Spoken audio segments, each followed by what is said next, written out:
It was the year 2035. Improvements in technology had led to the creation of a meta-universe called Connect, and it was practically no different from the real world. The NPCs here were as if they were alive. They, as well as ordinary people, went to get groceries, were happy to communicate with each other, and the player could master any martial arts skills or magical abilities. Such opportunities attracted hundreds of millions of people to the wonderful world of Connect. In one of the places in this world, a battle was taking place. A guy with the name Bae Do-hyun and under the nickname Crusher was fighting against an army of knights. As soon as he destroyed one of the opposing team, they immediately became enraged. They realized that the young man was alone and could be easily dealt with. Therefore, after shouting the phrase that they wished the death of the enemy of the empire, the army rushed towards Bae Do-hyun. The guy was actually 13th in the meta-universe rankings. He didn't reply anything to his enemies and just pulled his sword out of his lifeless body. Crusher had a psychokinetic class. He watched as a group of men flew at him with an attack, and as soon as they got close enough to him, Bae Do-hyun was able to destroy the knights in front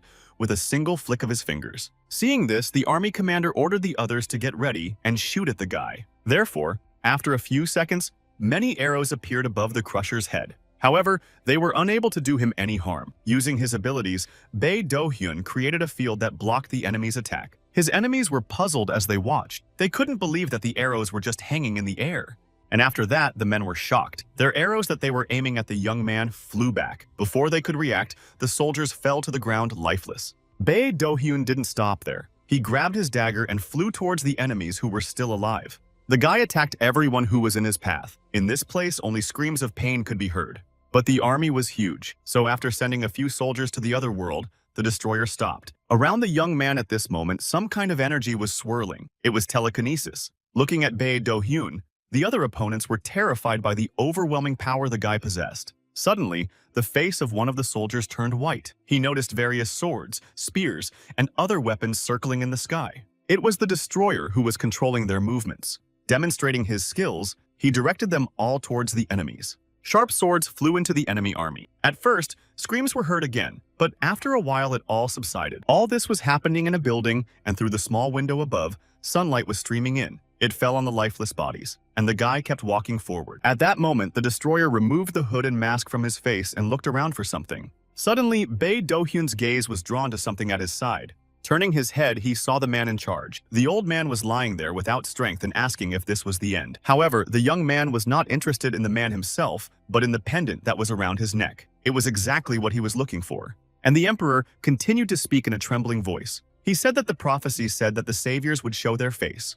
But the boy didn't react to the old man's words. He just silently reached for the pendant around his neck. However, things did not go smoothly. The emperor intercepted Bae Do-hyun's hand and asked him where were the men who would stop these endless battles. With indignation, the man asked the young man to answer why he had brought chaos to the world. He wondered why the boy was burning cities, destroying innocents and enslaving their people. After removing the pendant from the old man's neck, Bae Do-hyun asked him to blame the guilds that work for the government. After that, Destroyer saw a light at the end of the corridor behind him. It was the reinforcements. Meanwhile, the emperor was already lying in a very bad state and shouted at the guy leaving to remember that everything would be as God intended. The old man was sure that all people would pay for their deeds. At that moment, Bae Do-hyun had already come to a large structure that looked like a box, and there was a small hole in it that was just the right size for the pendant. Without wasting any time, Bae Do-hyun put the jewelry in place.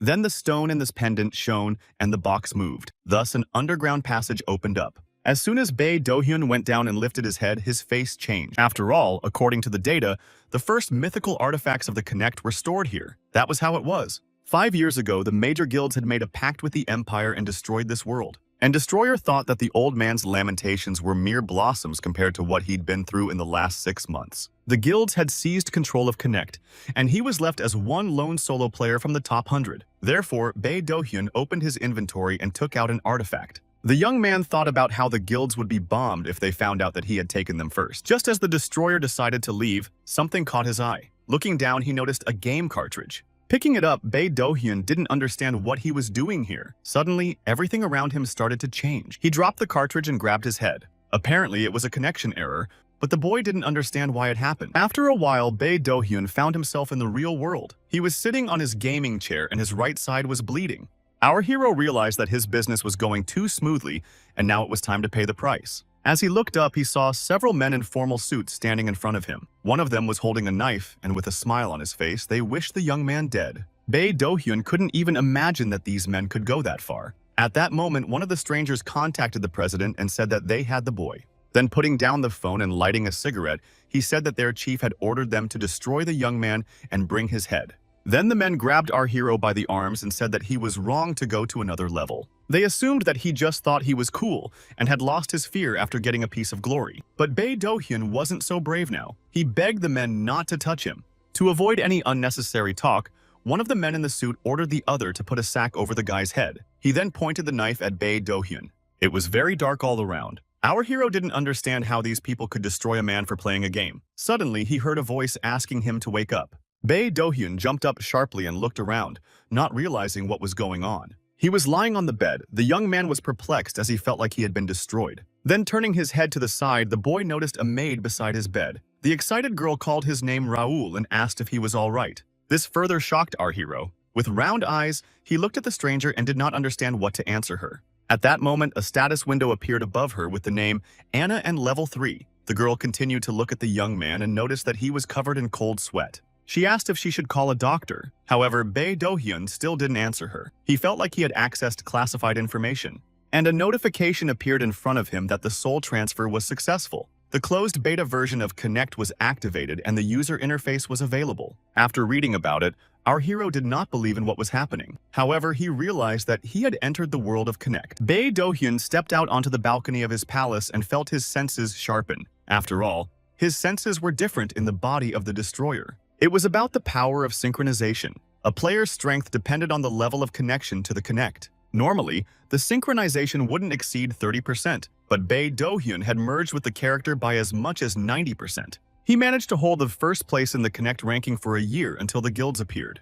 And our hero himself, in the body of his character Raul, thought it was bad luck since he had spent so much time trying to get as physically fit as Crusher. And now all is lost. Then the boy remembered that the notification mentioned the closed beta version and the number of users. From that, the young man assumed that he was the only one logged in. In that case, Bae Do-hyun thought that he still had access to his old inventory. And of course, our hero immediately started scanning the information. The hidden user data was revealed. After that, the updates started downloading. Then the guy thought that with the knowledge and strength gained in his previous life, he would become #1 again. Bae Do-hyun's head began to buzz. Now his name was Raoul Ashton, and he was the youngest son of the 5th Earl Ashton of the Kingdom of Reuben. And so our hero had also learned from the update that his county was about to collapse. The Ashton family has always held orthodox views. The Earl and his eldest son died suddenly, and the middle son disappeared without a trace. And when the youngest son inherited the throne, there was a coup d'etat. At the same time, the barrier enclosing the forbidden territory collapsed, releasing the monsters into the wild. The villagers fought, but they were never able to fight back. After our hero learned of this, he realized whose body he was in. And looking at the view of the city which opened from his balcony, the guy realized that soon it will all be destroyed. Turning sharply to Bae Do-hyun's room in the guise of Raoul, Ashton said he would not let that happen. Despite the fact that the young man himself used to be under the nickname Destroyer, that was a thing of the past. Now he had a new life and his name was Raoul. Clenching his fists, the boy thought about the unfortunate end that awaited him in his previous life. And now Raoul said that if he missed the second chance given to him by fate, he would never forgive himself. And our hero believed there was only one way to prevent the county's collapse. He had to become stronger. The young man said that in a month's time there would be a traditional coming-of-age ceremony, and if he made it to the finals, he could enter the Royal Academy where training would return him to his former form. Taking the sword out of its sheath, which had been lying next to his bed all the time, Raoul began to swing it and think that this was the only way he would be able to defend himself. However, the body of the guy in which he was now was too weak, so after such movements of the weapon, our hero fell to the floor. Lying on the floor, the young man was surprised how helpless he was at this moment. After all, he had only swung his sword a couple of times and was already exhausted. Then Raoul looked up and realized that he was only level 5. Therefore, he was not far behind the maid who was beside his bed. In that case, our hero decided that right now he should start preparing for the tournament. A month went by at this pace. The day of the tournament came. Raoul was there and was surprised at the number of participants. Looking at the rugged men, the guy was even afraid to assume that he would have to fight with these boogeymen. At this point, the young man remembered how he trained, and that he had to put a lot of effort to reach the qualifiers. After that, the boy looked out the fortune window. The last time he had done this, he was level 13. Right now, Raoul had increased his stamina. Then our hero smiled slightly, because he had a backup plan when he reached the semi-finals. However, his thoughts were cut short as something flashed in front of him. With his side vision, he noticed a movement. In front of Raoul Ashton appeared a stranger, who with clenched fists said that his hand had just slipped. The man was in the company of 2 others. He asked the lad if the nobleman had decided to take part in the tournament. Our hero assumed that the stranger's name was Dion, and the guys behind him were his blacksmiths. Then Dion approached Raoul and said that crybabies have no place here, and the young man kept thinking that in front of him stood the middle son of Viscount Austin, Raoul's uncle. He was our hero's cousin. This man always bullied the boy in martial arts classes. However, the mentor and the count did not interfere in this, adhering to the family charter. Therefore, Dion could harass the younger ones as much as he wanted. At this moment, the man again asked our hero to leave. In a threatening tone, he told Raoul Ashton that this time the young man would not get off with a fracture. Dion said he would shred him to pieces. Then he turned to his friends and asked them to let our hero pass because he needed to cry into his pillow. Looking at Dion, Raoul realized that many people were thinking that he would win the tournament. However, from these thoughts, a smile appeared on his face. After all, he was sure that in the finals will not leave a living place from his cousin. Sometime later, in one of the castles, a man in a suit addressed his master and said that the report from the first day of the competition had arrived. The chief immediately grabbed the notebook with the data as he wanted to know who had distinguished himself. When he saw the report, the man was surprised. He immediately asked his subordinate where Raoul was. He replied with a smile that the boy had eaten and was now resting in his chambers. He also added that the young man probably needed to regain his strength after such a busy qualifying round. The man in charge was called Melvin Ashton. He was an earl and Raoul's father. After hearing this, he let his subordinate go. And as soon as the door to his office slammed shut, he laughed loudly. The man was proud of his son. After all, our hero was on the roster, which meant he'd made it to the group stage. Melvin Ashton said that the boy was always the weakest of his sons, so he did not insist that he mastered the sword. But suddenly, according to the earl, Raoul started practicing a month before the tournament. Watching the young man saw that the first training was a complete failure, but that didn't break our hero. Melvin Ashton also knew that his son was bullied and mocked, calling him a weakling, but he should not have interfered. The count was afraid of making the situation worse and embarrassing Raoul, and he waited for the moment when the boy could stand up for himself. In the end, our hero exceeded all the man's expectations, and while the young man slept, Melvin Ashton thought that when the tournament would come to an end, he would come to talk to him. And so the day of the final contest came. The people in the stands were emotional. They resented the battle they were watching. There was a huge man standing on the battlefield. Everyone was shouting at him to finish off his opponent. The huge man looked at the boy in front of him and didn't understand why he was still standing. His opponent was Raoul Ashton. Then the man decided to attack the young man. He swung his sword. However, our hero was able to block the blow. The thug was very surprised and attacked the guy with a new force. The man asked him if it was not time for him to surrender. However, even after such an attack, Raoul bounced back and remained unharmed. All the spectators watched the fight with bated breath. They were very surprised that the young man took another blow. From the stands began to come words of encouragement towards the young man. They were shouting at him not to give up. And this made the man Raoul was fighting with very angry. Swinging his sword at him, the bulky man shouted that the boy could not run away all the time. All the Bioites. Attacking our hero, time after time the man asked if this is how the scions of noble families behave. Despite such pressure from the enemy, Raoul Ashton did not give up, and fighting off the attacks asked the man to watch his tongue. The bully's name was Edmund. Once again, when the guy managed to dodge his blow from the stands, there were shouts of support from his friends. They shouted for the man to finally take the young man down. Some even shouted that they had bet all their money on him. Eventually, Edmund became furious. He said the jokes were over and it was time to call it a day. A kind of energy began to form around him. When the audience saw it, they were shocked. The man was holding a sword of mana. Covering their mouths, they advised our hero to save himself. After that, with eyes burning with anger, Edmund directed the mana energy towards Raoul. However, after a couple of seconds, his face expressed surprise. The thug didn't understand why the guy didn't dodge the blow. Thus, a huge explosion occurred on the battlefield. Watching what was happening, all the people in the stands jumped up from their seats. As soon as all the dust settled, it was clear that everyone was alive.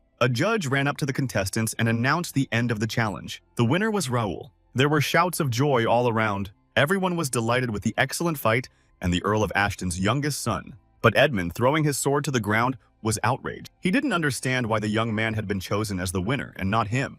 In a raised tone, he wanted to say what would have happened if he hadn't been stopped. However, the judge quickly silenced the man by calling him a fool. He also asked Edmonds to look at his neck. The referee said he had to stop the fight or he would have died. And the thing is, there was a cut on the man's neck. And then Edmund realized that when he attacked Raoul, he was not moving because he was aiming at his neck, waiting for the right moment. With that realization, the man fell to the ground. He looked at the boy with eyes full of fear. At that moment, Raoul himself approached his adversary and said that he would be punished for insulting Ashton County. While the thug from horror expired, then the young man added that after the tournament, they are waiting for a serious conversation. After a while, our hero was already in his chambers. At his room stood Anna and wished him a good rest. As soon as the maid left, Raoul Ashton clenched his fists and joyfully shouted hurrah. After all, he was able to win. After that, the young man in high spirits decided to look in the status window. When he opened it, he saw that he had improved his sword skill to the 9th level of the beginner rank. This made Raoul's face even more smiling as his plan worked. And the fact was that our hero used the game's features and gained experience and skill points by fighting stronger opponents. And the longer the battle lasted, the more points the guy earned. It was all thanks to one thing. The young man was talking about the experience multiplier that he used in exchange for the ability to revive, because Raoul Ashton plays in hardcore mode. At first, the boy wasn't very happy about it. However, if not for this mode, he would not have been able to achieve such results in a short time. And most of all, the young man was pleased with the presence of 5 unique characteristics. Telekinesis was the ability Bae Do-hyun possessed. Noble Blood was Raoul's skill. The remaining 3 would be unlocked as the young man leveled up. Looking at the status window, our hero with a slight smile decided to use one of the characteristics in the next competition. At this rate, Raoul Ashton would emerge victorious every time. It did not matter to him what kind of opponent stood before him. Eventually, the guy made it to the finals. The audience cheered or were amazed at what was happening. Some thought the young man was just lucky or cheating. People in the stands had different emotions. And our hero realized that the people of Connect had no idea about the abilities of the players. Returning to his room again, the guy decided that telekinesis is better not to use it without an urgent need. Also remembering moments from battles where he was exhausted, Raoul laughed. After all, his acting talent was not wasted. At that moment, a sudden knock on the door pulled him out of his thoughts. It was Ivan. He was the very subordinate of Count Ashton. The man asked the young man if he had been wounded. Raoul answered that he was fine, and added that if he was injured, he would call a priest or a healer. Ivan approached our hero and put his hand on his shoulder and asked him to be vigilant. He reminded him that not every wound could be healed by a healer. Raoul smiled and said that he understood and would take his words into consideration. After that, our hero thought that Ivan sincerely cared about him. It was very unusual for the guy, as in his previous life he was on his own. Then, with an awkward smile, Raoul asked the man if he managed to fulfill his request. Ivan answered yes and handed the young man a piece of paper. The matter concerned Mr. Dion, and so the man excitedly asked our hero if he was sure of his actions. Raoul, with a smile on his face, asked his subordinate not to worry and said that he would definitely win. In response, Ivan told our hero that he believed in him and that he should go. Leaving the room, the man thought that Raoul reminded him of Mr. Melvin in his years. He too was a confident young man. This time, however, Sir Dion would be his opponent. This man does not spare anyone who gets in his way. Meanwhile, Raoul Ashton looked at the piece of paper that Ivan brought him and watched with interest what would be written there. And the fact was that there was a betting system in the county. It was created to promote the tournament, and part of the money collected is received by the participants of the tournament. So after putting the sheet on the table, the guy realized that the amount that was written there was enough to become a worthy member of the county family. After some time again going out on the battlefield, Raoul Ashton thought that now he only needed to crush Dion. Looking at his opponent and grabbing his sword, the guy said that it was time for the final fight. At that moment, the spectators split into 2 groups. Some shouted words of encouragement towards our hero, and someone shouted to Dion to beat all the bad things out of the young man. Then Dion turned to our hero. He did not understand how he managed to get to the finals, but said that he would make him believe that signing up for the tournament was his worst decision. The man also added that soon the young man's fans would realize how pathetic he really was. Dion couldn't wait for Raoul Ashton to crawl on the ground. It seemed like such threats should strike fear in the young man. But our hero yawned in response and asked if the man had finished talking already. Such behavior made Dion angry. Clenching his fist, the man insulted the guy, and the spectators noticed how he was burning with mana and said that Raoul was not his equal. But the young man stood perfectly calm at that moment. He noticed that his opponent was just being cool. Looking at Dion's window status, Raoul saw that the man had 0 potential. Sure, he looked impressive, but it was just a show-off. Then the referee announced the start of the competition. Gritting his teeth, Dion said that our hero was dead. However, suddenly our hero jumped up from his seat and flew with an attack on the man. This really surprised Dion. He barely had time to block the young man's punch. The referee announced that Raoul Ashton had thrown the first punch. Bouncing back and sighing heavily, Dion spoke unflatteringly of the boy and asked him why he had decided to show off. But Raoul again did not answer his adversary's provocative questions. He thought the man was not as quick as he thought. Continuing to swing his sword, our hero decided that Dion's strength was not at all noteworthy. The man attacked the young man back and was amazed that he was able to dodge. Raoul again did not respond, but he was able to dodge so easily because he could clearly see the trajectory of his opponent's sword. Then the young man tripped Dion and he collapsed to the ground. Looking at him, Raoul thought he was just a man with sword skills but no practice. And he still managed to hit him. Grabbing his nose, Dion yelped and didn't understand how the guy had managed to fool him like that. At that moment, Dion became furious. Standing up from his knees, he grabbed his sword and said that now the boy was definitely finished. Looking at his opponent, Raoul realized that he was able to use the mana flowing in his body to charge his sword. He assumed that this was the end of his opponent's knowledge. Suddenly, the spectators in the stands were horrified. People's eyes became incredibly round and their mouths dropped open. All because somehow, our hero managed to knock the sword out of Dion's hands. Afterwards, Raoul Ashton said he was too bored and added that the man standing in front of him was nothing. This made Dion furious again. Resenting this, he ran at the lad. However, the young man dodged again and tripped his opponent and said that he had anger control problems. Our hero also added that the man had fallen for the same trick twice, which was also very funny. Raoul said that Dion was defaming the glorious name of Viscount Austin. In response to this, Dion shouted that he would destroy the guy and ran at him again with an attack, but it was in vain. The man was once again defeated and fell to the ground. The onlookers were still puzzled. They could not believe that Dion had lost. After some silence, our hero turned to the referee and said that his opponent was out. Quite unobtrusively, the young man asked if he had won. And slightly stammering, the judge said that the winner of the tournament on the occasion of adulthood is Raoul Ashton. Two groups reappeared in the stands. Some shouted their faith in the guy, and others were dumbfounded that he had won. And even though our hero was happy to have won, he had one problem. The stamina of his body was failing him. As the young man fell to the ground, there were cries for a healer. And a status window appeared in front of Raoul at that moment. It said that the task was completed, and the guy was rewarded in the form of experience points. Continuing to look at the status window, the young man was glad that now he could get into the Royal Academy. The Count himself and his subordinate Ivan watched the whole tournament. Ivan said he was very proud of the young lord as he had made great progress in a month. In response to this, Melvin Ashton only grudgingly snorted. The man looked at his son and thought that for him the battle with Dion was nothing more than a game. Count Ashton thought that if the boy had really advanced so far in such a short period of time, he was a true genius. At that moment, our hero noticed that his father was watching him. He began to wave diligently at the Count. Raoul hoped that the man was convinced that he was worthy of studying at the academy. However, after a while, the young man was in the waiting room at Melvin Ashton, and the latter said that it is excluded. When he heard that, the boy was outraged. After all,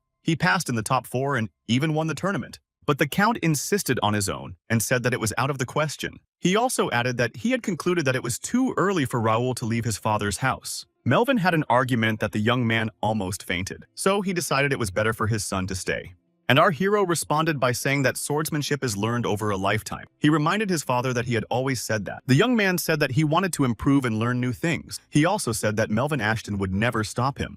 These words surprised the man very much. At first, he didn't know how to react, and then the thought that the boy had grown up flashed through his mind. Then the Count got up from the table and agreed to his son's terms. However, he had a condition. Melvin Ashton said he would only let the boy go if he could defeat him. And pointing his sword towards our hero, he added that he would not be careful with him. While Raoul Ashton looked at his father with round eyes, the man asked him what he thought about it. Eventually, a month later, an army of soldiers gathered near the palace to escort the carriage. In it was our hero. With a not very satisfied face, he thought about the fact that his father had finally let him go. After all, when Melvin Ashton challenged him to a fight, the guy drew his weapon and said that he accepted his challenge. After that, the guy just attacked the man. The Count was able to block the blow and asked if that was all his son was capable of.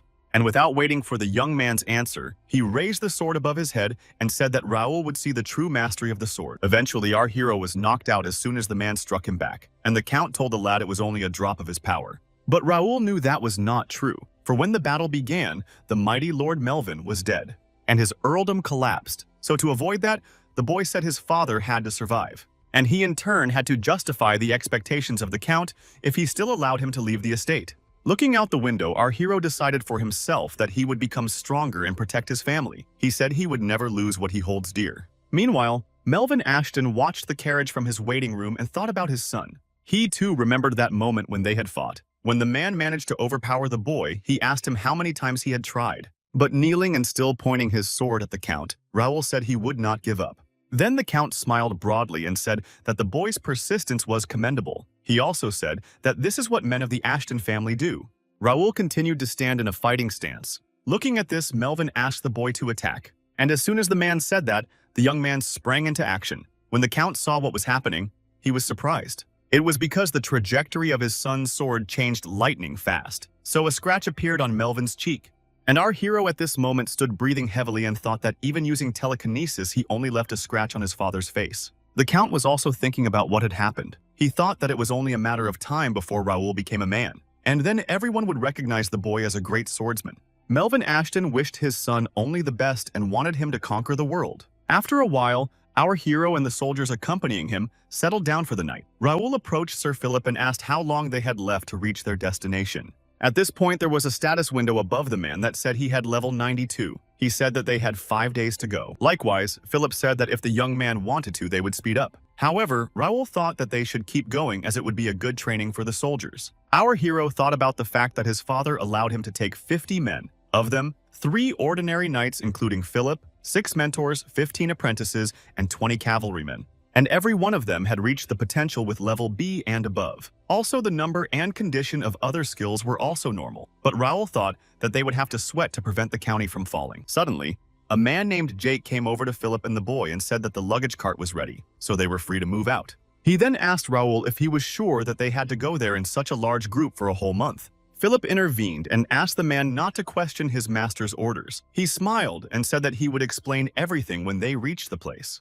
With a mysterious face, he added that the men had something very interesting ahead of them. The Free City of Peace is one of the first cities the players go to after completing the training mission. There are many quests and hidden artifacts waiting for them here. And also in this place, there is a restriction on the use of mana to avoid pointless destruction of each other among newcomers. Mira's resources are endless, which is why players love this place so much. God's Domain is an area where you can destroy monsters as much as you want. This is the place Raoul wants to show his fighters. His goal is to increase their skill level as quickly as possible. Looking at the status window, the young man thought that he had the perfect plan. Just as he arrived in the city of Mira, a new assignment came to him. Continuing to ponder, it seemed to our hero that before the official launch of the game, no more options would be open to him. So he wondered if he could get much more if he fulfilled all the conditions. At that moment, he was approached by Jake, who said that the mayor was ready to receive him right now. After a while, they were already inside the building. There sat Ronaldo, who was the mayor of the Free City of Mira.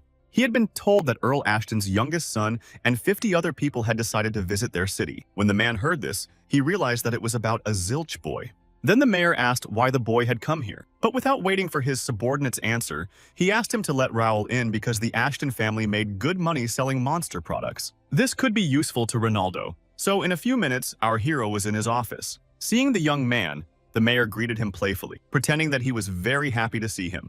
As they shook hands, Raoul Ashton noticed that his interlocutor was a lying twat. After they were seated, Ronaldo asked the young man what had brought him to him. In response, our hero said that he had heard that the man had a suitable place to train. The man confirmed this and said that the boy had made the right decision to come to Mira. However, Raoul wasn't talking about the whole city. He was referring to the cursed forest he wanted to visit with the mayor's permission. Hearing about it, Ronaldo was shocked as it was too dangerous there. Especially the man said it was for the weak like the young man. After a second, he realized what he had said and corrected himself by adding that Raoul was too young. This answer did not please our hero, and so, with a heavy sigh, he said that he had no choice. The young man said that he would have to fork out 500,000 gold coins, which they were going to give to the man for such a good-natured welcome.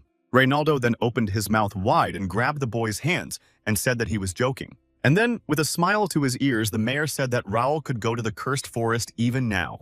In response, our hero smiled at the man and said that his generosity knew no bounds. Now the boy said it was time to go monster hunting. After all, this way he will soon be on top of the Connect. City of Peace is where Connect players live, but since it's a closed beta, it's empty right now. There's only been one player here, and that's Raoul Ashton. So these are crisis times for Mira. No one can appreciate the wide range of amenities of the place of lodging, various trading stalls, and opportunities to accommodate entire guilds. For the same reason, the price of land has dropped significantly, and in fact, the true purpose of our hero's arrival lies in the desire to purchase real estate. Raoul Ashton believed that if he bought all the lands of the world now, then sooner or later it will be possible to build luxurious mansions for aristocrats. It would also be possible to build guild houses and housing for ordinary players. The guy said that in the future, the value of these lands would increase hundreds of times. He thought that when players would appear and battles would break out, the city of peace blessed by God would be the perfect place to hide. Raul realized that in the past, it had been possible to lease land and make a living. But now, it was not enough. The young man decided that he had to be ready to calculate all the risks and prepare for the coming battle. In his previous life, our hero was unable to resist the financial prowess of the vile guilds that took the reins of power into their own hands. But this time, the guy decided that everything would be different. After a while, Jake asked Raul, sitting at the table, if he should just sign the sheet. And this question made the young man furious. He shouted that everyone had signed a long time ago and was waiting for a man. And Jake said that his mom told him to always be careful when signing documents. Eventually, the papers were signed, and so the first guild was formed. Now, it consists of Raul Ashton and 50 other people from his side. Our hero formed the first and progressive guild without players and called it the First Guild. And everyone who is a part of it has the right to support the system. He was sure that soon the confusion on Jake's face and everyone else's would be replaced by excitement. After that, the boy and his men went to the branch of the Mira Combat Association. There they were met by a friendly girl who asked how they could help them, and Raul asked how high-rank skill books she had. A skill book is a collection of skills of varying difficulty. Its rank ranges from F to S. If you read it carefully, you can expand your range of abilities considerably. Then the girl said that their branch offers skill books up to rank C. However, rank C was only available to VIP customers. Of course, our hero wondered what he had to do to become one. The girl replied that the guy could contribute to the association by completing a task. Or there was a second option, which was to make a certain number of purchases. The girl complimented that this would require spending. The guy asked, how much? The head of the Mira Martial Association branch replied that 10,000 gold pieces were required. After that, Raul took out a bag of gold and said that it wasn't a problem for him. The young man decided to start with the D rank. Seeing such a large amount of money, the girl was shocked. Then blurred into a smile, she asked our hero what series he prefers. Smiling back at the girl, Raul Ashton said that he would take everything that was in their branch of the Mira Combat Association. A short time later, Philip and Jake were already carrying stacks of books to their guild. Jake was panting because he was heavy and asked the boy if he really needed all of them. Jake asked the boy if he really needed all this stuff, and he replied that it probably seemed useless to him now, but that later the books would play a big part in perfecting their skills. In response to this, Jake said that he didn't doubt their values. He just wondered if practical experience would be more effective than reading. Philip was of the same opinion. After that, the young man turned slightly at the men and asked them to be a little more patient. He also said that they would find out everything tomorrow. That evening, sitting in his room, Raul Ashton looked at the stacks of books they had purchased and even began to think that he had really overdone it. All because there is the limit to the number of skills a player can have, and the guy realized that it is unlikely that he will be able to use all the skills at once. Then our hero remembered about the task window. After all, when he woke up in the body of Raul in the inventory was 2 unknown items. The guy wondered what it could be. Looking at the skills, Raul realized that to click on them and use them is not possible. However, yesterday when he received the task, those were open. After that, the young man immediately remembered about the inventory. There was a book called Skill Decks, and he wondered if it would be possible to activate this skill by completing the current task. And the task was that the guy had to collect 10 books of skills and put them in skill decks. Without wasting time, our hero took the first book of skills in one hand and in the other took skill decks. And then the magic began to happen. Information from the book itself flew straight into the skill decks. After it was over, Raul dropped the skill book, and looking at the skill decks, he couldn't believe he had done it. The mana energy that was stored in the book was gone. However, he had a problem. There were still a lot of books and it would take a long time to dig through them. So our hero wondered if there was a way to bring in all the skill books at once. As soon as the young man said so, the stacks of books began to fly up and emit energy. After a while, the mana energy from all the books evaporated. Raul was very surprised that the system understood him so quickly. Then he checked the skill decks and made sure that he had succeeded. The assignment was complete, and as a bonus reward in addition to the skill decks, the young man received 2 skills. The first was the ability to get more useful skills from skill books. And the second is the ability to steal the skills of the opponent and put them into skill decks. And judging by Raul's reaction, the second skill impressed him more. After reading a bit of information, our hero learned that in fact, skill decks was an artifact that he found before his death. Some characteristics and inventory items from the guy's past life were preserved. However, his skills zeroed out, and he only had a copy of the real artifact. He also had only 3 EX rank characteristics and 1 item in his inventory. The next morning, Raoul Ashton's soldiers were shocked by the appearance of a status window and the creation of the first guild. Meanwhile, one of his subordinates named Bernard came into our hero's room. The young man didn't look very fresh. That's because he hadn't been able to sleep a wink reading skill decks all night. After greeting the man, the boy asked him if he had given him a briefing. Bernard replied to Raoul Ashton that he had done everything his master had told him to do. Then, with a broad smile on his face, the young man asked the man what impression he had of the skill book and if he had read it. In fact, Bernard was not only a servant of the Ashton family, but also Ivan's stepson. Ivan had trained him in everything he knew himself. Since Bernard had been trained since he was a child, he had an excellent memory and was highly efficient. But there was another reason why our hero took him with him. At that moment, Bernard extended his hand to the boy and energy began to emanate from him. When Raoul saw it, he was very happy and said that he knew he would succeed. Bernard had the ability to control the wind. The man thanked our hero for the nice words and bowed to him. Raoul thought Bernard's basic characteristics were lame, but his talents made him perfect for the role of a servant or an expat. With that, the preparations were over. The young man turned to Bernard and asked if he was ready. The man was very surprised and asked what for. In response, Raoul said that when the knights were ready for the new realities, they would go to the cursed forest called God's Possessions. And after a while, our hero was in that forest. In front of him stood a huge monster who with all his appearance showed his bad intentions. Then the giant swung at the young man and hit him with all his might. However, Raoul flew up in time and dodged. After all, the huge monster was too slow for him. That was why he was able to take his opponent by surprise and attack him. The boy's strength was so incredible that he was able to blow the giant's head off with one blow. After that, Raoul asked with a satisfied smile who wanted to be next. And at that moment, the guy was surrounded by a crowd of monsters like the one he had just destroyed. They all roared that the young man was strong and should be sent to the other world. Among them was a giant who was different from the rest. Apparently, he was in charge. And looking at our hero, he ordered the monsters to attack. Dozens of giants rushed at Raoul. However, the guy himself was not scared at all and was ready to attack. The God's Domain is not only a territory for hunting monsters, but also a symbol of the world. And if the players are injured, they will heal them, and if they die, they will be reborn in the city. Therefore, it is believed that better than Mira shelter cannot find. As for the monsters, even if some of them are destroyed, the total number of monsters will remain unchanged because Mira has its blessing on them. Humans cannot revive in the cursed forest or use items obtained as rewards for hunting monsters outside of it. But if they do try to take them out, the items will immediately turn to dust and disappear. And all because of the fact that people are forbidden to touch the property of the gods. However, there is a peculiarity here. This rule applies only to the inhabitants of Mira. Players like our hero are allowed to take the spoils of battle out of the forest. Looking at the boy, Jake gritted his teeth and prayed that the system would help them. The phrase angered Philip, as Raoul took the brunt of the blow. While the young man was deftly fighting the giants, the most important of them stood aside and didn't realize how much power the boy had. So he asked him directly about it. Raoul Ashton smiled in response and circled in the air and asked if the monster was referring to this power. Seeing several swords coming towards him, the giant was terrified. He could do nothing and the weapons slammed into him. Meanwhile, Jake and Raoul stretched their arms forward and shouted telekinesis with one voice. Eventually, all the enemies were hit. Jake said it was a very useful ability, and Philip looked at the man and asked if he could refresh the ogre silently. Jake sighed heavily and asked if that was why he had come all the way to Mira. But of course, he didn't rule out the fact that they had gained experience. Then the man looked at his lord and noticed that he was looking up and that there was some kind of energy circling around him.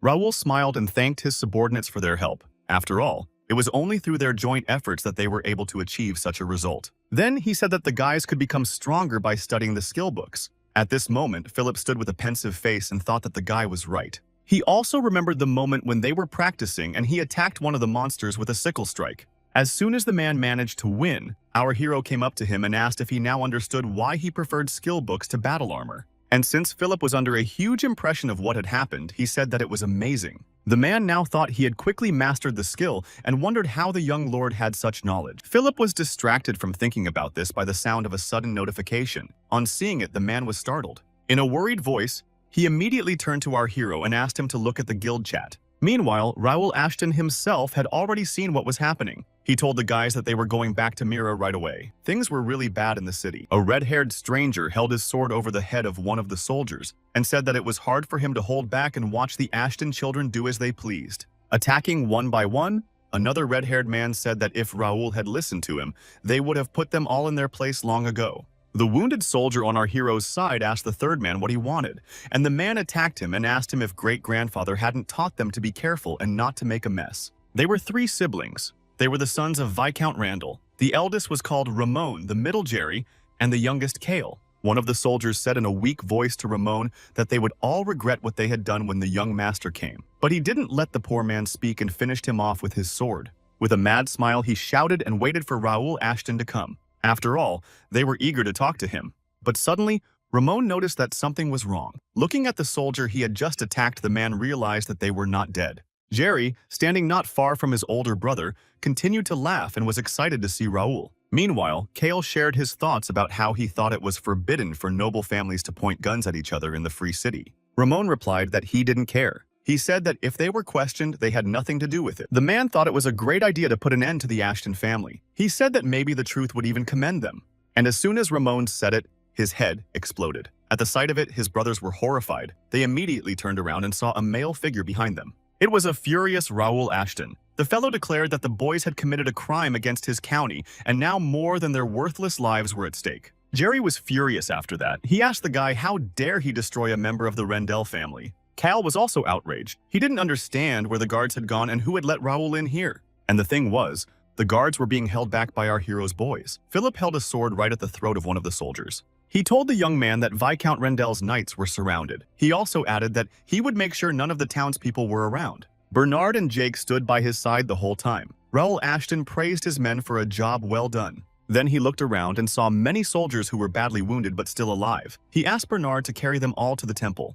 After that, the young man opened his inventory and took out a sword. He said that he would deal with Viscount Rendell's sons himself. Viscount Rendell, like Ashton County, is one of the 5 military families of the Kingdom of Reuben. However, the history of the Rendell family is not as eventful. It joined the 4 military families when the head of the family, Viscount Hudson de Rendell, became a master swordsman. And since they had no particular merit, they had to find ways to enhance their status. They began to create great knights to contribute to the prosperity of the kingdom and destroy rivals. Their target was Ashton County. After all, it had stopped training swordsmen and had lost its former power. In addition, the Ashton family could be manipulated because they were not politically savvy. Conflicts and skirmishes happened more than once. Most often, the Rendell family was the instigator, and the number of skilled swordsmen in her army left no doubt that she would win the fight.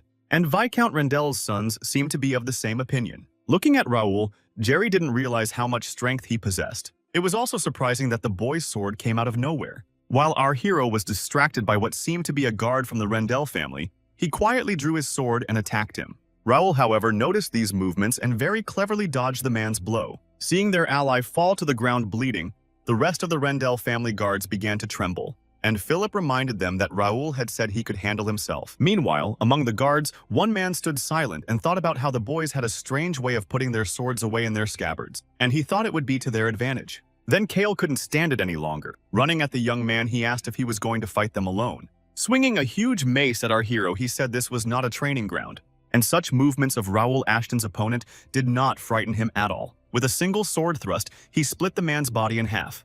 Cale cried out loudly at the sudden and crushing pain, and Jerry was furious when he saw it. Turning to his guards, he asked why they were still standing. The man ordered them to destroy the young man at once. The guards all trembled, and the toughest man, who was different from the others, reached for his weapon and said that the boy had left them no choice. His name was Jeremy. He didn't want to intimidate a 15-year-old boy, but he didn't want to stand by while his comrades were being destroyed. He didn't think it would be right in the least. The rest of the guards followed Jeremy's example.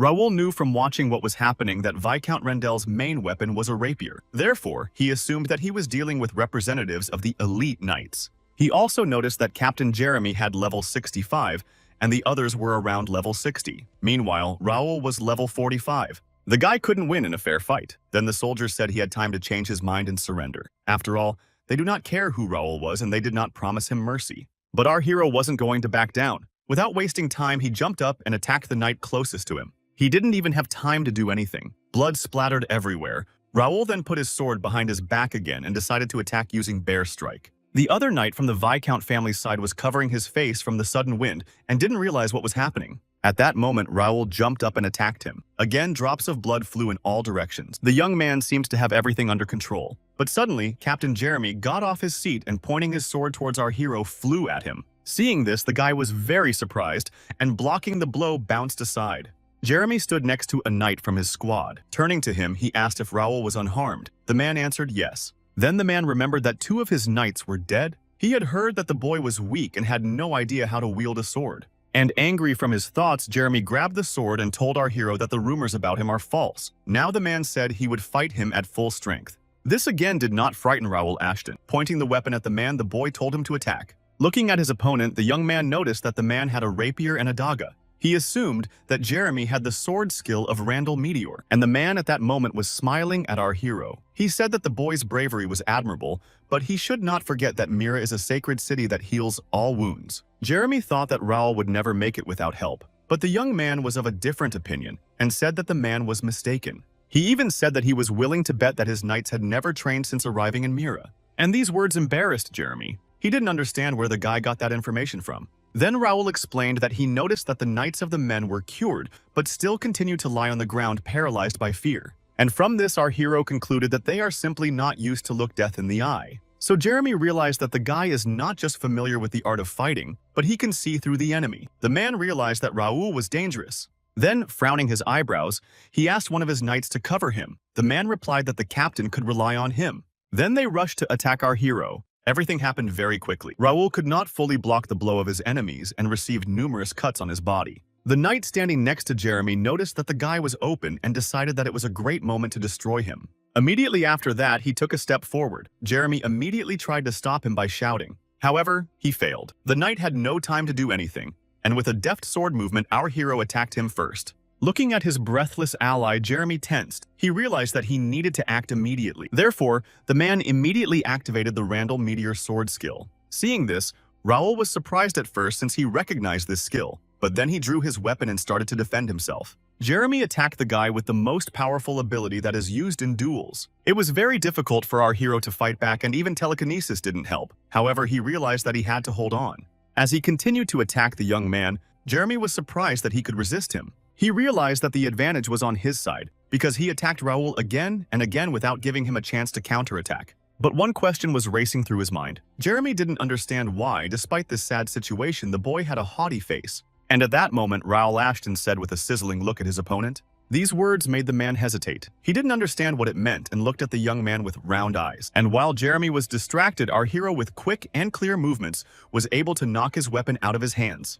Meanwhile, while the man was disarmed, Raoul analyzed the skill, and after that, he activated his copycat skill. Once everything was ready, the system asked if the guy wanted to use Randall Meteor's sword skill, and Raoul confidently answered yes. When Jeremy saw what our hero was about to do, he was puzzled. Blocking his opponent's powerful blow with his hands, the man didn't understand how Raoul knew about this skill. At the top of his voice, Jeremy shouted and asked who trained this young man and who betrayed Viscount Rendell. Suddenly getting closer to the man, Raoul smiled and said it was him. Jeremy didn't understand how he himself could be the traitor to the Viscounty. However, he did not get an answer to that question. Our hero plunged a dagger into his body. After that, the system showed Raoul that the synchronization status had reached 100%, and now the man's skill could be placed in the skill decks and used. The young man was surprised that it worked. He had spent a lot of energy using the S-rank copycat to suppress the enemy. Copycat was a skill learned by the boy using skill decks, and he could copy one skill at a time while keeping his eyes on the target at the moment of activation. Otherwise,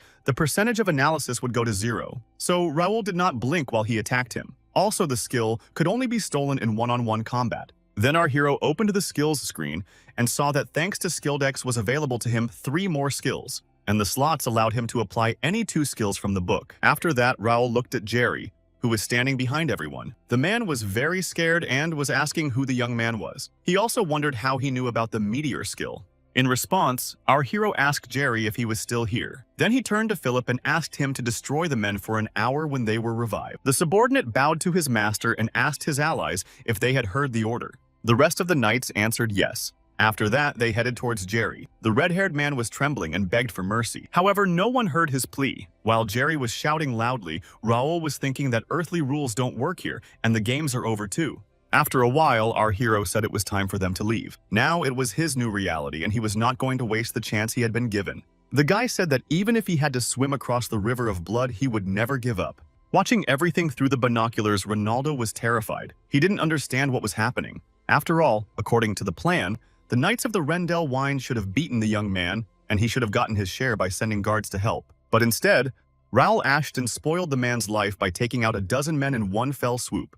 And at that moment, our hero turned his head sharply toward Ronaldo, who was watching him. Startled, the man immediately threw the binoculars out of his hands. He realized that the guy had spotted him. Grabbing his head, Reynaldo remembered the rumors that said that Raoul could only boast of status and a pretty face. Meanwhile, our hero left the mangled bodies of the Knights of the Viscounty behind him and said that now it was time for them to go. Reynaldo was beginning to think that all this was just a mask on Raoul's face, under which the great swordsman was actually hiding. Continuing to keep his hands on his head, the man assumed that in that case the young man had long ago become aware of his machinations. Calming himself, Reynaldo decided that now he needed to build trust with Ashton County. After a while, our hero sat in his room and thought that he had overdone it a bit, but even so, he said it was worth the gamble.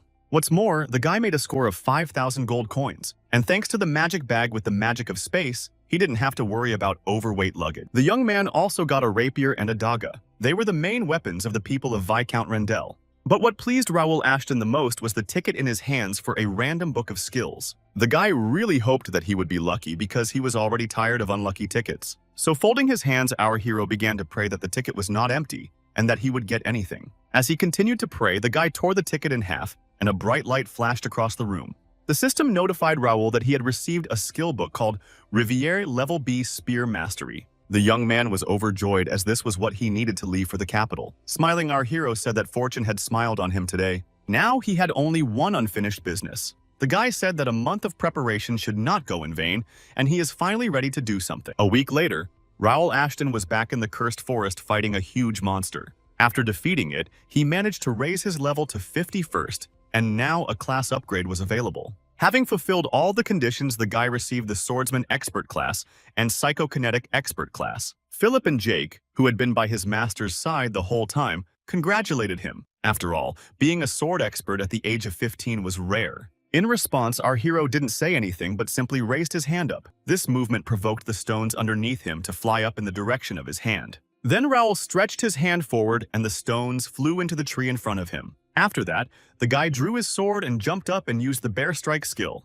Everything around him shone. A huge crack appeared in the ground from such a strike. Raoul didn't even expect such a powerful kick. Philip marveled at his master's strength, and Jake laughed and said that the boy didn't need them anymore. He also asked him if they could rest. And at that moment, he got a light blow on the head from Philip. He said that the man would think about resting when he reached the young master's skill level. In response, Jake told the commander that he was joking and meant that they were behind the master like a stone wall. But Philip was not amused and asked him to leave the idle talk. After that, our hero said that it was too early for them to relax. The men asked the young man what he planned to do next and if he wanted to send a message to Ashton County. To which Raoul said he would contact his father later, and for now, they should keep their progress a secret. While Philip and Jake were arguing, the young man thought about the fact that he had crushed a lot of monsters by raising their skill level. In addition, the boy had thrown a bait for someone to take the bait. And the guy was talking about imperial dogs. With a smile on his face, Raoul told his subordinates that it was time for them to go back. Meanwhile, there was a girl named Nakia working in a house in the city. She was an alchemist. Her workday was over and she couldn't help but marvel at the fact that potions were in high demand lately. Looking at the various magical ingredients, Nakia thought it was all thanks to Ashton County. After all, monster body parts were needed to make potions. However, they are not often found in the cursed forest, so the ingredients are not easy to obtain. But the Knights of Ashton County suddenly kindly offered Nakia their help, and now she could brew potions every day.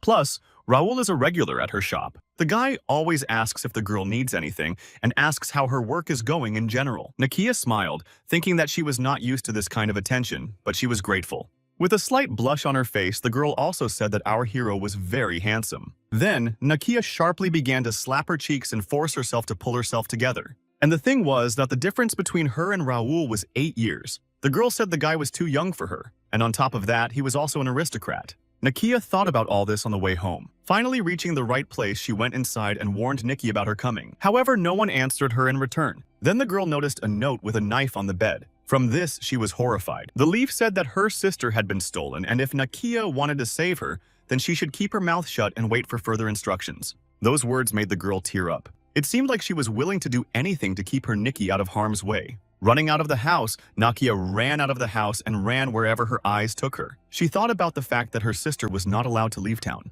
There were rumors that there were many missing persons reports, and the city department promised to investigate, and by all accounts, those rumors weren't lying. Nakia wondered what she should do. She couldn't go to the city government since the kidnappers were probably following her, and the mercenaries and guild members would need time to prepare. And at that moment, she remembered our hero who had told her that she could turn to him for help if she got into trouble. As she continued to run, Nakia realized that she had no other choice. So she decided that she needed to find Raoul Ashton immediately. Meanwhile, the system notified our hero that the girl was heading towards him, but the guy wasn't surprised. He knew this would happen. Then Raoul asked all his men to take positions. Also, he said to focus on the target and report to him about any changes in the plan. After that, the young man decided to log into the Connect community, and then he clicked on a block called Connect Cafe. This was the information cafe that the boy had managed in his previous life, and it was only available to the premium class. Being a star player, he got all the information he needed from fans and informants. Gradually,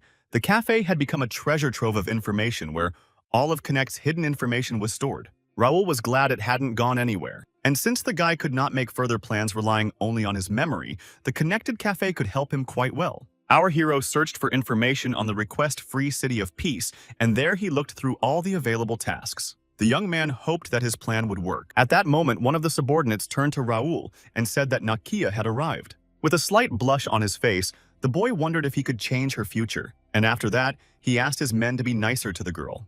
In fact, Nakia had been called many things. She was both a crazy alchemist and a bloodthirsty witch. She got those nicknames because people were afraid of her. Many civilians were harmed in the process of creating chemical weapons because of her. Nakia experimented on people in an effort to get revenge on the Empire. But now our hero was facing a desperate girl who needed help. Rushing to Raoul, she tearfully asked him to help her find Nikki. In response, the guy smiled at her and asked her to calm down. He also asked Nakia to explain everything in order. Continuing to cry, the girl told that her sister was kidnapped. 2 hours ago, the lady who lives in the neighborhood and looks after Nikki was supposed to take her home, but something went wrong. Nakia blamed herself and begged Raoul to find her sister. Grabbing the girl's hand, the young man promised her to find her sister. He had a hunch where she might be. Then he told Nakia that he would let her know as soon as he found Nikki. In the meantime, the boy advised the girl to stay here where Bernard would keep an eye on her. After bowing to the guest, Bernard told her that she had made the right choice in turning to the young master, as he always keeps his promises.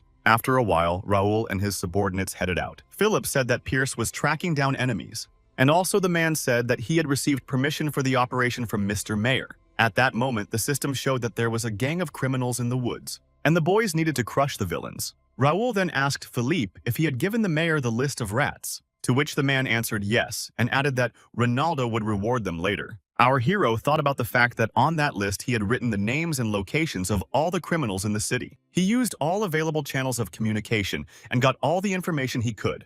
So the guy wanted to eliminate all the flaws in the plan. After that, he told his men that they could move out. Meanwhile, some strangers were hiding in the bushes next to the knights. They looked at each other and said something. In another place, Pierce's group was lurking. With a serious expression on his face, the man said that he had found what he was looking for. In front of him was the enemy's lair, judging by the footprints on the ground. So, without wasting time, he ordered the others to begin the operation. At the same moment, he jumped up on a tree branch and decided to use the recently learned skill. And this skill was called Detection. After activating it, the man's eyes lit up red. As a result, through the walls he could see in the den 2 men who held a bow in their hands and were ready to attack. So Pierce realized that the young master was right. Their enemies had indeed set up magic circles and barriers. He decided that he must report this to Raoul. Then our hero himself informed the man that they would be there in 5 minutes. Looking at this message, Pierce thought that 6 months ago his life was completely different. Earl Ashton's youngest son Raoul, unlike his brothers, grew up as a weak and untalented child. Most servants and knights tried to avoid him, and when the boy was looking for volunteers to go with him on a journey, few expressed a sincere desire. Then Raoul visited the training ground and talked to the knights, among whom was Pierce. Addressing him, the young man said that he knew that the man wanted to go beyond his limits, and he offered Pierce his help. As a result, our hero took the sword in his hands and began to guide Pierce, paying attention to the points that need to be finalized. And even though Pierce wanted to do better, he doubted that Raoul could teach him anything. However, the man decided to trust him and see what would happen. As soon as Pierce did what our hero told him to do, he was amazed. The man's movements became much clearer. Then he remembered the words of the young man who said that it would be difficult for him to master the bear kick, and his advantage is not in strength but in agility. Pierce also remembered Raoul telling him that he should hone his archery skills. After all, the boy had heard he had a talent for it. Pierce was surprised, because not many people knew he could shoot a bow, and the young man noticed it. It was at this point that the man decided to follow our hero. Now, Pierce thought it was the best decision of his life. He thought that those who refused Raoul's offer were now biting their elbows. The man didn't even understand why the guy was hiding his power. Thanks to the skill books that our hero bought, Pierce not only reached the expert level in bow skill, but also improved other skills. He said that without Raoul's help, he wouldn't have succeeded. Pierce also thought that today the guy could show his true strength. And at that moment, he looked down and his face stretched. Pierce came down from the tree and said hello to Raoul, who had arrived with his subordinates. After that, the guy looked at the den of the criminal gang. The system said that the guys need to destroy the magic circle and get inside to get information. Continuing to look at the lair, Raoul thought about the fact that they are all similar in whatever city they are in. However, this was where the spies of the Cranian Empire were hiding. Usually, Connect players get quests from starting points like Mira, and then get rewards for destroying monsters or bad guys. But now, our hero was dealing with some tricky people. Slave traders that kidnap people, mercenaries who want to make more money is no comparison to the spies Cranian. They're also known as Imperial Trackers. They hunt down players to blackmail them into not cooperating with others. Raoul thought that the trackers were causing a lot of problems, so he couldn't let them continue to run amok. After that, the boy waved his hand to Pierce. It was a sign for the man to attack the enemies with his bow. With the first time, Pierce hit the right place and destroyed those enemies who stood behind the wall. Thus, the way for our hero and the rest of his men was open. Raoul thought about destroying the magic circle with the help of a scroll he had recently acquired. But suddenly, the young man decided to take his time. Looking ahead, he noticed a flow of mana. So reaching into an inner pocket, he took out a dagger and decided to try to absorb the energy. Making a leap forward, our hero realized that he could do it. Then Raoul Ashton plunged the weapon into the magic circle and destroyed it. Now he could save money instead of spending it on scrolls. That was exactly what Pierce had expected from the master. Then turning to Jackson and Neil, the man said they were moving on to the baiting phase. He said he would notify them when they could enter. Meanwhile, Raoul Ashton thought about how lucky he was to have his elite knights by his side. Then the young man told his men about the plan and asked them not to take prisoners. He also asked him to remember to use his rapier to strike the final blow. Jake replied that he didn't understand why they needed to poke them with that wand, but he would do what the boy ordered. Raoul then turned to Pierce and asked him to cover and search for the prisoners. He said that the man's main task is to rescue Nikki, who was Nakia's sister. At the very end, our hero turned to Philip. Pointing his hand in front of him, the young man called all his men to action. They went to the den of criminals. Moving along the dark corridor, the guys reached a hole in the wall. Raoul assumed that it was the hideout itself. At that moment, Pierce reported to our hero that he had successfully penetrated the enemy base. That was a good sign. The boy thought about the fact that the hunt was starting. Looking around, he noticed that the shelter had high ceilings and wooden fence. He also saw his opponents, who were probably about 30 or 31st level, which is the level thieves usually have. After a few minutes, Raoul Ashton turned to Philip and Jake and said that the analysis was over. Now they were free to move out. But before they did, the guy signaled to the men what they had to do. Then, with one motion of the gentleman's hand, Philip and Jake rushed forward. Raoul rushed after them. With incredible speed, he approached their opponents. Flying above them, the young man attacked them.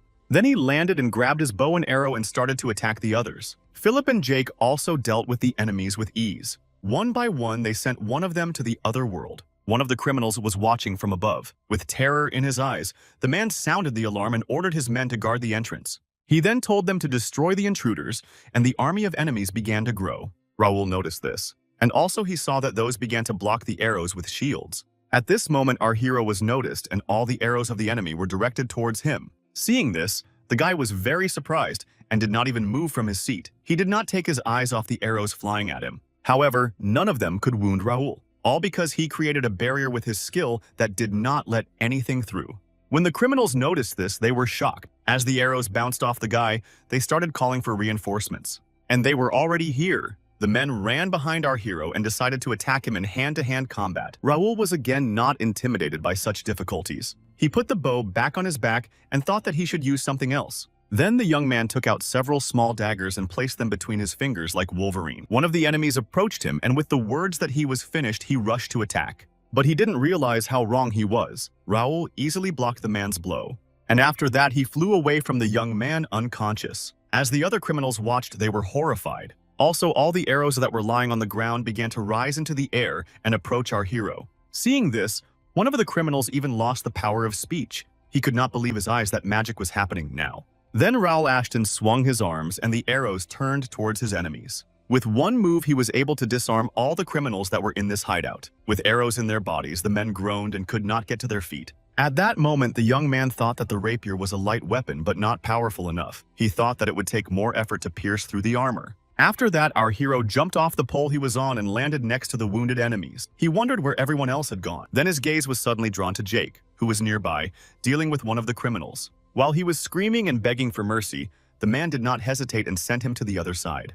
When Raoul saw this, he gasped. Grasping his forehead, he realized that Jake was rebelling against the use of the rapier. The young man thought it was better to save his mana, since he had reminded him several times not to leave marks that indicated swordsmanship. But later he thought it was not worth the trouble. After all, the lowlifes were finished. Our hero's group had neutralized them all. After a while, they stood together and discussed what had happened. Pierce was apologizing because Miss Nikki had not been found.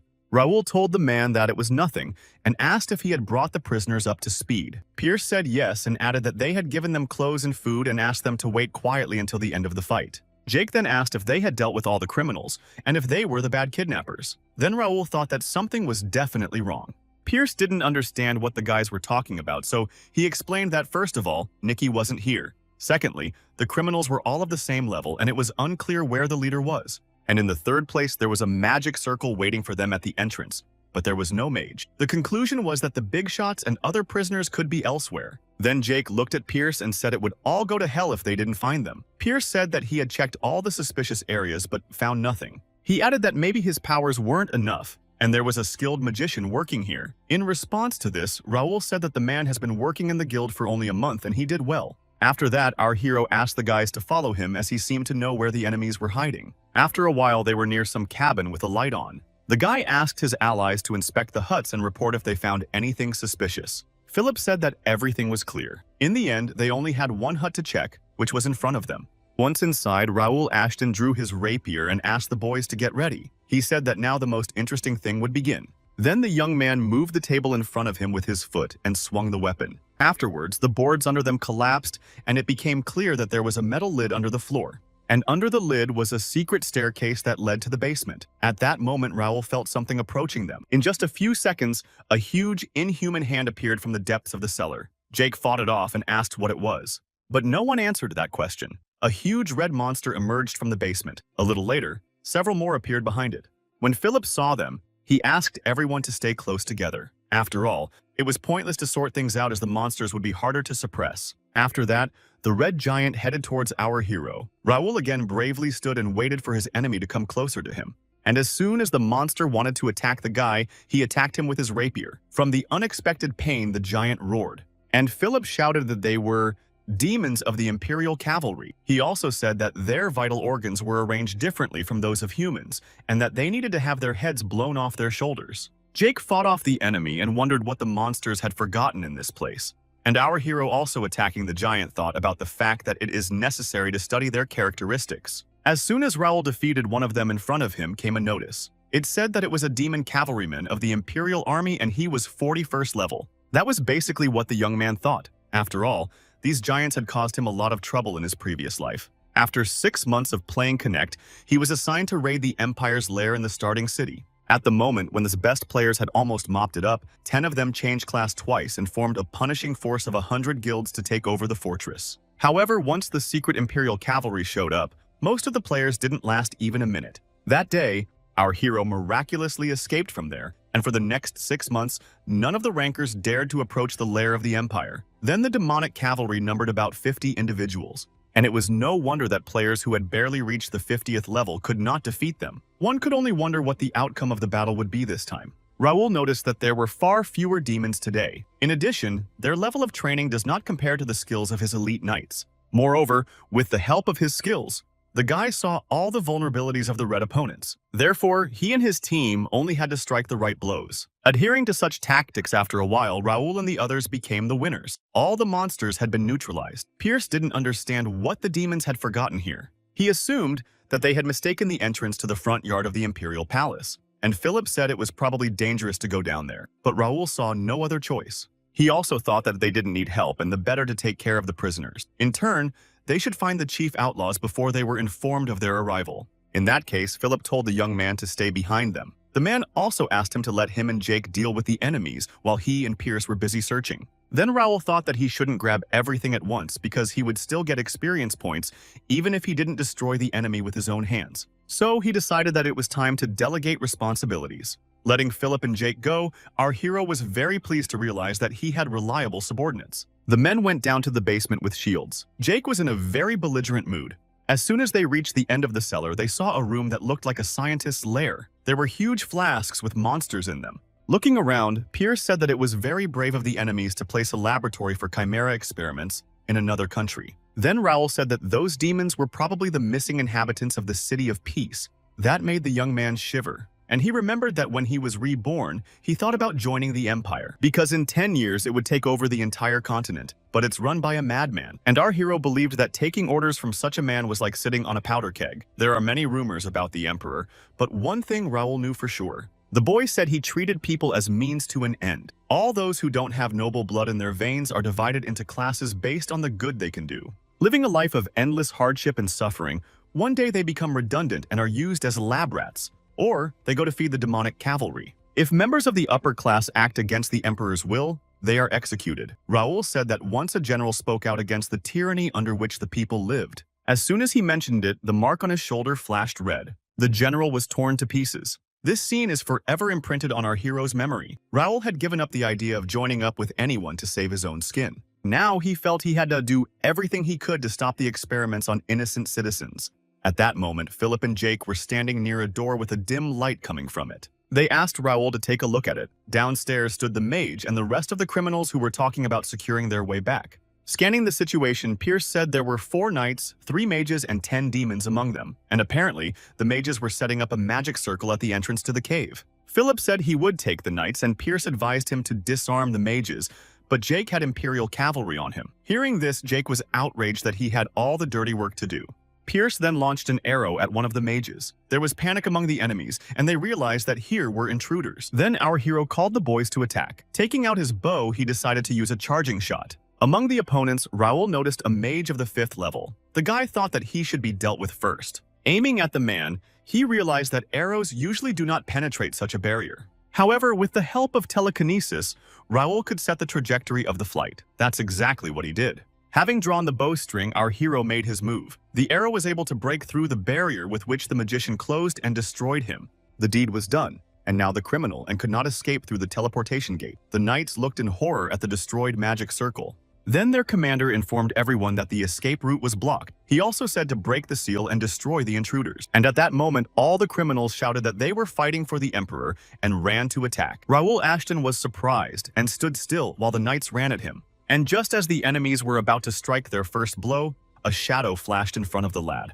It was Philip who covered his lord with his shield and himself. Watching this, the young man noticed that his subordinate was barely holding back the criminals. He couldn't believe that the strength of a top-class knight whose level was above 90 wasn't enough. After that, the guy decided to turn to the status window. In front of him stood a knight named McDowell. The young man assumed that the red mark had affected the growth of all his characteristics. Fighting the Imperial cavalry, Jake didn't understand what was going on and why he was so spit up. So he went to Raul with the notifications and asked for permission to use the sword. He thought it would be hard to destroy demons with that stick everyone called a rapier. In response to this, the guy said that Pierce and Philip were doing fine against the enemy, and only he had some difficulties. He added that he had believed in the man, but he must have been mistaken. Those words made Jake furious. He said he was just worried about Pierce, so he wanted to clarify.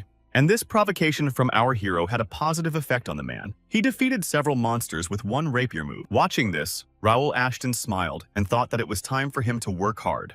The young man approached the monsters and destroyed them with a few swings of his rapier. Jake wondered how the Lord had found the monsters' vulnerabilities so quickly. At that moment, McDowell realized the position they were in and realized that our hero and his team were outnumbered. The guys continued to fight and the man tried to realize who his opponents were. He noticed that they were fighting with rapiers and assumed that they belonged to Viscount Rendell. However, McDowell saw that the chopping movements were not as skillful, so he began to doubt it. Then Jake said that the man did not need to know who they were since he would die anyway. He said that Imperial dogs were only good for talking. That made McDowell furious. He asked Jake how he had the right to insult Imperial trackers. Then his gaze was drawn to our hero who was behind them all. The man asked himself if this young man was their commander. Then McDowell smiled. It was because at that moment he had figured out how to get out of here alive. The man ordered all the monsters to give their lives for the Emperor, and for the honor of the Empire, They rushed to the attack, and looking at the demon that ran towards them, Raul was stunned. He realized it was the Black Sacrifice. The demon attacked Jake. The man blocked the blow with his shield and felt how strong his enemy was. After that, he bounced back. It was a skill that deprived the bearer of mana and life energy, and allowed him to gain strength for a short period of time. Raul assumed that the criminals were up to something and came up with this method. At that moment, a notice appeared in front of him that he should be careful. Turning around, he saw McDowell running at him and Philip with an attack. The system informed him that the man had the power armor of an Imperial warrior of level E, and the maximum time of its effect was 2 hours. So Philip rushed towards him and told our hero that he was trying to distract him, and as soon as he attacked McDowell, he immediately realized that the force field blocked his strike. So the man continued to fly toward Raul. As he approached him, he said the guy was finished. McDowell then struck the young man with all his might. The ground beneath him shattered. After a few seconds, however, there was genuine surprise on the man's face. Somehow, Raul Ashton was able to block the blow and remain unharmed. The man asked the guy if he had power armor. Moreover, McDowell noticed that the young man could change its details. He assumed that judging by the filling, our hero had a power armor of level F. However, his intuition told him that when the transformation process was over, something terrible would happen. So McDowell decided not to waste time and immediately attack Raul Ashton. And as soon as the man's hand was near the guy's face, he didn't realize what had happened. He thought that he was going to dodge the blow of the opponent using the skill flash, but suddenly a notification popped up and it was like he was pinned in place. The notification said that Raul had encountered power armor and awakened the Regnator. According to our hero's status data, he possessed a unique characteristic. The system also said that the young man had fulfilled all the necessary conditions and could now activate the Regnator. However, the guy had an insufficient mana reserve and started searching for an additional source of energy. In the end, the telekinesis skill was found and the connection was successful. So Raul understood what it meant to wear power armor, a barrier blocking all physical attacks but inferior in strength to a mana blade, a defense skill that neutralizes spells of at least the third circle of magic, and inside it is a mysterious core that increases the mana and physical abilities of the wearer. And the wearer of power armor cannot be defeated even if the opponent has a higher level and more experience points. Its power is unfathomable. However, it was created for the people of Connect. Therefore, players cannot use it. And power armor remains their pipe dream. For non-player characters, it was the only way to fight back against the players. However, with a happy smile on his face, Raul declared that the power armor was now his. Continuing to swing at our hero McDowell did not understand why his attacks did not work on the young man. In the end, after a blow from the man, the boy bounced back and looked at his enemy with anger in his eyes. Then he pulled the rapier lying nearby with a stream of energy. Without wasting time, Raul attacked McDowell. He watched in horror as the young man broke through the barrier. The man thought his end had come, receiving a blow from our hero. With burning eyes in that case, he said he would take everyone with him.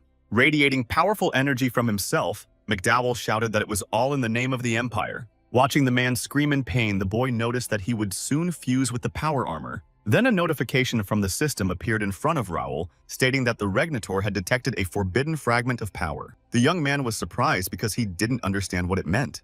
And the system explained that according to the oath, a part of the seal was released. After that, our hero began to emit light from his body. Continuing to shine, the system added that the Regnator was ready to show his true power. A couple of seconds later, a beautiful and powerful armor appeared on our hero's body. Now the young man's size matched his opponent. Meanwhile, McDowell continued to lurch from the discomfort in his body. Then he gathered his strength and flew towards Raul Ashton to attack him. Looking at his enemy, our hero thought the sight was disgusting. McDowell looked terrifying. As he swung at the lad, it was all accompanied by an unpleasant growl. Fighting with the Imperial cavalry, Jake and Philip watched their master and were shocked by what was happening. A couple of seconds later, there was an explosion so powerful that the men had to cover themselves with their shields. As soon as everything dissipated, it became visible that our hero blocked McDowell's blow. Raul then decided to attack him. When he saw the guy's hand clenched into a fist coming towards him, McDowell shouted loudly. His whole body began to glow from within, and the young man continued to point his fist at the man and said goodbye to him. After that, McDowell's voice flew off his shoulders, and our hero exhaled heavily after such a fight. The armor on his body began to evaporate. The guy couldn't believe what he had done and wondered if he had managed to meet the time limit. As soon as he thought about it, he started coughing up blood. Philip and Jake began to worry about their master and asked if he was all right. He waved his hand to his subordinates to let them know he was okay, thinking that it was the first time he had felt something like that. Looking at his wrist with the golden bracelet on it, he felt as if he had opened the veil of eternal power. And covering his eyes, Raoul Ashton thought that this time he had borrowed energy from other sources. And then, with burning eyes, our hero clenched his fist and said that someday he would handle it himself. A little coming to his senses, the guy pulled out the stone that was in McDowell's chest. To be exact, it was a pocket teleporter and a mana stone. Raoul realized that they would find a use for it later. Pierce then approached him and told him that they had found Ms. Nikki and the rest of the prisoners. However, not all of them had survived. In response to this, the young man said that they had done all they could. He asked the man to tell the hostages to get ready as they would be returning to their families soon. Pierce also complimented that Ms. Nikki was not feeling well. In that case, Raoul said that they should hurry up and leave. But before they did, Jake asked, "What about the treasure?" Raoul was surprised and asked the man if he wanted to take it. He said yes and added that he would give it a second life. He also asked the guy if he could leave such valuable things in an unknown place. Then our hero thought about it and thought that Jake was right. He realized that he couldn't wear McDowell's power armor, but it could serve as proof that they had caught the Imperial trackers, and it would also be an excellent object of research. Raoul said the trackers were not easy to defeat. He remembered how easily they took the lives of ordinary people. Many users had left the game because of them. But now, there was no need to provoke them into new battles. He decided it would be better to focus on strengthening their combat power and raising his profile. Raoul then turned to Jake and asked him to forget about the treasure as he needed it for the plan. Just like that, the boy said it was a trophy for her. The man was outraged, as the Lord himself did not give them the opportunity to get it. In response, our hero said that his subordinates still get a reward and now need to rest. From this, Jake was over the moon. He was happy about the future bonus and vacation. Looking at Jake's running away, he couldn't understand whether he was a fool or a genius. Then he turned to Pierce. The man said that the bait had worked and that they would do their best. Raoul was very curious how his enemies would act. However, there was nothing to think about. Still, he wanted to see their bewildered faces when they found out that they had fallen into a trap. Meanwhile, the Rendell family was walking to someplace. Ramon asked the guide indignantly if they were going in the right direction. At that moment, the man thought that they had followed our hero into the forest but had lost the trail. Ramon was furious that because of the guy they got into the temple and lost all their money and weapons. They also lost mana and lost. On top of that, there were only 12 knights left in the guard. Ramon said that even Captain Jeremy was wearing power armor. The man thought that they couldn't miss the chance to take revenge while their enemy was outside of Mira. And in that second, their guide said they had arrived. In front of the brothers of the Rendell family was a dark corridor. Kale then asked if this was the right place for them. He thought the place looked a little creepy, but they should search it anyway. Ramon thought so too because they had come all this way for a reason. Eventually, after searching the area, the Rendell family found a chest with gold coins in it. This pleased Ramon. Even though they didn't find Raoul, they managed to get some gold. Jerry thought they had found a real treasure cave. After all, there were various artifacts and magical objects. However, this was not the biggest find. Next to them was a power armor that the Rendell brothers looked at with even more joy. Meanwhile, our hero and his group returned to the city. There he was greeted with all respect by the townspeople. They thanked him for taking the brunt of the attack and said that they had cleared out the hideout in the eastern forest and rescued the prisoners. Raoul praised them in return. They were actually novice knights and members of the first guild. 6 of them had reached the expert level, and the others were preparing for it. The northern hideout had been cleared and the supplies had been delivered. The western hideout was the same story. Each of the knights had been trained in the sword skills of Ashton County and knew how to use mana. Raoul thought about the fact that their ranks had swelled to 100 fighters. Now, they were not afraid of any outlaws. Then he shouted to his men that it was time for them to return to the base. After a while, they returned where they were met by surprised knights. They did not understand why the men of Ashton County were so numerous. Then the young man turned to one of the men and asked if he was the commander, and he was indeed. The man said they had been ordered to round up all the civilians. Among the crowd stood Nakia. While everyone was rejoicing that their children might have returned, she thought of her little sister. And then she noticed in the arms of our hero Nikki, who was unconscious. Raoul then turned to Nakia and asked if she was really waiting for them. The girl's body was trembling and stammering. She thanked the guy. The young man said that Nikki was not well at the moment, but the palace would take care of her and she would surely recover. Then Raoul turned to Bernard and he said that the Reverend had already arrived. At that moment, our hero thought about the fact that they had saved the lives of many people who could have died. In addition, they changed the future of one of the girls who would have almost made revenge her life's goal. Maybe Nakia would never become a great alchemist and create potions that would turn the world upside down, but Raoul hoped that the girl would play a role in the prosperity of the empire. The guy said that when he returned to the past, much had changed, and he was not afraid to influence the course of history. The young man no longer followed the principles of humanity and was not afraid to take away someone's future. Today he could save many more people if he acted faster, but our hero turned his back on them, driven by the desire to please Nakia and earn points. However, he managed to achieve his goal and rescued many prisoners. Raul believed the city was no longer in danger, and at sunrise he will be waiting for a reward from the mayor. But even so, our hero felt uneasy for some reason. And turning to the people, Raul Ashton noticed in the crowd an old woman who was looking for her son with sadness in her eyes. Looking at her, the young man thought about the fact that there were people who did not need to pass the tasks. However, they had more serious tests to pass. Now, Raul realized how selfish his intentions were. He shunned ordinary people, not wanting to waste time on them. He promised himself to forget about the past, but continued to live as if there was nothing more important in this world than a game. He realized that there was nothing wrong with just living according to the rules of the game system, but he wondered if it was right to let her define the meaning of his life. Until this day, Raul had made plans based on Bae Do-hyun's goals, but now he decided that if there was a goal he could fulfill, then maybe he wouldn't repeat the mistakes of the past. Then the young man turned to Philip and told him that some of the Myrish people were now experiencing the loss of loved ones. He asked the man if he could gather their personal information given the circumstances. Philip was surprised and asked if this was really the case for everyone. Our hero answered yes and asked the man to give all the victims monetary compensation and to find a job. After that, the guy thought that Philip had already done a good job in the battle, and he was still filling him with work. It made him a little uncomfortable. For Philip, everything seemed surprising, because the Lord usually interfered only in those matters, the solution of which is beneficial to the common cause. But he asked the young man not to worry, as everyone else would gladly do the same, though afterward Philip grimaced and said that they had one grouchy comrade. Jake indignantly assumed that the man was referring to him. With anger in his voice, he said he didn't mind good deeds. Jake then turned to Raul and asked if it was true that he would let him go on vacation anyway. Finally, the man thanked the gentleman. Everyone around him cheered and shouted glory to Ashton County. Looking at this, the guy realized that the support of the Mercian people would be a great help in the fight against other guilds. And even though it was all part of the plan, Raul liked to see them happy. He even thought he might stick around for some hands-on experience.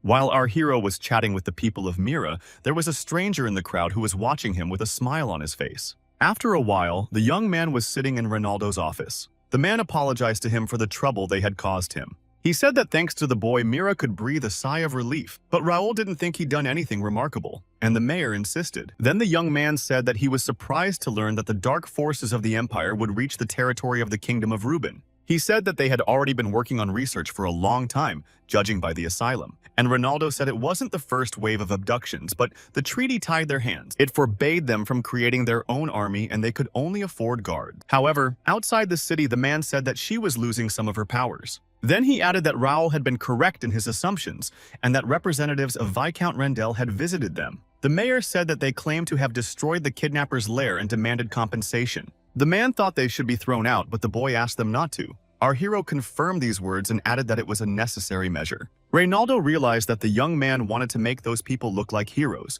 but for what purpose it was not clear to him. The mayor said that it was Raul who deserved all the glory and could be honored with a royal award. In response, the boy laughed and thanked the man for his concern. However, he hoped that the mayor would honor his request. Reynaldo sighed and said that at Raul's age it was not usual for him to be so judicious, and he added that the boy should not worry. At that moment, our hero thought of letting the Rendell family take all the laurels for themselves. That way he could get the attention of the Kraken Empire. Then the mayor said he didn't know what to give Raul. He thought that money would not be enough and asked the boy to tell him what he wanted. In that case, the young man decided to ask him for a favor. Our hero said that he had heard that Ronaldo owned a large collection of valuable books. He asked if the man would mind if he looked into it. Reynaldo was surprised and later said that the young man could stay there as long as he wanted and choose any book he liked, but the man thought that even that would not be enough. He decided to take Raul to the secret treasury so that he could choose something as a gift. In response, the boy thanked the mayor and said that his generosity knew no bounds. A broad smile appeared on the man's face. He said that he always shows generosity to those who deserve it. Listening to the mayor, Raul noticed that he was clearly not stingy in his praise. After a while, our hero was in the library. Looking around, he couldn't believe that this place was so amazing. Coming to the shelves with books, he thought that at first glance you cannot even realize that this is a real treasure. That's because there were countless skills stored here. And while he was standing with a book in his hands, the system asked him if he would like to purchase the skill book Piercing Thunder Rank B. The young man continued to marvel at the scale of the library. Just by looking at these books, he was filled with profound wisdom. Continuing to wander through the rows of the library, Raul thought that he might never come back here again. so he could not miss the opportunity to find the book he wanted. Then, the young man looked at one of the upper shelves and noticed a book that emitted a dim light. He decided to check it out. It was a book called Exploring Ancient Spell Rituals and Mental Cultivation Methods. Even though it had a long title, Raoul decided to open it. And after that, the guy was flooded with a barrage of information. This book was restricted to users with psychic abilities. Our hero realized that the skills of this special book could only be mastered by an S-rank psychonatist. The young man was very happy to have found it. In his previous life, meditation skills of rank B did not prevent Raoul from reaching the top of the Connect rankings, but he lacked spiritual power and was quickly thrown off his pedestal. And while the young man was looking for a way to increase her guildmates, and other rankers had already dismantled all the skill books. It wasn't always easy to find them, and if they were lucky, there was a book with a meager content. Soon, everyone knew about Quercus's Art of Meditation. A fire mage from Japan named Sakata Shigehisa said that the mayors of the starting cities kept S-rank copies in their mansions. And one of them, Sakata Shigehisa, found in Mira's library. Another one our hero found in the city of Ignite. But the magic spells written in it were useless to him. But now, the young man knew that his spiritual power would not run out, because he had accumulated enough energy to study the art of meditation. At first, the effect of psychic abilities will be small. But gradually, the higher the level, the greater will be the power and rank, and a certain amount of spiritual power would definitely make it easier for him. And our hero thought that if he reached the same level of skill that he had in his previous life before the battle with the Empire began, he would win. Clenching his fists and smiling wryly, Raoul Ashton thought that this day would go down in history. As a gift from Reynaldo, the boy chose a mana ring, though there were plenty of similar ones in Ashton County. Then looking at the ring, Raoul Ashton decided it was probably time for him to do some customization. The boy completed all 70 tasks in one night. In addition, he studied all the skill books up to rank C and tried all the rare items. The young man also collected 50,000 in-game coins. After that, he opened the status window. It showed that in just 1 month, Raoul's physical characteristics had crossed the threshold of 65 points.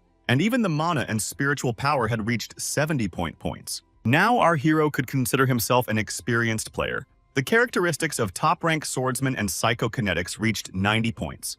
In his previous life, Raoul had achieved the same results in terms of willpower and perception. And now, he was going to gain them in all characteristics and hope to become the first player in history to reach 100 points. It sounded like a dream, but Raoul believed that all roads were open to him. The guy was reborn with the same inventory. He also managed to unlock the skill decks and activate the Regnator. With the skill decks, Raoul was tasked with breaking the seal. But for that, he had to complete 50 more tasks related to skill slots.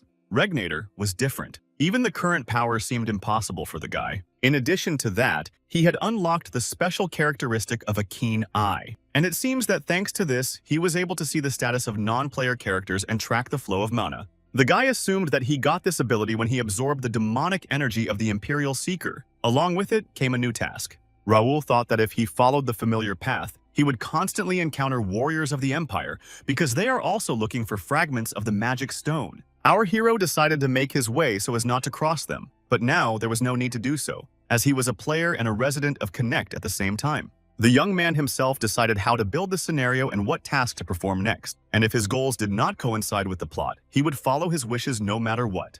The next day, Raoul Ashton was sitting in his office and Bernard came in. He told him that Miss Nikki had regained consciousness. He also informed the gentleman that Miss Nakia had asked to see him. The man asked if the lad wanted to visit them.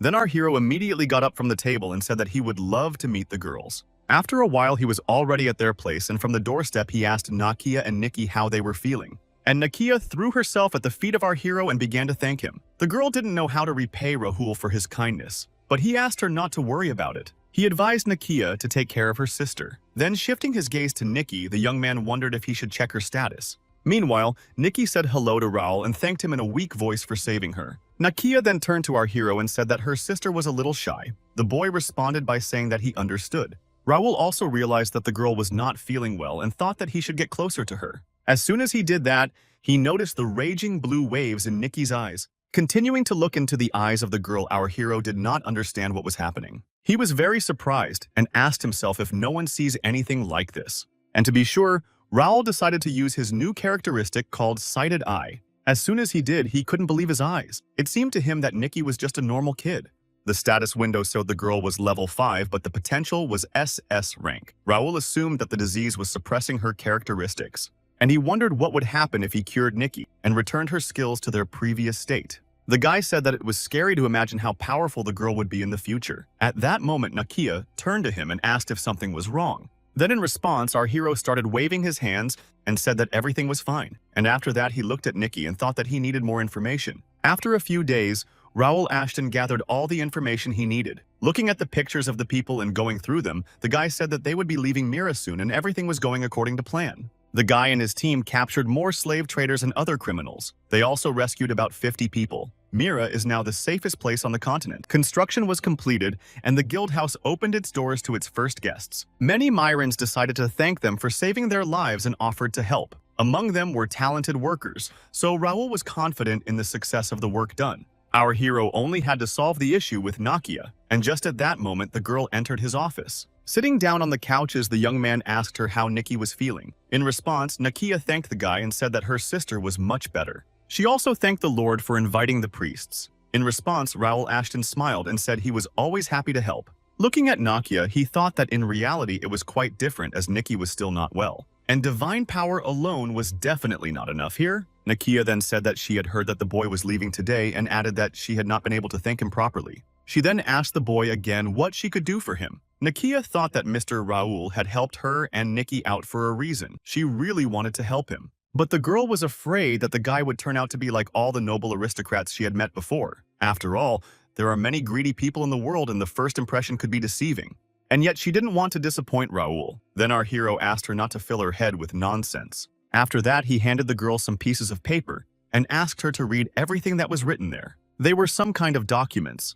Nakia was surprised to see them, and then her eyes became very round. It was a letter of pardon saying that she was absolved of all her sins. The girl couldn't believe her eyes. With delight, she turned to Raoul and asked him how he had done it. He smiled and said that money works wonders. This document forgave all the mistakes made. Our hero had to spend an impressive amount of money to get the Alliance's permission, but it was not comparable to Nakia's value. Looking at the document, the girl thought about the fact that for 5 years she suffered from the ban on the use of mana, and now the young man had solved all her problems. With tears in her eyes, she blamed herself for daring to compare him to other aristocrats. Raoul asked Nakia if she could tell him how she got her mana ban. She told him that she had left her father's home when she was young. Her mentor saw her talent and helped her get into the Alchemists Association.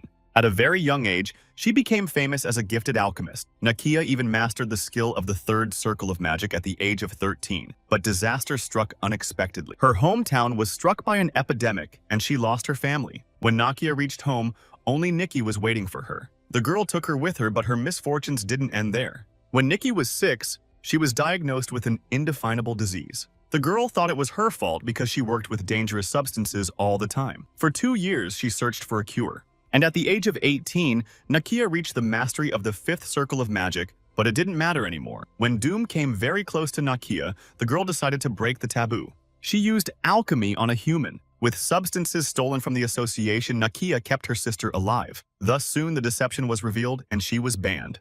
And after some time, they came to Mira. Here it was safe, and with God's blessing, Nakia was getting better. But having learned of the ban and of her illness, not all the Myra people accepted the girls. Raoul calmly listened to Nakia's story and said that they had to go through a lot. Then he handed her a vial of liquid and asked her to drink it. The guy said it would set the girl free. Even though Nakia was very surprised, she trusted the young man and immediately did what he said. As soon as the liquid entered her system, the girl's eyes glowed. Nakia felt peaceful again, as if those 5 years had never happened. She really missed that state of mind. Looking at the girl, our hero also observed her status. At the same time, there was a slight smile on his face. As soon as the glow passed landing, Nakia realized how she could thank Raoul. She knelt down and put her hand over her heart and said that she would serve the boy faithfully and look forward to seeing how he would save and make many other people happy. Raoul then placed his hand on her head and said that he accepted her loyalty and would not forget her words. Then the young man took some notes from the table and handed them to Nakia, saying that they were for her. The girl was surprised and asked what it was. Raoul replied that they were records about Mana Filaria. He also added that they should help Nakia. Taking them in her hand, Nakia was delighted.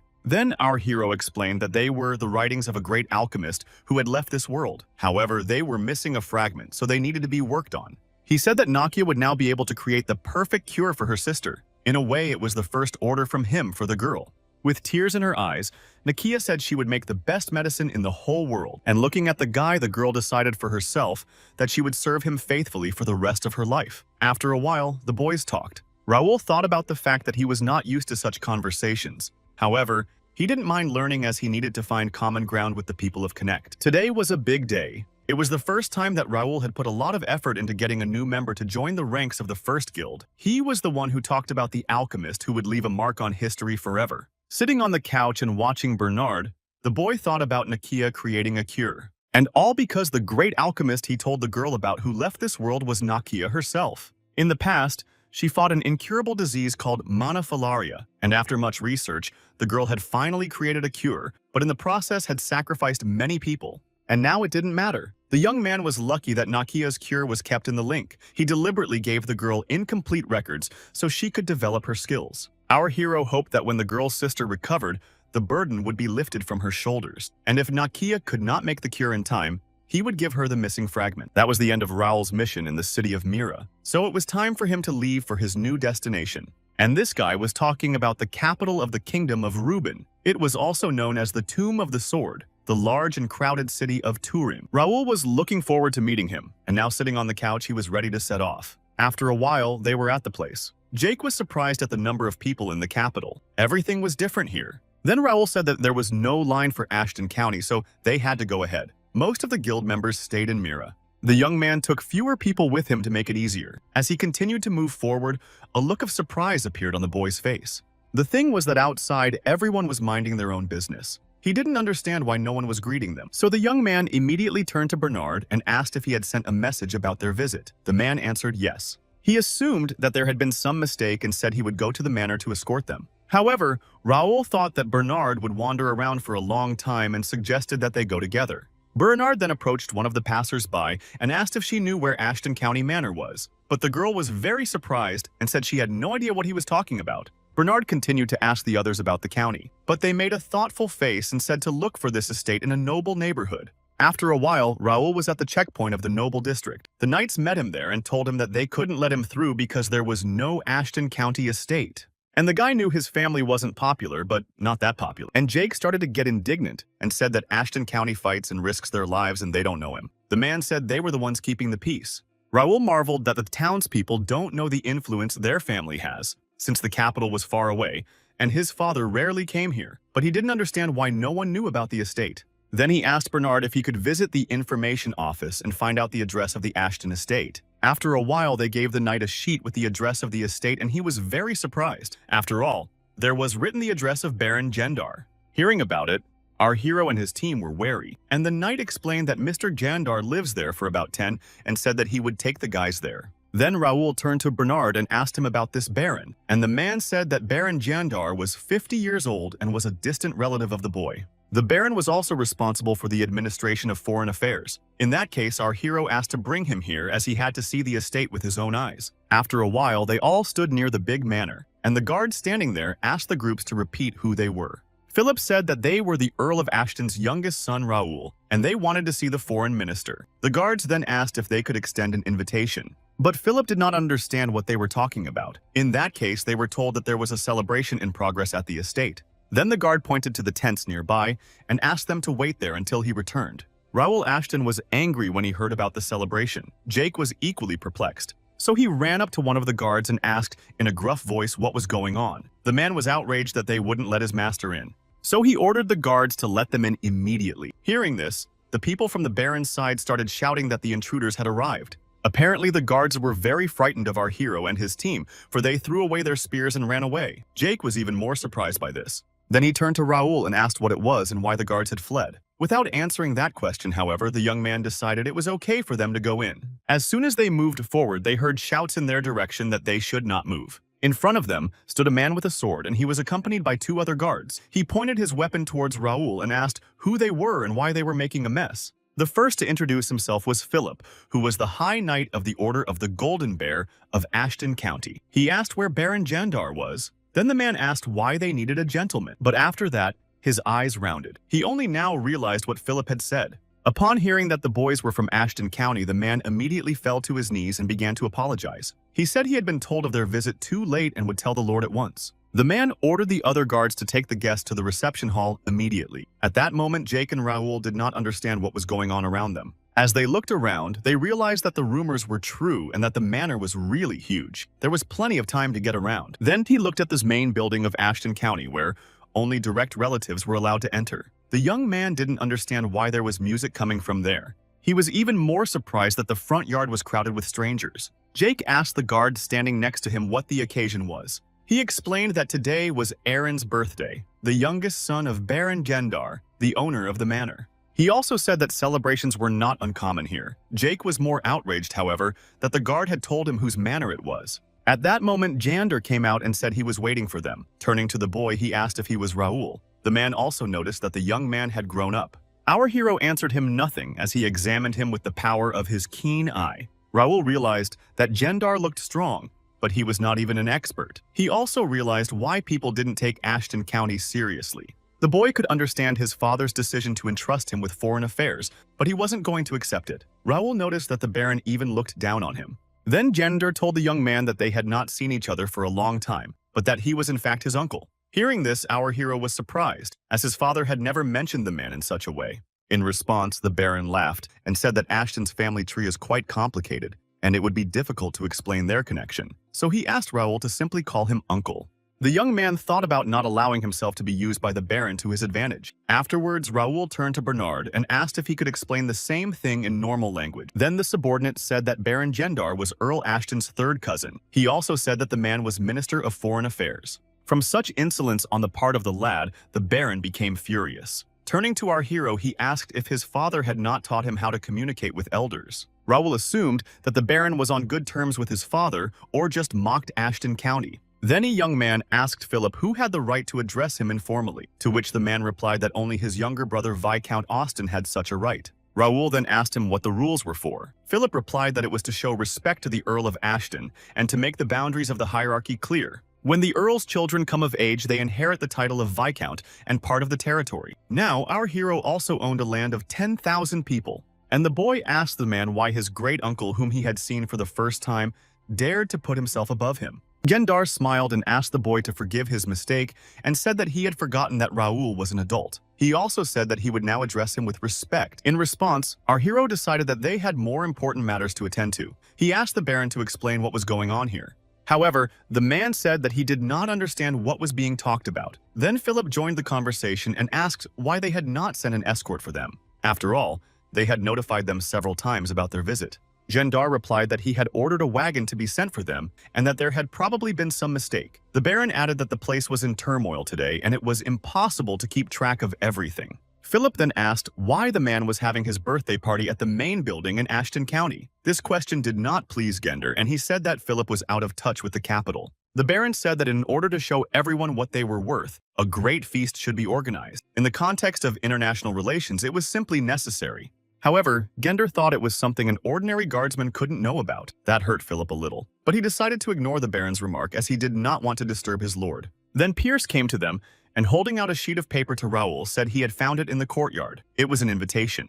And judging by it, our hero said that the feast had nothing to do with Ashton County. After all, he had only seen the Jander family name and crest on the invitation. However, the Baron claimed it was just a piece of paper. He swore it was a formal reception on behalf of the county, and the boy added that the venue was Baron Gendar's estate. Then the man reiterated again that the invitation was not to be taken seriously. He also asked to close the subject and said that the boy was acting outside his authority. On top of that, the man reminded that Raoul Ashton was not at home. These words surprised our hero, and he asked if everything was all right, and Jander confirmed it. He said that according to ancient tradition, they always held a celebration in the main building when it was empty. Raoul thought that the Baron's words made sense. Then the young man said that as a trusted person temporarily executing the will of his lordship, he ordered to finish the celebration within an hour. He also asked for details of the funds allocated for the event. When Jander heard this, he was furious. He didn't understand how he could send all the guests home now. Watching his great-uncle, Raoul thought that his father had probably envisioned this outcome. So he asked the man if he refused to follow orders.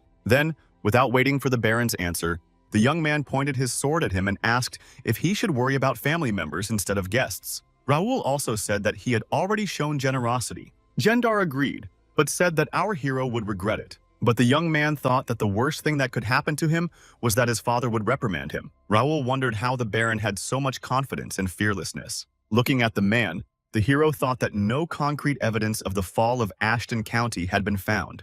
And the guy decided that maybe he could find them here and hit the jackpot. Eventually, after a while, something happened that shocked the guys again. Instead of putting them in the main building, the Baron's men gave them an outhouse. A man appeared behind Raoul and said that since the main building was too crowded, Mr. Gendar ordered to give them a separate place. To our hero, all this seemed delusional, and so he said that he intends to live only in the mansion of Ashton County. The boy ordered everyone to gallop after him.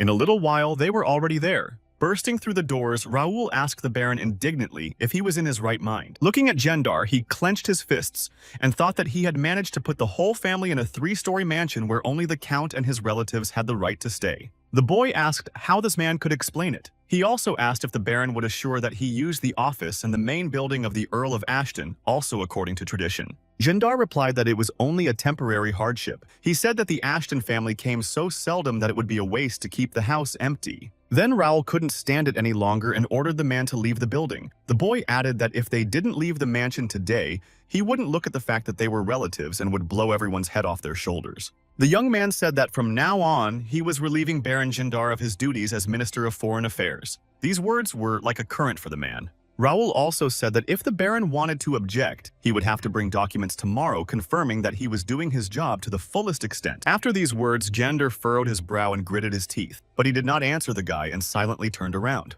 As a result, the man left the mansion with his belongings. With this, our hero had sorted out and now he needed to find some information.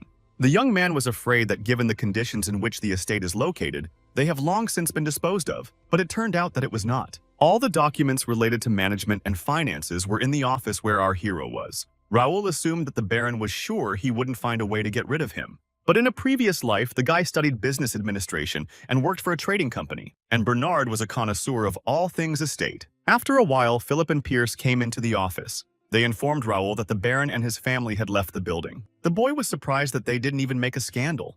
In response, Philip said that they quietly gathered the essentials and left. But our hero saw nothing surprising in this and asked the men if they knew what they were thinking. He said that the Gendar family thought they would soon come back and live here again. In that case, Philip asked the gentleman if he was sure of his decision, and Raoul said that it was necessary to get rid of the rotten men immediately and not to miss the moment. Moreover, our hero thought that a branch of the First Guild would fit perfectly here. And since in his house the young man himself sets the rules, he won't let any fools cross him. Then Pierce assumed the Baron was under someone's protection. The man feared something bad was coming, but Raoul didn't care how many trump cards Gendar had up his sleeve. He just asked him to trust in the power of Ashton County. Jake then jumped up and hugged the boys and suggested that they stop talking seriously and look around the estate. He also asked his allies not to worry and to listen to the Lord. Raoul smiled in response and said that the man was right. He added that everyone except Bernard was free to go. Jake continued to hug Philip and was in a good mood, unlike his ally. As soon as everyone had left, the boy turned to Bernard and asked if he knew what they were looking for. The man answered yes and asked the gentleman to trust him.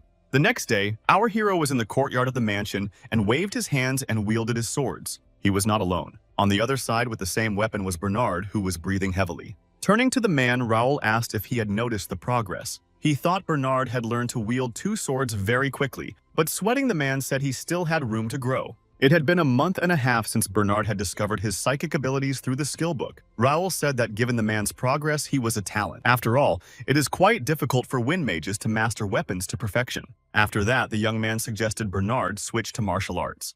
The easiest and most effective way to raise the skill level at the beginning of the journey is to use several skills at once. The boy asked the man if he was ready, and he said yes. However, something interrupted their training. Bernard noticed someone behind his back and said that they had guests. In response to this, our hero smiled, as wind mages are able to pick up information from a great distance. He then suggested that Bernard greet the guests properly. In that case, the man asked his master if he should bring what they had prepared yesterday. With the same easy smile on his face, Raoul told him to carry everything. Raoul said he intended to be rewarded for his hard work. Meanwhile, Bernard was putting on his jacket and realized that the look on the young master's face did not bode well. He knew that if the Baron got in his way, he would not be happy. He knew that if the Baron got in his way, he would be in trouble. Jake looked around incredulously and asked the young man if there was any treasure buried here. He answered his own question by saying that he could not explain why so many people were gathered in this place. Looking around, Raoul Ashton noticed that some of the knights were radiating great energy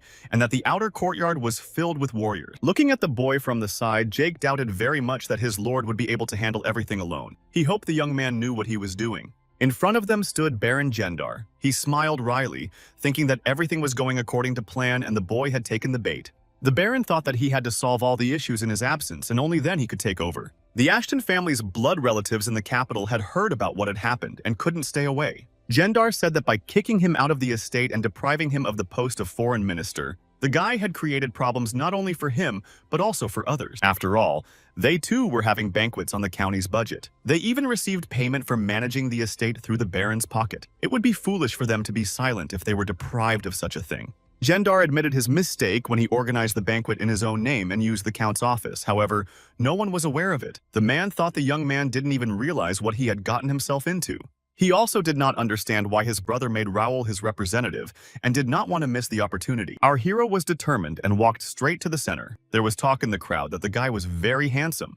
People said that blood does not deceive, and in his 15, the young man was already 1 meter 80 tall, and some did not understand how this boy could annoy the Baron. Some even remembered that Raoul had participated in a tournament on the occasion of his coming of age and had won. As he walked up the stairs, our hero stopped and told everyone that he had not expected to see so many guests. He asked if everyone here cared about the rights to the estate, and a furious Gendar confirmed it. He said they were all here to express outrage at his unreasonable behavior. The Baron asked the guy if it was time to stop the mess and apologize. Raoul realized that the man was speaking for everyone and said that they would sort out who was right and who was wrong. This made Gendar even angrier. He said that for decades the blood relatives had been running the estate in succession, and it wasn't for a guy to come in and make a mess. There was outrage in the crowd about it too. They were annoyed that the powers had been given to the kid and the funding had been cut. While the people were rioting, Baron Gendar stood in front of the crowd and smiled lightly, folding his arms. Our hero watched the buffoonery. He realized that he was not given a chance to explain and that was the Baron's fault.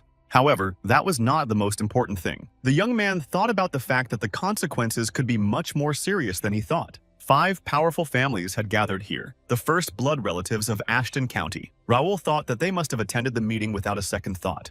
The second were scouts of the Cranan Empire Pathfinder Guild. Their appearance is natural, as the Empire is behind any conflicts occurring on the territory of the continent. But the third, our hero did not expect to see here. A group of people stood behind everyone. They were the Knights of Delamian, which was one of the 5 most powerful families of the Republic of Brennan. The man standing in the middle was named Graham, and next to him were several other sword experts. But the guy had no idea what the representatives of a much more powerful family were doing here. And of course, it was not without the Knights of Viscount Rendell. Among them stood a guy named Raphael, and he had a threatening look. Raoul did not understand what the 4th young master of the Viscountcy of Rendell, whose appearance in itself is a reason to start a battle, needed at the meeting. The young man assumed that he wanted to avenge the incident in the world, but he would not act openly. And last of all, were the Ashton traitors and the perpetrators of this chaos, always ready to take the reins when things went wrong. At the end of the hall stood a man named Titus. He was from the Jaden family and was the Viscount's eldest son.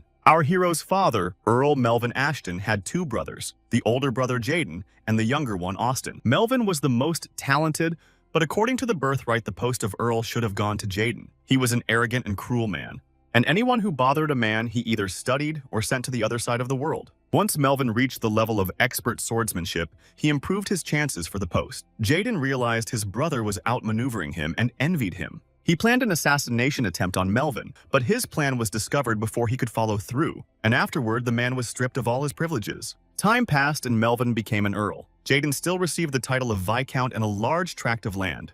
However, he still could not come to terms with his defeat. He eventually sold the assets to his rival Marquis McNeil, gathered his supporters, and left the kingdom. This story took place 15 years ago when Raoul Ashton was born. So the appearance of Viscount Jaden's son made it clear to our hero which side Baron Gendar was on. The incident that led to the breakdown of relations with Viscount Jaden did not affect the others present. The boy assumed that they hoped to get rid of them by getting the estate for themselves.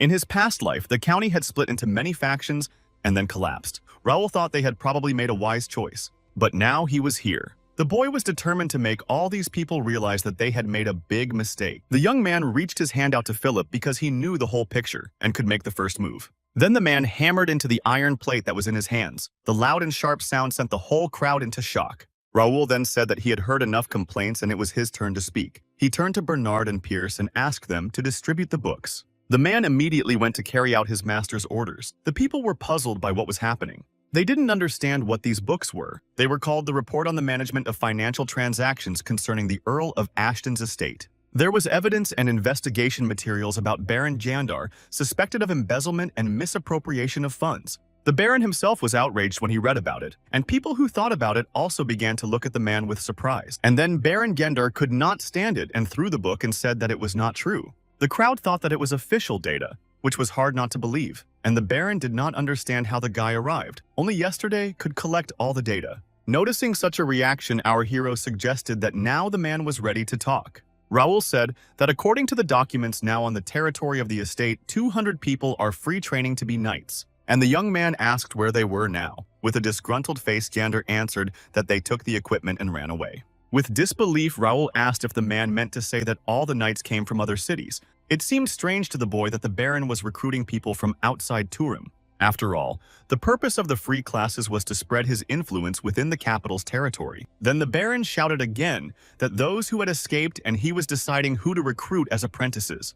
Raoul responded by saying that they would continue their investigations and check the addresses of each of the apprentices. It was also said that Jandar had given out 100 golden swords to the other barons as gifts. However, according to the report, 10 of them turned out to be fakes. The young man also said that the Baron had recruited 100 C-rank warriors and asked where they were. After all, he had only seen F-rank knights. Moreover, Raoul added that in the main building of the estate, banquets are constantly held in honor of the birthday of the Baron's son or his wife. The boy didn't understand what that had to do with the estate. The whole list amazed our hero. It took them all night to get this information. When the guys found out that some of the documents were forged, they had to sneak into Gender's house. There, thanks to Raoul's ability to analyze information and Pierce's research skills, they found a genuine account book. After that, Bernard got busy organizing the account book. Finally, our hero used the copying skill and made dozens of similar ones, all to open the eyes of the audience to Baron Gendar's machination. Then the young man turned to the people and said that he had given them proof that more than half of the funds had been embezzled by the Baron. And he asked if the people had any objections to the dismissal of the minister. At that moment, there was clapping in the hall. It was an indignant Baron Gendar. Continuing the clapping, he asked the guy if he had been preparing everything for a long time. The man couldn't even guess that his nephew was such a horrible person. With a thoughtful face, Raoul Ashton tried to guess what the Baron was getting at. He took the book of reports in his hands and asked the people at the meeting if they thought it was suspicious. Gendar said he had never seen such a carefully prepared report in his life. He said that a formal investigation usually takes 2 or at most 3 pages, and the boy had managed to put together as many as 30. The Baron was outraged and could not believe that the boy had gathered so much information in one night. He thought that Raoul had planned everything in advance before he arrived, and now he was trying to put a stick in everyone's wheels. After Gendar's words, the hall erupted in shouts of support for him. People shouted that this smelled of a political conspiracy. They also thought the young man was trying to save budgetary resources, and they wondered if the Count would stop supporting other families. At that moment, Baron Gendar declared that this was not going to happen and turned to Jackson. The man then approached our hero with a list of their demands. He said that if Raoul signed it and left the capital, they would forgive his offensive behavior. In that case, the guy asked Jake to read out the list. First on the list was to transfer ownership of the estate to Baron Gendar and his family. The second was that the right to farm the estate, including the management of the estate, would be determined by members of the Ashton family living in the capital. The third is to lift the ban on swordsmanship for sideline family members. When Jake heard this, he was furious. He thought Baron Gendar was being insolent. This accusation hurt the Baron, and he asked Jake how dare he treat them like that. From this, he understood how the main family did business. Then Jake squeezed out a list of demands and said that they would never get the estate. He also said he'd never heard such dog nonsense in his life. Then the Baron's patience ran out. The man reached into his inner jacket pocket. Gendar took out a knife and, pointing it at the boy, said that he had crossed the line. Noticing this, our hero's men and all the families who had come to the meeting drew their weapons. At that moment, Raoul turned to Jake and said that it was time to call it a day. And the Baron thought about the fact that he pointed his gun at the young man, but he didn't even raise an eyebrow.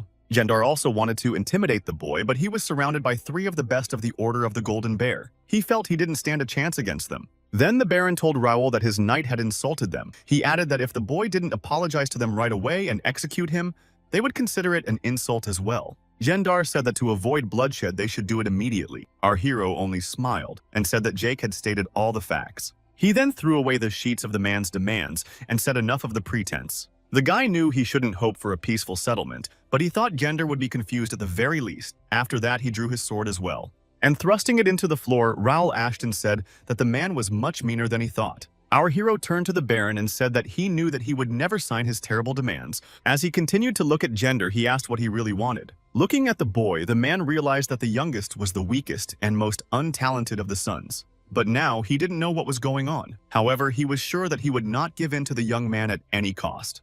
Then Gendar said that Raoul and his men would not be able to fool him. He said that they would not leave this place until they had signed the agreement. As soon as those words came out of the Baron's mouth, all the gates in the building were closed, and the guns from all the families at the meeting were pointed in the direction of our hero. Gendar turned to the boy and asked him to think carefully. Raoul's eyes shone bright blue at that moment. He laughed in response and said that the man had dug his own grave. The young man asked the Baron if he realized that his actions could be seen as a declaration of battle to the county. After this, outrage was heard in the hall. Families shouted to Gender that this had not been agreed upon. No one wanted to go against the county. However, the man called everyone fools and said it was too late to back down since they were all in the same boat now. And he asked the crowd if they really thought they had a chance of being forgiven by the county. At this point, our hero turned to everyone and asked if they were done talking. He also asked the Baron what he would do next, for he would not sign the papers. Then, with a shout in his head, Gendar asked the guy in reply if he did not understand the essence of what was happening. He said that hundreds of knights and guards were waiting for his signal. Besides, the Baron realized that he had an ace up his sleeve, which even the Order of the Golden Bear could not handle. And Raoul thought that he was right, that the others were just watching, afraid to do anything. In that case, no one could stop him. Pointing his sword at the man, our hero asked the Baron why he was sure he cared. At these words, Gendar was horrified. He did not understand if the guy is not afraid of the knights armed to the teeth. The man had saved his secret weapon for the most extreme case, and using it, he would definitely unleash a battle. But he had no other choice. The Baron could not even assume that the rumors that his youngest son was not a weakling were lying. So he took out of his inner pocket a statuette of a gilded bear's head and said that Raoul had insulted him by providing false documents and humiliated him in the presence of all these people. The Baron cried out for justice and said that he demanded the blood mark. After that, the head of a golden bear flew in his direction. This surprised our hero. After all, such a challenge to a duel could only be made once in a lifetime. This is the only way to fight a representative of the highest nobility. The boy was surprised that Gender was willing to go for it, all the more against his own nephew. So the young man asked the man why he would accept his challenge. Then the Baron said it was a last act of mercy. He thought it was better that way than to take away the young man's seal by force. Raoul asked if Gendar thought it would be more honorable to take it in a fair fight. And through gritted teeth, the man said that it was up to our hero to decide either way, but if he refused, he would have to use force. In response to this, the boy snorted. Raoul thought that the Baron can cover his arrogance as much as he wants, but he already knows the answer to his proposal. The boy then asked what the man's terms were. He immediately assumed that the Baron himself would not act as a duelist. Then Gender said that the three would be 3 participants representing the interests of each family. The battle would be one-on-one, and the one whose duelist would last the longest would win. The man added that only direct relatives are allowed to participate, and that really angered Philip. The Ashton family's side is only Sir Raoul. It was very unfair. The Baron said there were many members of the Ashton family present, and if anyone supports Raoul in this dispute, they can take his side. Gendar said he was not responsible. That made Philip even more furious. But Raoul asked him to be quiet and asked about the terms of the Baron's wager. He said that if he loses, he will sign the papers, but what Gender put on the line was unclear. But the Baron didn't think it mattered, and Raoul believed that the stakes should be equal. So our hero said that if he won, he would confiscate the houses of everyone whose signature was on the accounting documents. That made all the people open their mouths, and the young man said that if everyone didn't agree, there would be no duel. He asked the man what his choice was. Gendar didn't understand what the boy was doing. At this rate, he could turn everyone against the Ashton family, but that was to the Baron's advantage. He wanted to force Raoul to do what he wanted. He didn't care if people lost their mansions. Then the man said he agreed to the terms and asked if the young man would accept the challenge. Then Philip turned to his master and said that it was an unfavorable deal. Even though his subordinate was right, Raoul had already accepted the challenge and even received a new assignment. There was no turning back. Our hero turned to Philippe and asked if he thought he wouldn't win. But the man said that he was just afraid that unforeseen circumstances might arise. In that case, with the help of notifications, the young man asked Philip not to worry. He also said that if the duel didn't go according to plan, he could intervene. Raoul believed that the duel is organized for the sake of spectacle. Those do not recognize defeat, refusing to fulfill the terms of the bet. Then our hero said that he accepts the challenge and they need a second who will make sure that the man keeps his word when he defeats him. In response to this, the Baron smiled and asked the young man not to worry, as the second would be a special guest. Then he turned to a gentleman from the crowd and asked if he could take the place of a second. And the stranger said that he would be honored. There was talk among the people. No one understood who this man was. Then Gendar announced that this man was known for his excellent sword skills and was an outstanding personality. He was also a rising star of the Reuben Kingdom. This was Viscount Rendel's fourth son named Raphael Rendel. After that, the people on our hero's side went into a rage. After all, the Rendel family were their enemies. In response, Raphael asked for the outrage to stop and said that he had no intention of coming. But it would be rude of him to decline the invitation. The man said he was here to welcome Raoul, and he didn't even expect such an event to happen.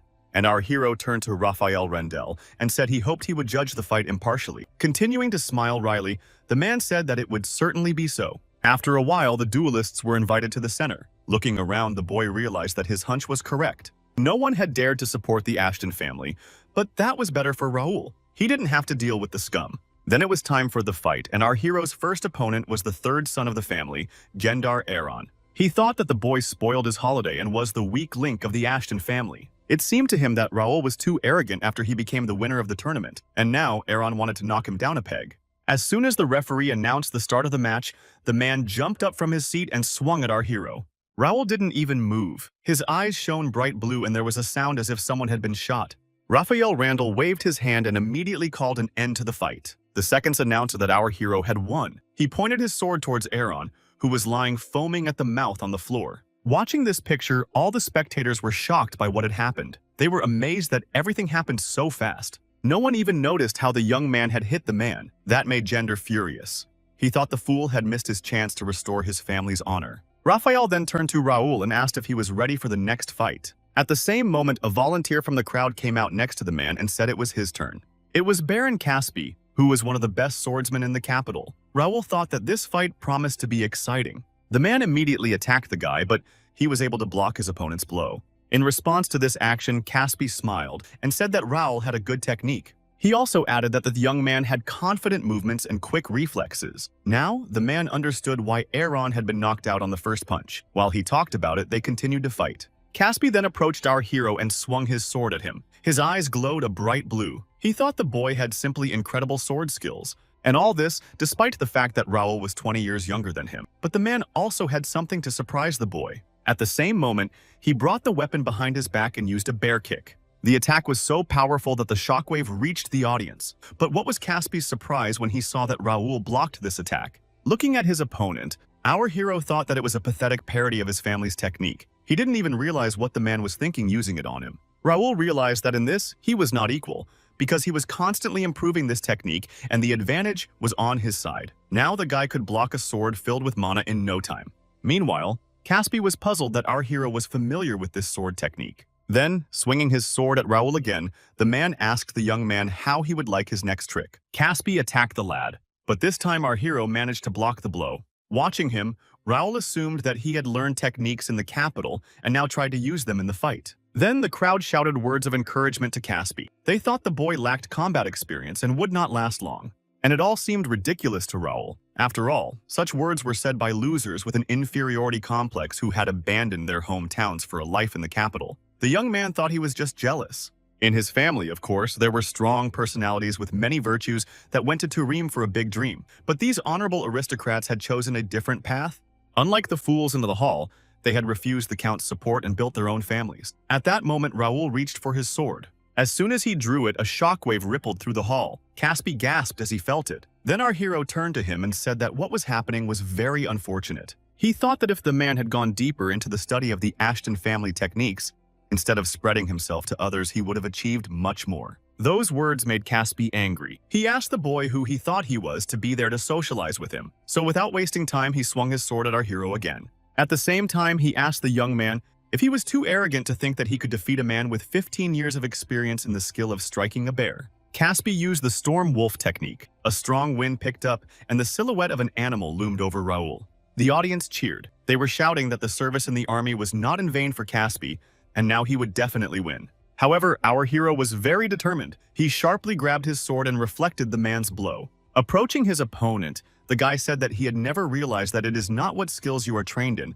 but how skillfully you master them that matters. Looking at the sword, Caspi shouted that Raul was a fool, and he couldn't beat him with a basic sword form. The man had a hard time blocking the young man's blow. He didn't realize what was happening as Raul changed the trajectory of his blade in a split second. Watching the boy in horror, Caspi assumed that it was the fifth form of the bear strike technique, the piercing onslaught. But later he realized that he was wrong, because it was the eighth form called horizontal cut. And after that, Raul gave him a punch called fire whirlwind, which was the third form of technique. Following that was the sixth technique. As Caspi continued to block his blows, he was confused. It was because our hero was changing from one form to another very quickly, and the man couldn't keep up with him. After that, blood splashed from somewhere. From the look on Caspi's face, he was wounded. He was still shocked and didn't understand how such a fusion of forms of one technique was possible. Sword techniques consist of several forms. They are an amalgamation of basic styles such as horizontal/vertical, slash and penetrating strike. So when using sword techniques, they are often interchanged to create different combinations. But Caspi thought that Raul's movements were too unpredictable, and in a short period of time, the guy does not lose quality changing forms with lightning speed. Scratches appeared on the man's body, and he could not even imagine that Ashton family had such a gifted offspring growing up. Then Caspi dropped his sword with a scream, and our hero had his sword at his throat. And Raul asked him what a simple combination of shapes could accomplish. He also asked the man if he realized that this technique had great power. Looking at our hero with horror, Caspi sweated and called the young man a monster. And then, he fell to the floor. Watching his opponent, Raul kept pointing his weapon at him and thinking that all he needed was a keen vision, quick reflexes, and the ability to assess the situation. The guy was sure that sword skills didn't matter. After that, the second announced that our hero had won and Baron Caspi was defeated. Gendar was horrified, and people began to talk that they had heard that the Earl's youngest son was slacking off in martial arts. Later, Gendar calmed down and decided there was nothing to worry about. After all, his opponent was a boy who had recently picked up a sword, and he wondered if the others would guess who the next duelist would be. The man thought that if it was the one he was thinking of, Raul didn't stand a chance. Then Raphael Rendell said it was time to welcome the last duelist. The man himself wanted to see the tangling men of Ashton County swallow dust as soon as possible. Raphael would have heartily enjoyed the young man's loss. However, to be honest, he didn't care about the outcome of the duel. At that moment, a willing fighter emerged from the crowd. Looking at him, Raphael assumed it was Dave. This man was not particularly memorable to him. The man was a little older than him and was the son of Baron Gender. Dave was also not a timid man. Smiling broadly, Raphael, before the start of the fight, wished our hero a painful defeat. After that, he announced the beginning of the third fight. At that, the man shouted to Dave to trample Raul. Looking at his man, the young man could not even suppose that they would put forward such a serious opponent. Dave then turned to Raul himself and asked him to listen, as he would not repeat himself twice. He told the boy to surrender nicely. Otherwise, the man pointed his sword at him and said that he would split him into different pieces. He also said that if the boy was going to be drawn by his worthless technique, it was better to forget about it. At that moment, our hero's blade began to glow with pure mana. This was noticed by all the spectators, and they were very surprised. However, some still thought that Raul was no match for Dave. Continuing to emit light from himself, Raul told the man to stop talking and finally attack. Dave immediately decided to act and pointed his sword at the young man. And jumping up from his seat, the man asked the boy after his attack not to cry. With these words, he swept his weapon in front of him. However, Raul Ashton very cleverly blocked the opponent's blow and ran towards Dave, attacked him back. The man was able to block this attack and asked the young man if that was all he was capable of. He asked Raul to keep attacking and asked again what happened to his great attacks. As he watched the man approach him, the hero noticed that his sword had a mana-boosting effect on it. Continuing to fend off the attacks, the guy was very curious how long this effect would last. He didn't have to wait long for an answer. After a while, Raul saw that the mana was gradually dissipating. Dave didn't calm down and attacked the guy. Once again, swinging at him, the man asked how long the young man would block his blows. And before he could answer, a new attack flew into our hero. Holding him back, Raul panted a little. This blow slightly damaged the sword, but did not break it. And this surprised the young man because when the blade of a swordsman with an average level of mana collides with the blade of an expert, the sword of the former is destroyed. So he assumed that Dave had a fake mana blade, and then the guy decided that it was time for them to call it a day. After that, our hero quickly rushed towards his opponent, taking him by surprise. Then Raul told the man that he lost, and with a smile on his face called him a cheater and also an imperial dog. These words really hurt Dave, and he asked indignantly how dare the guy say such a thing. The man swung his weapon at Raul again. The young man wanted to block his opponent's blow, but suddenly his sword broke. From this, a bright light spread through the hall, which at the same time blinded Dave. It was at this moment that our hero decided to act and directed his fist in his direction. The blow went straight to the man's face and he lost his balance. But that wasn't the end of Raul. Directing his other fist at Dave, the guy wished him pleasant dreams.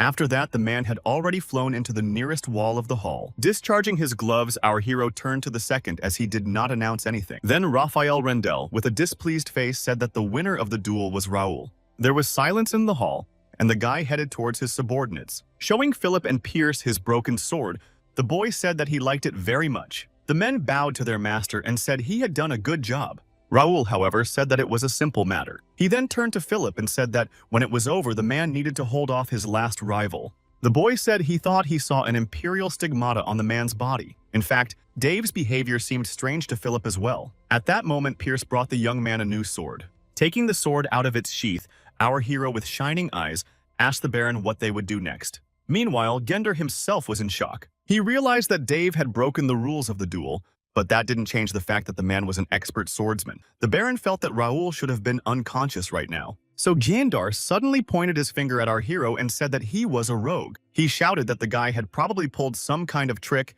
and the results of the duel were annulled. But looking around, the man didn't see any reaction from the crowd. He realized he was doomed. That's when Gender remembered the documents. His last chance was to enlist the support of the Jaden family or Rendell.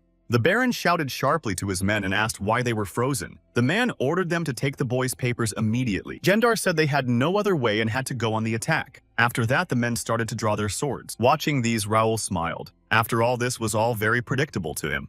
Then he turned to his subordinates and asked if they were ready to have fun. And they, of course, said yes. But suddenly a shout came from the crowd, a man asking them not to come any closer. This surprised Raul very much. A wall of men lined up in front of them, addressing Gendar and saying that they would have to deal with them. They were servants of the Ashton estate who had decided to support them. The fighting began. The men shouted that they should hold their defenses and that no one would touch Mr. Raul. At this point, the young man decided he had to figure out what was going on. And suddenly he realized that he had stumbled upon an unexpected treasure. And Gendar resented Ashton's men for stabbing him in the back. In response, the men said that the Baron himself had taken all the money that was rightfully theirs. One of the men said they hated the county because they didn't know the true traitor, and if our hero hadn't intervened, they would have been enslaved forever. These men were personally recommended by Earl Ashton for admission to the Royal Academy. They had performed well in the coming-of-age tournament and received a grant. And since the dormitory closes during the vacations, they had to move here. The living expenses were supposed to be covered by the estate funds, but the Baron embezzled them for himself. He even made the students do chores to save on the servants' wages. It made Jake furious. He wondered how much money Gender had pocketed for himself. Removing the status window, Raul said he doubted that the man had always been like this. Still, he thought the Count had given the wrong man the power. Jake then turned to the boy and asked what he would order them to do. The man thought that if the people of the Ashton family went on like this, they would be seriously hurt. And then our hero asked his subordinate not to worry, because soon someone would come to them. Jake was very surprised by this. As soon as the young man said that, someone came into the hall where the meeting was being held. The stranger immediately attracted the attention of all the people in the room. A man's voice came from the end of the hall, complaining about how he could only be blocked. Everyone else began to scatter in terror at the sight of the stranger. Baron Gendar did not understand what was happening and watched with round eyes. And people continued to run screaming that they are all dead and someone scary has been sent to them. After that, one of the people from the Baron's side shouted very loudly. In front of them stood a pumped-up man who was asking who dared to swing a sword within the walls of Earl Ashton's estate. It was Mr. Dillon. One of his hands was the size of a normal person. No one understood why the Earl's heir was here. And besides the pumped-up man, a whole army entered the hall, and they all looked intimidating. Some kid from the Baron's side was trying to stand up to Dillon, but one glance from the man made him stutter and he flew out the window. Gritting his teeth, Dillon thus removed the obstacle in the form of a boy from his path. There was talk in the hall that the man had unprecedented strength and was the strongest warrior of the kingdom of Reuben. Dillon himself was looking around and searching for someone. Finally, his gaze stopped on our hero. Seeing Raul, the man said that he found him and thrust his sword into the floor. After that, Dillon ran up to him and lifted him up happily. He asked the young man how his brother was doing and if he had been abused. As the boy did not answer anything, the man asked if he had taken water in his mouth. Raul said that he was already dizzy from the shaking and asked him to let go.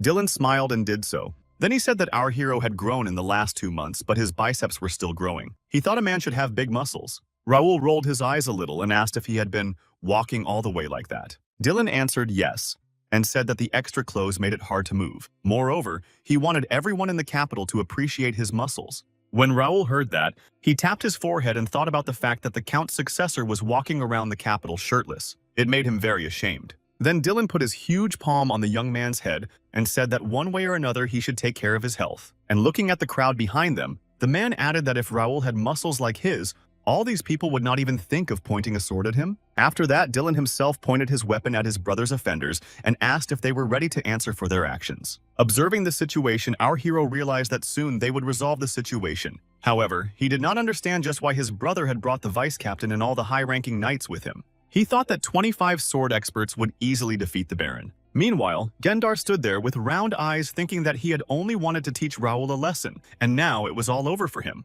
Then the man noticed that Raphael Rendell was hiding behind a wall and trying to save his own skin. The Knights of the Republic of Brennan, that were the Baron's secret weapon, turned away. Gendar was angered by his aides.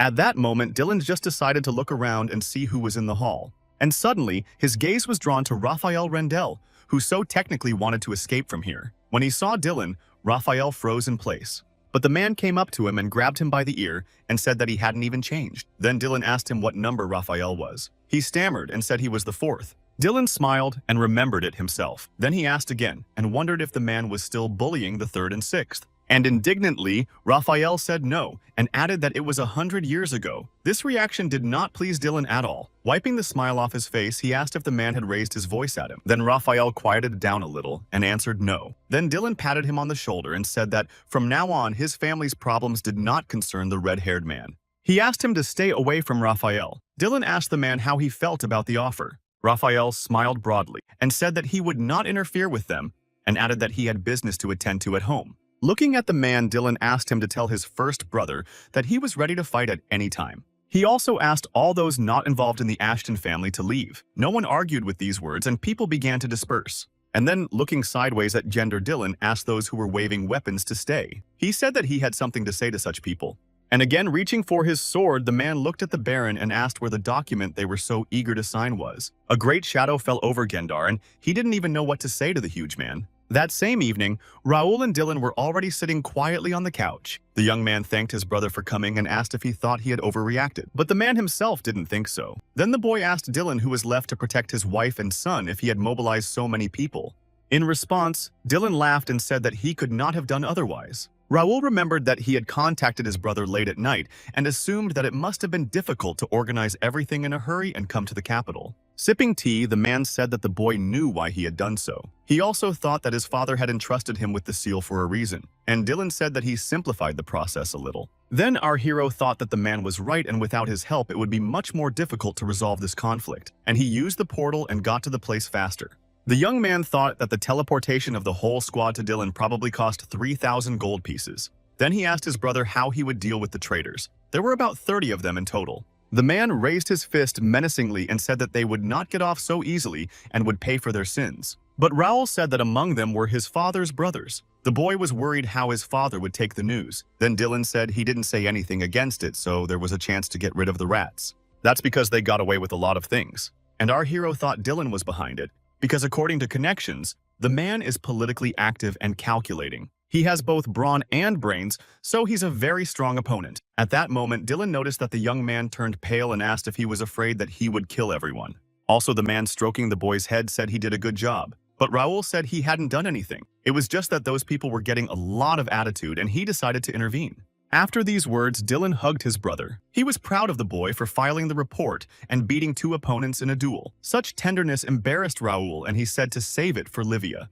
However, Dylan stated that the guy's sister-in-law forbade touching the girl despite him being her daddy. Continuing to give in to the man's shaking, Raul thought that his brother's hands would not touch the girl anytime soon. He then turned to Dylan and showed him the blood sign report. He asked the man what he should do about it. There Dylan saw that all 27 mansions now belonged to the boy, and he advised him to do with them as he wished. When our hero heard that, he was surprised. He realized that all the property will be at least 100,000 gold pieces, and he thought that since it was a family matter, they would deal with it together. Dylan said that it was Raul's reward for the victory in a fair fight and the mansions rightfully belonged to him. He also asked the young man not to worry about him or his family. The man said that the boy was a son of the Ashton family, and therefore should be 100 times more confident. He thought Raoul deserved it, so he handed him the papers back. Taking the report, our hero smiled widely and thanked his brother. He said he would try to follow his words and asked if he could do him a favor. The boy handed the papers to the man again and asked if he could take care of it and leave him only Baron Gender's house. When Dylan heard that, he was surprised. Raoul realized that the value of the papers depended on who was in charge of them. Besides, it seemed to him that it would be incredibly difficult to sell the mansions. So the man said that our hero could rely on him, and as a reward, he said he'd teach the boy a few things. Dylan said he'd be waiting for him on the field in the morning. And as a reward, the man said the boy would learn the secret to the perfect body, and he started showing off his muscle. Dylan then asked Raoul if he was already enthusiastic. Looking at his brother, our hero smiled and said that certainly he was. The man did not expect any other answer. He said that his father and Lawrence were also eager to know him, but that he would reveal the secret only to the boy. And Raoul was very interested to know the secret of building muscle mass. In the end, our hero was waiting for a hell of a month of training with his brother. The young man even swore that he would never study with him. Finally, the day of admission to the academy arrived. Bernard and the others saw their master off and wished him a good journey. The man also wished him to do well in the entrance exam. In response, Raoul said he would try not to work too hard. He did not see the need to give his best in a child's test. Dylan was already in the carriage, and he asked his brother if he was sure it was a good idea. But the young man did not understand the question and asked if the man thought he would have to change his mind. Then Dylan smiled and told him to come back as soon as he passed the exam. At this point, Raoul thought that his brother would tell him to do his best, but that was not the case. The boy wanted to pass the tests and graduate from the academy as soon as possible. After all, studying was just an excuse to get out of the house. The boy's true goal was something else. He realized that if he would fit into the team, he would waste energy. With these thoughts, our hero set off. After a while, they were already near the academy. Looking around, Raoul did not expect that on the day of admission it would be so crowded. Dylan said that there were more people than usual this year because some of them had postponed their enrollment. The young man wondered what the reason for that was. After all, he couldn't find anything about it on the link. Moreover, there was a waiting list of aristocrats who were supposed to enroll this year. It seemed to Raoul that there was something fishy going on here. However, the guy didn't expect much from life at the academy, and it hardly mattered. After that, our hero heard how they began to congratulate different men on their successful enrollment in the academy. Among these names, the boy heard his own, and turning to Philip asked what it meant. After all, the man said that this year there would be no applicants from military families. But now, there were many of their representatives here. Philippe replied that there had been no news when they left Mira. Then Raoul thought about the fact that he had been training with his brother for a month, and Bernard had been dealing with the estate management. He turned to Dylan and asked him to explain what was going on.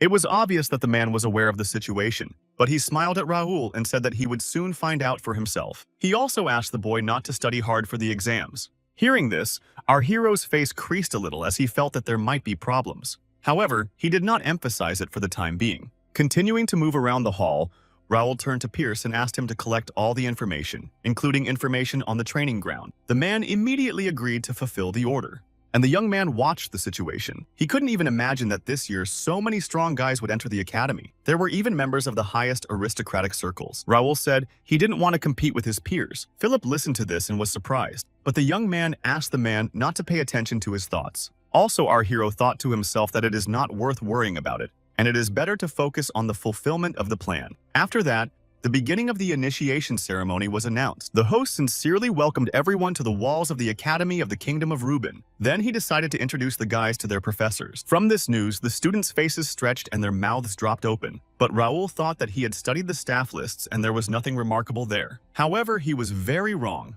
The presenter said that it had been very difficult for them to hire this man. When Raoul saw him, he opened his mouth in surprise.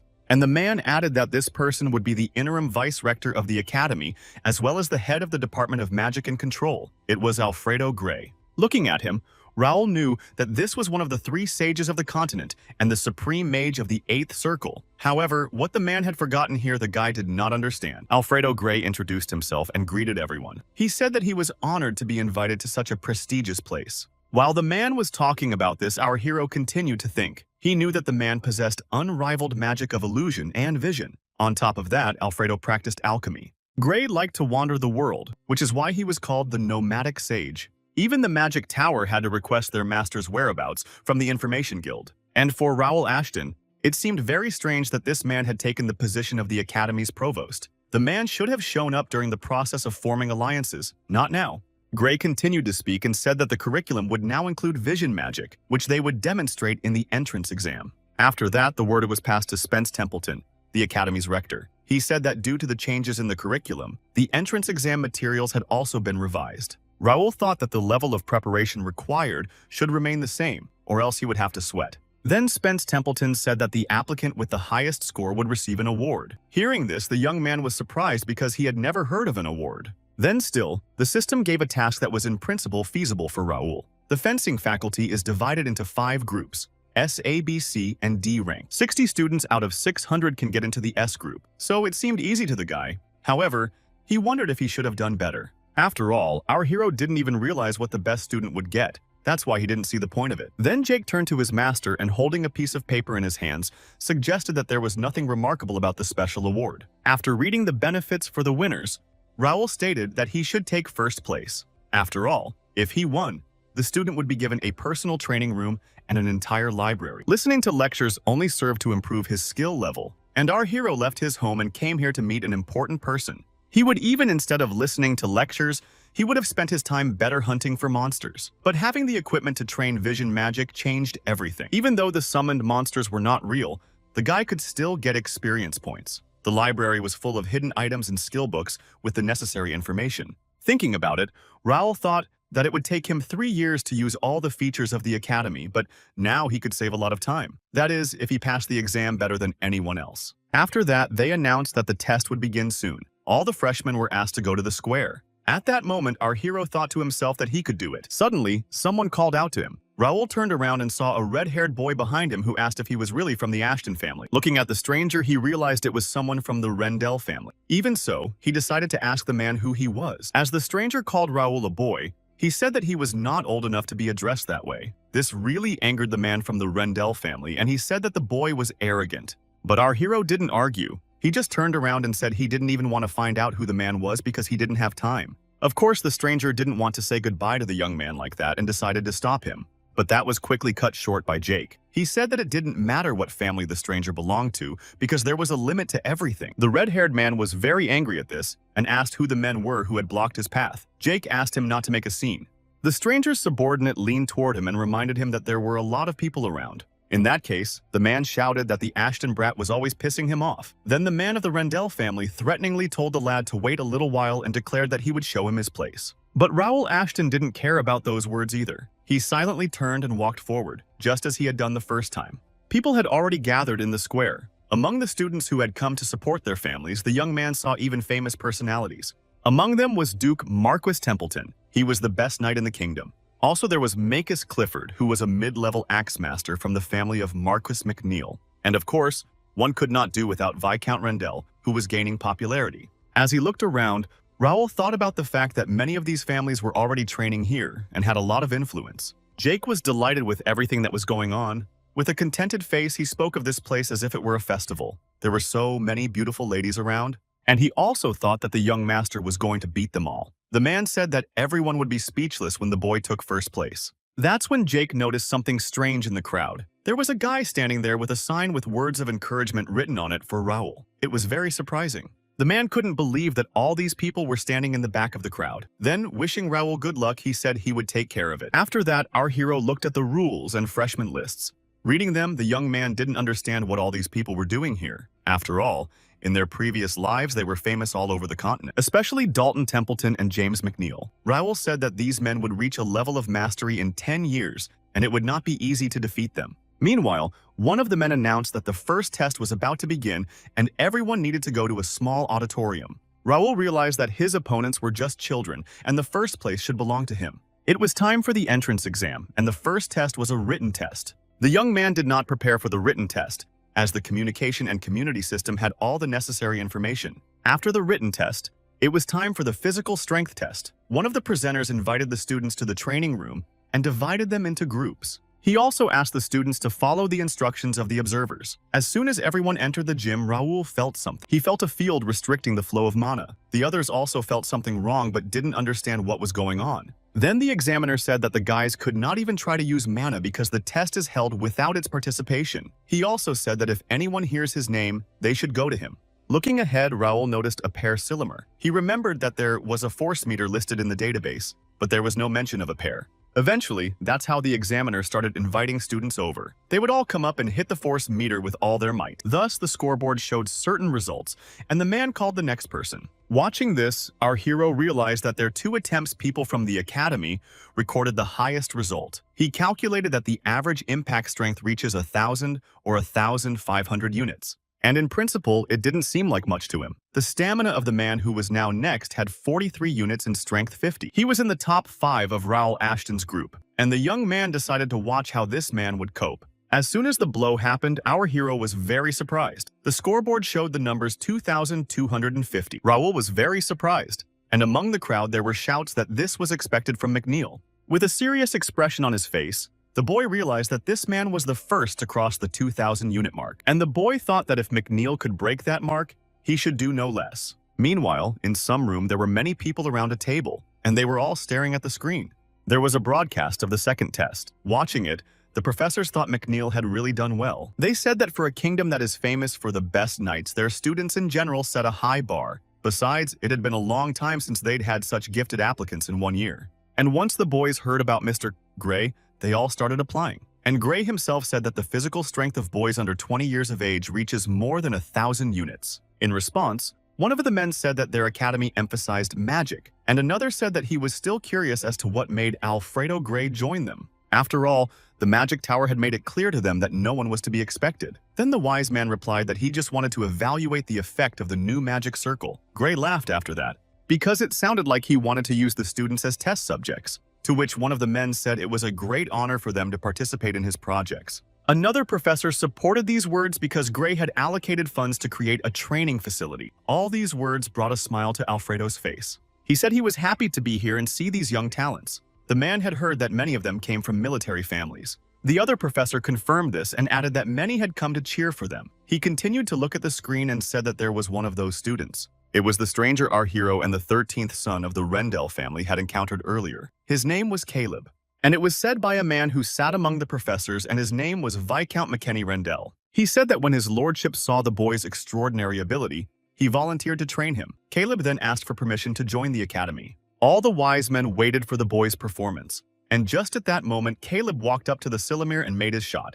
Then the scoreboard showed the result. The young man struck out 3,005 units. Seeing this, the men on the side of the screen were pleasantly surprised. They thought that it was not for nothing that Count Rendell favored him. At this moment, one of the professors thought that the Rendells were several steps ahead of them, and it would take a lot of work to equalize their strength. James, of the Marcus McNeil family, was next up for the challenge. He was also Lord Clifford's grandson. The men watching him were discussing James's talent beyond the academy. And as soon as the boy hit the silo twice, all the professors opened their mouths. He'd exceeded the 3,500 mark twice. 3,612 units was the new record for this test. To be more precise, it was the highest score among freshmen in the history of the academy. Watching this, Gray smiled widely. He said that even the knights could barely manage to break 3,000 when the strength meter first appeared. At this moment, behind his back sat a not-so-satisfied McKenny Rendell.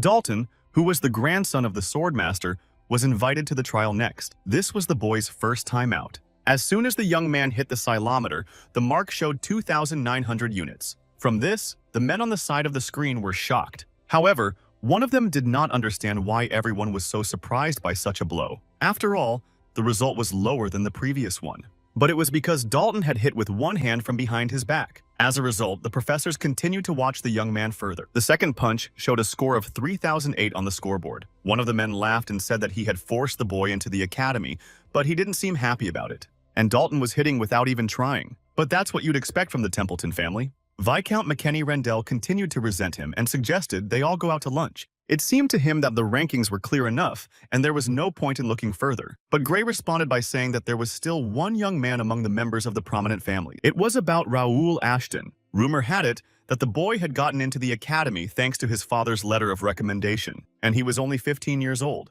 Since most of the entrants were about 19, the men doubted that the young man could compete with them. Then McKenny replied that some students didn't care about graduating from the academy and only came to gain experience. And at that moment, Dylan's voice was heard. He apologized to the professors for interfering in their conversation. Gray smiled at the man, unlike Viscount McKenny. After all, he and the provost had spoken a little earlier. In response, Dylan said he was honored that the gentleman remembered him. However, Gray grinned and said that he could not have forgotten such a stout man with an intimidating stare. Then one of the men turned to Dylan and asked him if he would tell what had made him laugh. And Dylan said that he was amused by the old man's reasoning of the professors. After all, it was rather self-centered to believe rumors without having an opinion of one's own. That made McKenny furious. And Dylan said that Raoul probably had other reasons for coming here. He suggested that the boy had come to the academy to unwind, since the academy had nothing to teach him. Those words again stirred up a storm of emotion in McKenny. He thought that everything the man said was absurd, since no one graduated from the academy before the age of 20. However, Dylan said that just because it didn't happen didn't mean it wouldn't happen. Then McKenny asked if his brother could make a mark on the history of the academy. But the man shrugged and said he wasn't a prophet. And to be honest, Dylan wondered why Raoul had entered the academy. As Randall continued to be outraged, one of the men asked everyone to calm down and not embarrass themselves in front of the guests. Then they all turned to the screen and tried to find the freshman they had just been talking about. And once they found our hero, it seemed to them that the guy seemed to be radiating light. Some even wondered if Raoul and Dylan were really brothers. In response, the man laughed and said that it was really his little brother, who was the jewel of their family. Some of the men said that with his looks, the lack of swordsmanship was forgivable, and another of the men began to wonder if there were any unmarried women left in his family. McKenny Rennell continued to boil at these words, and Dylan realized there was a reason for it. After all, he knew about our hero's skills after the incident with Baron Gendar. Dylan thought that Caleb had probably already reported everything, and now the Viscount was trying to draw public attention to his 13th son. And at the moment when the situation heated up, the man hoped that Raoul would do his best and show everyone where the crayfish were. Dylan was beginning to worry that he had said too much. Meanwhile, the young man had already approached the Sillimer and began to make his first swing. As soon as the guy hit, one of the men on the other side of the screen screamed. The professor thought that if he could evaluate the students on the test, he would give Raoul the highest score. A score of 2,999 units appeared on the scoreboard. This result impressed many people, and they wondered what could have happened if the boy had come a year later. The examiner announced that our hero was preparing for the second strike. At this moment, the young man looked at his fist and thought that everything was going according to plan. Some of the observers started shouting encouragement towards Raoul and wished him to beat out more than 3,000. They also advised him to be courageous and said that age was not a handicap. Even though Raoul didn't hear them, he made his second strike. After that, all the professors jumped up from their seats, and Dylan smiled widely and thought that his brother was good. 3,615 appeared on the scoreboard. It meant that Raoul had exceeded the best result by 3 units. The man realized that the young man had really thought it through. At that moment, our hero mentally exhaled as he realized that everything had gone right. Then the examiner praised him and asked him to go to his seat. And while Raoul was walking back in the hall, everyone looked at him very closely. Also, none of the students dared to say a word. As soon as the guy sat down on the bench, he immediately turned to the system and began to record his results. The system itself advised Raoul at the end of the test to enter the names of students whose results exceeded 2,500 points. Then, closing the status window, our hero looked around, hoping that no one had noticed anything. He remembered that when he reached the expert level, his physical strength began to grow rapidly, and thanks to his brother's hellish training, its characteristic reached 68 points. Raoul thought that he could easily knock out 4,000 units on the strength meter, but he had to meet the freshman level. Therefore, he needed to gather information, and then he pretended to put in effort to hit. But in fact, our hero used telekinesis to soften the impact, and the blow had to come to the exact spot that the guy had calculated with the help of the system calculator. Of course, Raoul wasn't sure that these actions were all necessary, but until he found someone who would be a threat to him, he had to be careful. The boy believed that until other players appeared, he would hide his true strength, especially his superpowers. After all, the young man believed that society would have a hard time accepting them. In his past life as a ranker, our hero openly used force, and it led to the fact that the guild analyzed the skills of the guy, tracked him down, and the young man went on the run, hiding until he lost his life. Raoul was never going to make that stupid mistake again. He decided to quietly eliminate his enemies. He wanted others to play the role of victim now. Then the examiner said that the second test was coming to an end, and the guys had to prepare for the next one. These words excited the guy, and he thought that it's time to stop worrying. And while he had time, our hero decided that it would be better to check the status. Opening the status window, Raoul read his characteristics. Then the young man read about the obstacle course that awaited them. There will be an emphasis on strength and agility, and therefore he needs to control himself. He also hoped that James and Dalton would do their best this time. He wanted to test his abilities too. Being a descendant of the great swordmaster Duke Marquis was a blessing. However, such a status comes with a fair amount of responsibility. Duke Marquis never forced his children to learn swordsmanship, but they were determined to do their best to stay on top of it. Everyone was clamoring for the boy not to tarnish his grandfather's honor. They felt that Dalton, as the grandson of a swordsman, should win the tournament. And of course, that kind of pressure didn't sit well with the young man. Talent required him to be the best. Dalton outperformed many of his peers.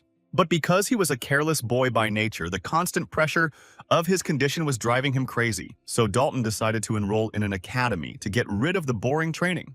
And when the test was conducted, Dalton did not understand why it was necessary to conduct a test on the first day of enrollment. He wished even at that moment it was better to be at home. The boy was pulled out of his thoughts by the noise around him. He looked at the scoreboard and saw that Raoul Ashton was in first place, and James McNeil was in second place. That seemed very surprising to Dalton. All because James was now in second place despite the fact that he had won every one of their sparring matches. The guy thought James was the best he'd ever fought. Guy couldn't even guess who could outshine the man. The examiner then asked everyone to line up as they moved on to the next test. And at that moment, Dalton noticed our hero in the crowd. The young man was not quite sure that his name was Raoul, but he thought he had seen him somewhere. Dalton finally decided to approach him. Unexpectedly, Raoul turned to him and asked who he was. Dalton introduced himself, and he thought he saw a golden glint in his eyes. Even though the boy was handsome, Dalton thought that he was far from his level. Then Raoul said that if the boy had everything, he would go, but Dalton was not going to say goodbye and asked our hero to stop. He thought that he had not been spoken to like this for a long time and that Raoul probably knew who he was. Usually people tended to gain his favor by any means necessary, but this was something new. Dalton was getting curious. He also wanted to see the look on Raoul's face when he defeated him. It was time for the third test. Our hero thought that this test would be easy because their task was to run as fast as possible, except that they had to do it fully clad in steel armor and avoid obstacles. As soon as the test began, the examiners began to announce the eliminated participants. When the other students heard this, they were a little frightened. Raoul thought that even though their skill level was already low, it was impossible for 100 people to fail the test at once. And there was talk in the crowd that they had made some changes after Provost Gray arrived. No one was able to complete the test, but the young man decided to see how fast the next contestant would finish. As a result, a little later the scoreboard showed a time of 9 minutes and 12 seconds. This was the best result so far. Our hero continued to watch as he was curious to see what the next group would show, and Dalton was lying behind on the bench, realizing that soon it would be his turn and he had to get ready. He didn't look at all interested in the tests. Yawning, the guy moved forward. At this point, Raoul decided to check through the system to see if there had been any changes.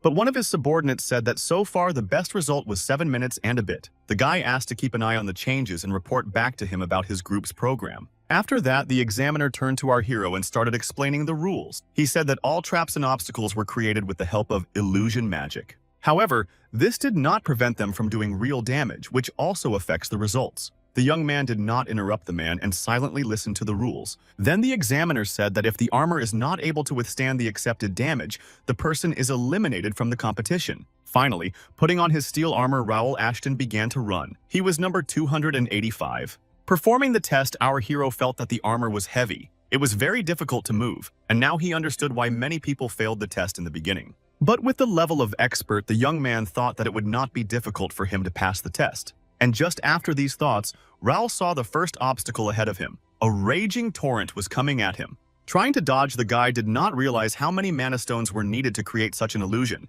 And what surprised him even more was that it was all for an entrance test. Jumping over the turbulent stream, our hero thought it was a real waste. As Raoul continued to move forward, a second obstacle awaited him. It was a forest trap. As soon as Raoul stepped on a certain piece of land, arrows flew at him. Also, in some places, under the feet of the guy appeared thorns. Deftly jumping over them, Raoul stopped and realized that soon new ones would appear. And it was really so. The guy put his sword in front of him and small daggers flew at him. Having fought off another obstacle on his way, our hero saw the ground under his feet began to crack. But Raoul was not afraid of this. He continued to run forward. At this moment, the young man received a notification from the system. It said that James and Dalton were moving very fast, and at this rate, they would finish the test within 5 minutes. Caleb Randall stood out, but he could not compare to James and Dalton. Raoul's subordinates also noted that the guys moved calmly and easily bypast the traps. According to the system, our hero asked the men to keep watching, and to keep him informed about the success of James and Dalton. After doing so, the lad looked up and saw a wooden bridge in front of him. Not only was it suspended, but on the other side there were cannons shooting fireballs. And pulling out his sword, the guy thought it was a waste of nerve, but nothing could stop him. He kept running forward. Raul moved very quickly across the bridge. He tried to calculate the speed with which he should move and suddenly felt that there was a wind. His eyes widened as the bridge began to sway and he lost his balance. But that was not the worst of it. At the same moment, the fireball cannons came into action. Grabbing his weapon, Raul Ashton decided that he couldn't let them hit the bridge. The guy began to repel the projectiles flying in his direction. Our hero realized that it would be easier to do it with a mana blade, but he couldn't bear it yet. In the end, having fought off the attacks, the guy decided that it was enough and ran forward again. After passing the obstacles he met on the bridge, Raul realized that he had succeeded. He only had to pass the last obstacle. In front of our hero stood a cave. Raul realized that here it will be more difficult to dodge the traps, and they are more dangerous than others. But the young man was not going to stop. Reaching for his sword, our hero was determined to find a way out of the dark cave. Meanwhile, James was also undergoing a test. Arrows flew at him and he fought back as best he could. The man did not understand what he was doing here. Not only was he obliged to enter the academy, but now he had to train with these worthless people. James had already won a tournament where most of the participants were in their 20s, and he had experience in the Metropolitan Guard. He was also sure he would soon be a knight. If it wasn't for the Lord's orders, James wouldn't be here. He was also annoyed by the Dalton and Ashton boys.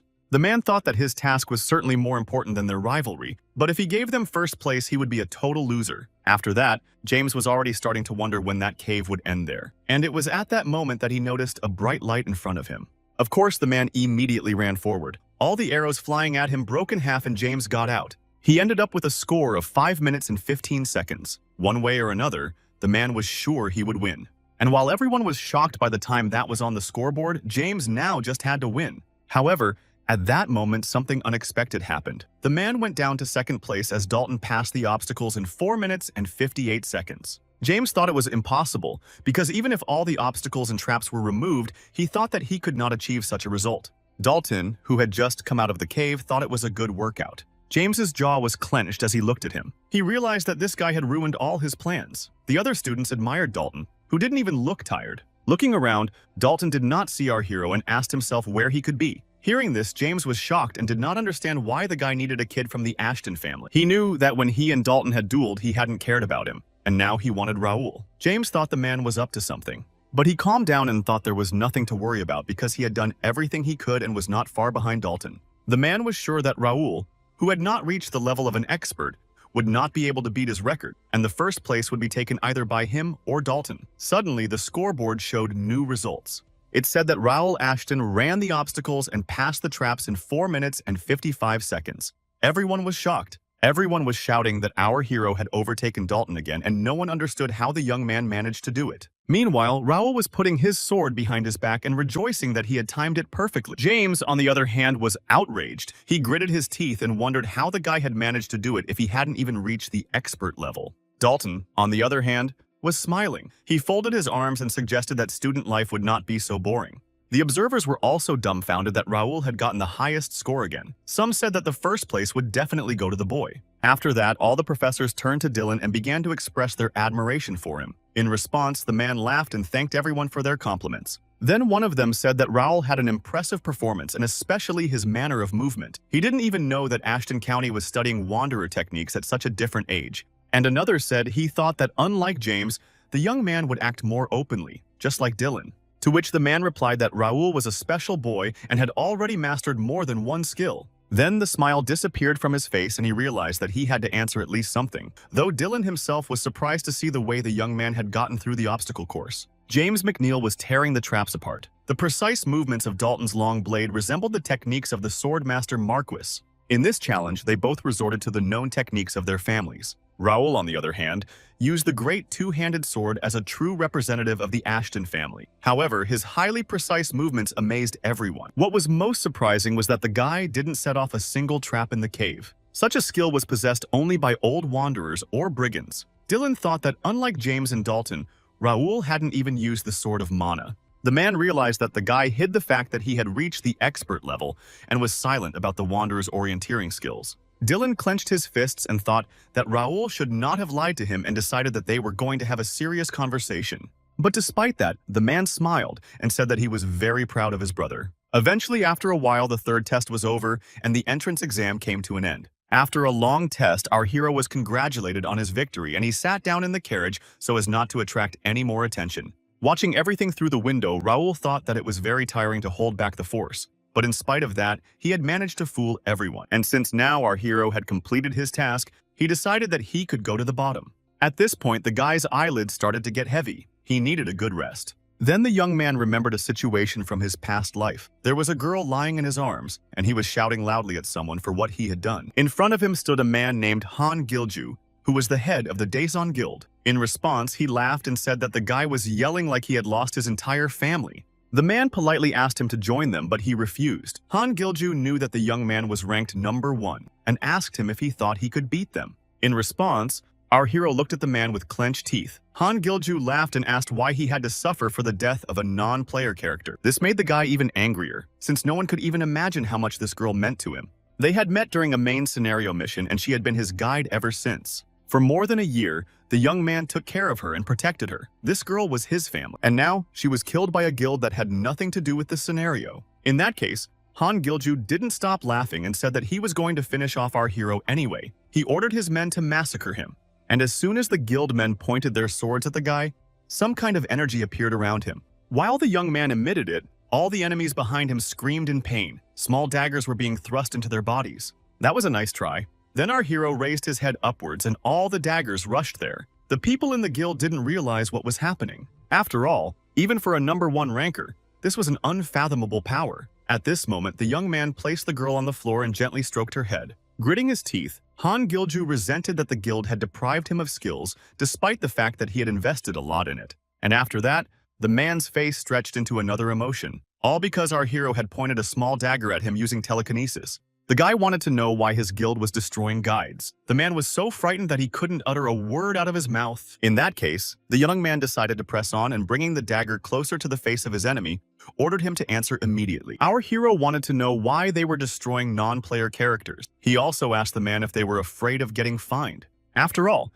the player is extremely disadvantageous to destroy NPS that affect the main scenario. After all, this way his account is permanently deleted and the profiles associated with him get banned. Frowning his eyebrows, Guy said that all the same in their place come others, and their death does not affect the course of the game. And he didn't understand why he would risk taking the lives of the innocent. Han Gilju laughed and said, "Do you really think he cares about such nonsense as a fine?" The man said with a smile on his face that only beggars like the lad are afraid of him. He suggested him to face the truth and said that many people dream of slaughtering an NPS for 10,000 won. After saying that, our hero grabbed Han Gilju by the scruff of the neck and ordered him to give him a clear answer. However, the man felt that he didn't need to since the young man would destroy him anyway. And then he would be back in the game for a mere penny. Then the guy remembered that he was the grandson of the owner of one of the 5 richest companies in Korea, Daseong. Han Gilju said the young man would still crawl at his feet. He believed that in life and in the game, the one with the most money wins. In that case, the boy grabbed him sharply by the hair.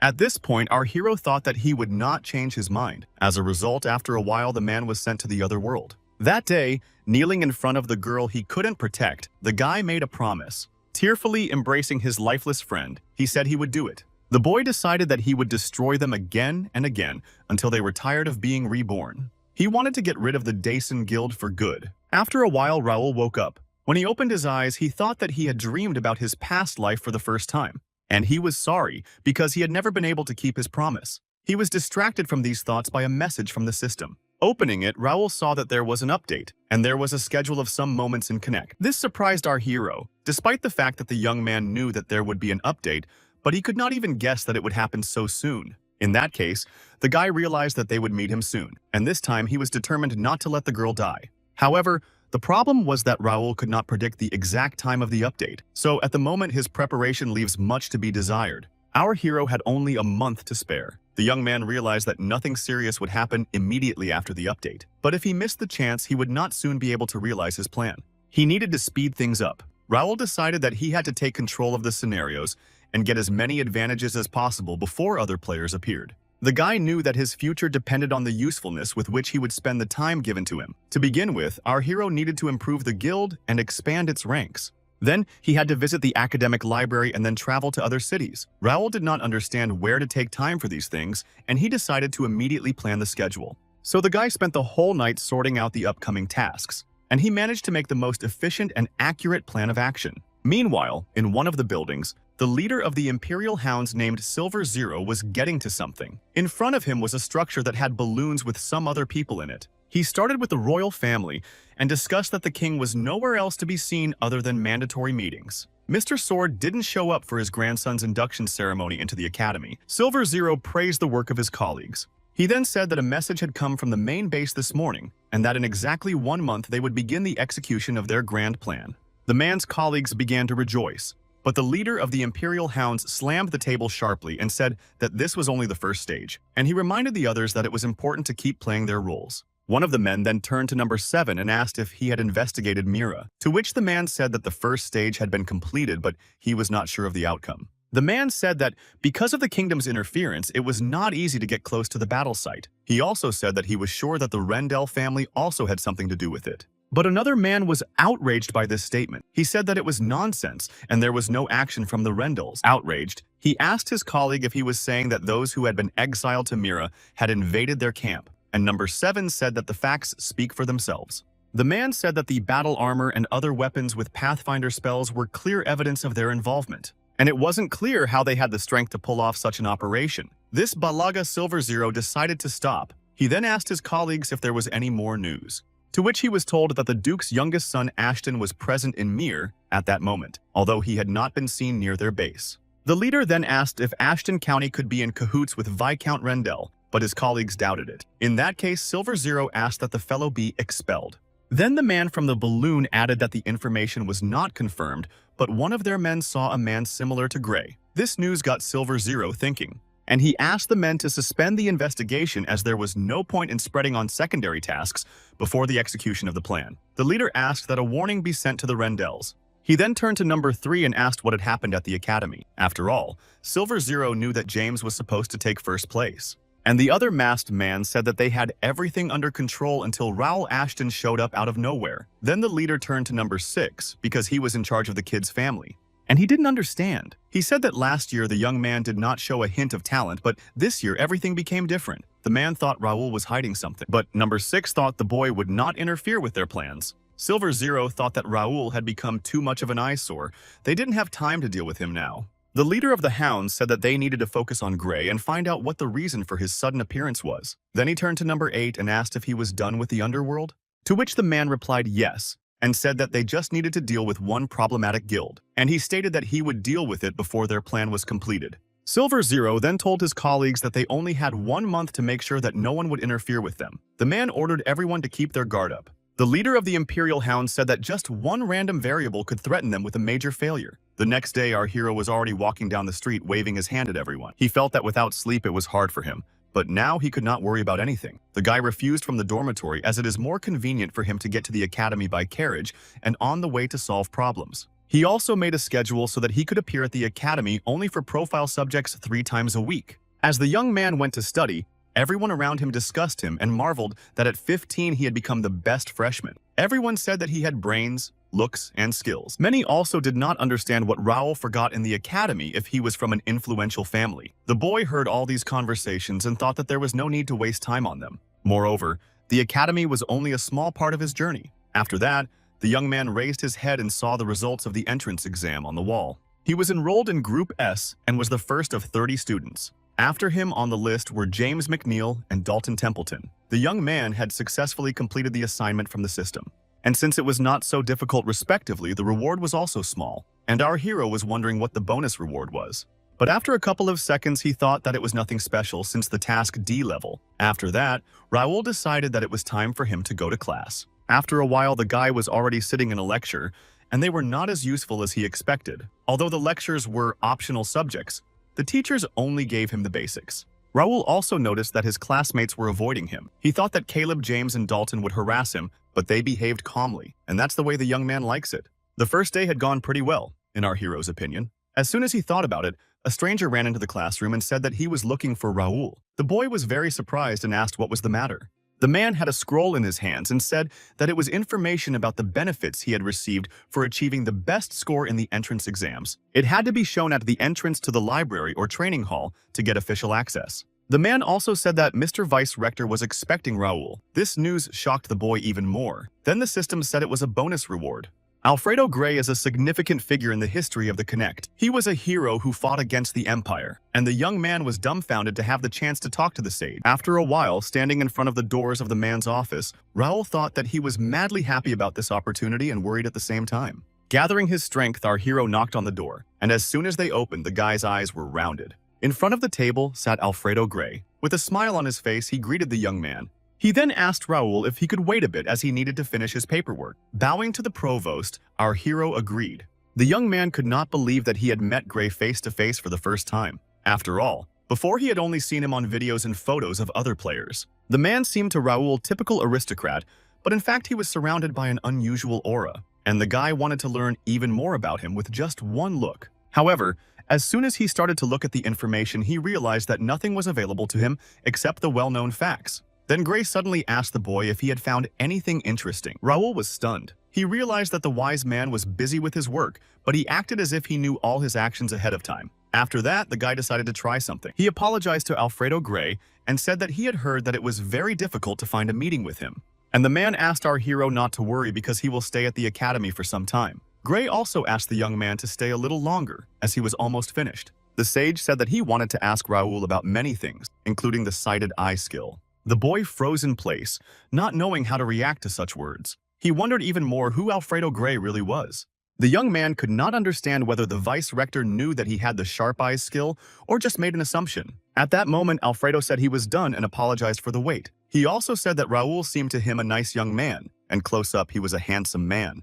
And our hero felt that he was uncomfortable. He decided to choose his words carefully. The man said he would make tea for them. After a while, he handed Raul a cup with a drink. Raul thought that the wise man brewed the tea with magic, but he was mistaken. Gray then sat down in a chair and congratulated the boy on his first place in the entrance exams. He said that Raul had shown an incredible result and he wanted to ask some questions. Then the boy remembered that their first meeting had taken place at the test site and he had not done anything out of line. And so Raul did not understand what he could attract the vice rector. And at that moment, our hero decided to talk to the man. The guy said that he was just curious why a great magician like him was interested in him. Then Alfredo Gray asked Raul Ashton if he knew about the organization Imperial Pathfinders. This question made the young man's entire body shiver. Even though he tried to hide his emotions, it was obvious how uncomfortable he felt. 50 years ago, due to the invasion of the Cronan Empire, the continent of Connect was plunged into chaos. 4 kingdoms were on the brink of destruction. But as always in hard times, heroes came to the rescue. At the risk of their lives, they tried to stop the empire, and they succeeded in driving their enemies behind a mountain of monsters. Then peace reigned for half a century. All conflicts between the kingdoms were resolved. However, they decided to prepare in case of another invasion. Alfredo Gray built a tower to train talented people in a quest that traveled all over the continent. One such person was the alchemist Nakia, who was once rescued by our hero. Gray had enough power to solve her problem of being banished from the association, but he couldn't because he was too busy with one extremely important matter. Rumors reached Gray that the association had forgiven Nakia for all her sins, so the man traveled to Mira to see for himself. It was at this point that the wise man witnessed the noble act of Raul and his guild. Gray knew who was really behind the takeover of the Imperial Pathfinders' secret base. He realized that the Rendell family had appropriated the boy's successes. Sage thought about the fact that in order not to attract the attention of the Empire, Raul refused to be honored by giving the title of saviors to another family, and that struck him as very surprising. So Alfredo Gray decided that Raul was a perfect fit for the role of hero of this world. Then the man was in the academy, but the young man will learn about it later. Meanwhile, our hero thought about the fact that on whatever occasion the vice rector did not call him, he needs to stay on guard. He also thought about how he should answer the man's question. Raul knew that Gray used to create tasks related to the Cronan Empire, but he could not mention the history. The boy decided that the wise man must not know that he had anything to do with it. And the wise man noticed that Raul was being cautious. He said it was right, because such questions should be answered with silence. Gray thought it was too dangerous to get involved. And the fact was that the man had been watching the boy since his time in the world. He said that thanks to his outstanding skills, Raul had cleverly solved all the conflicts and caused trouble for the Rendells. At these words, our hero was paralyzed again. He did not understand how the wise man knew this. He thought that if the Rendells found out that he had put them there, he would be in trouble. However, Gray smiled at the boy and told him that he would not tell his secret to anyone. The man thought that Raoul had made the right choice in keeping his anonymity.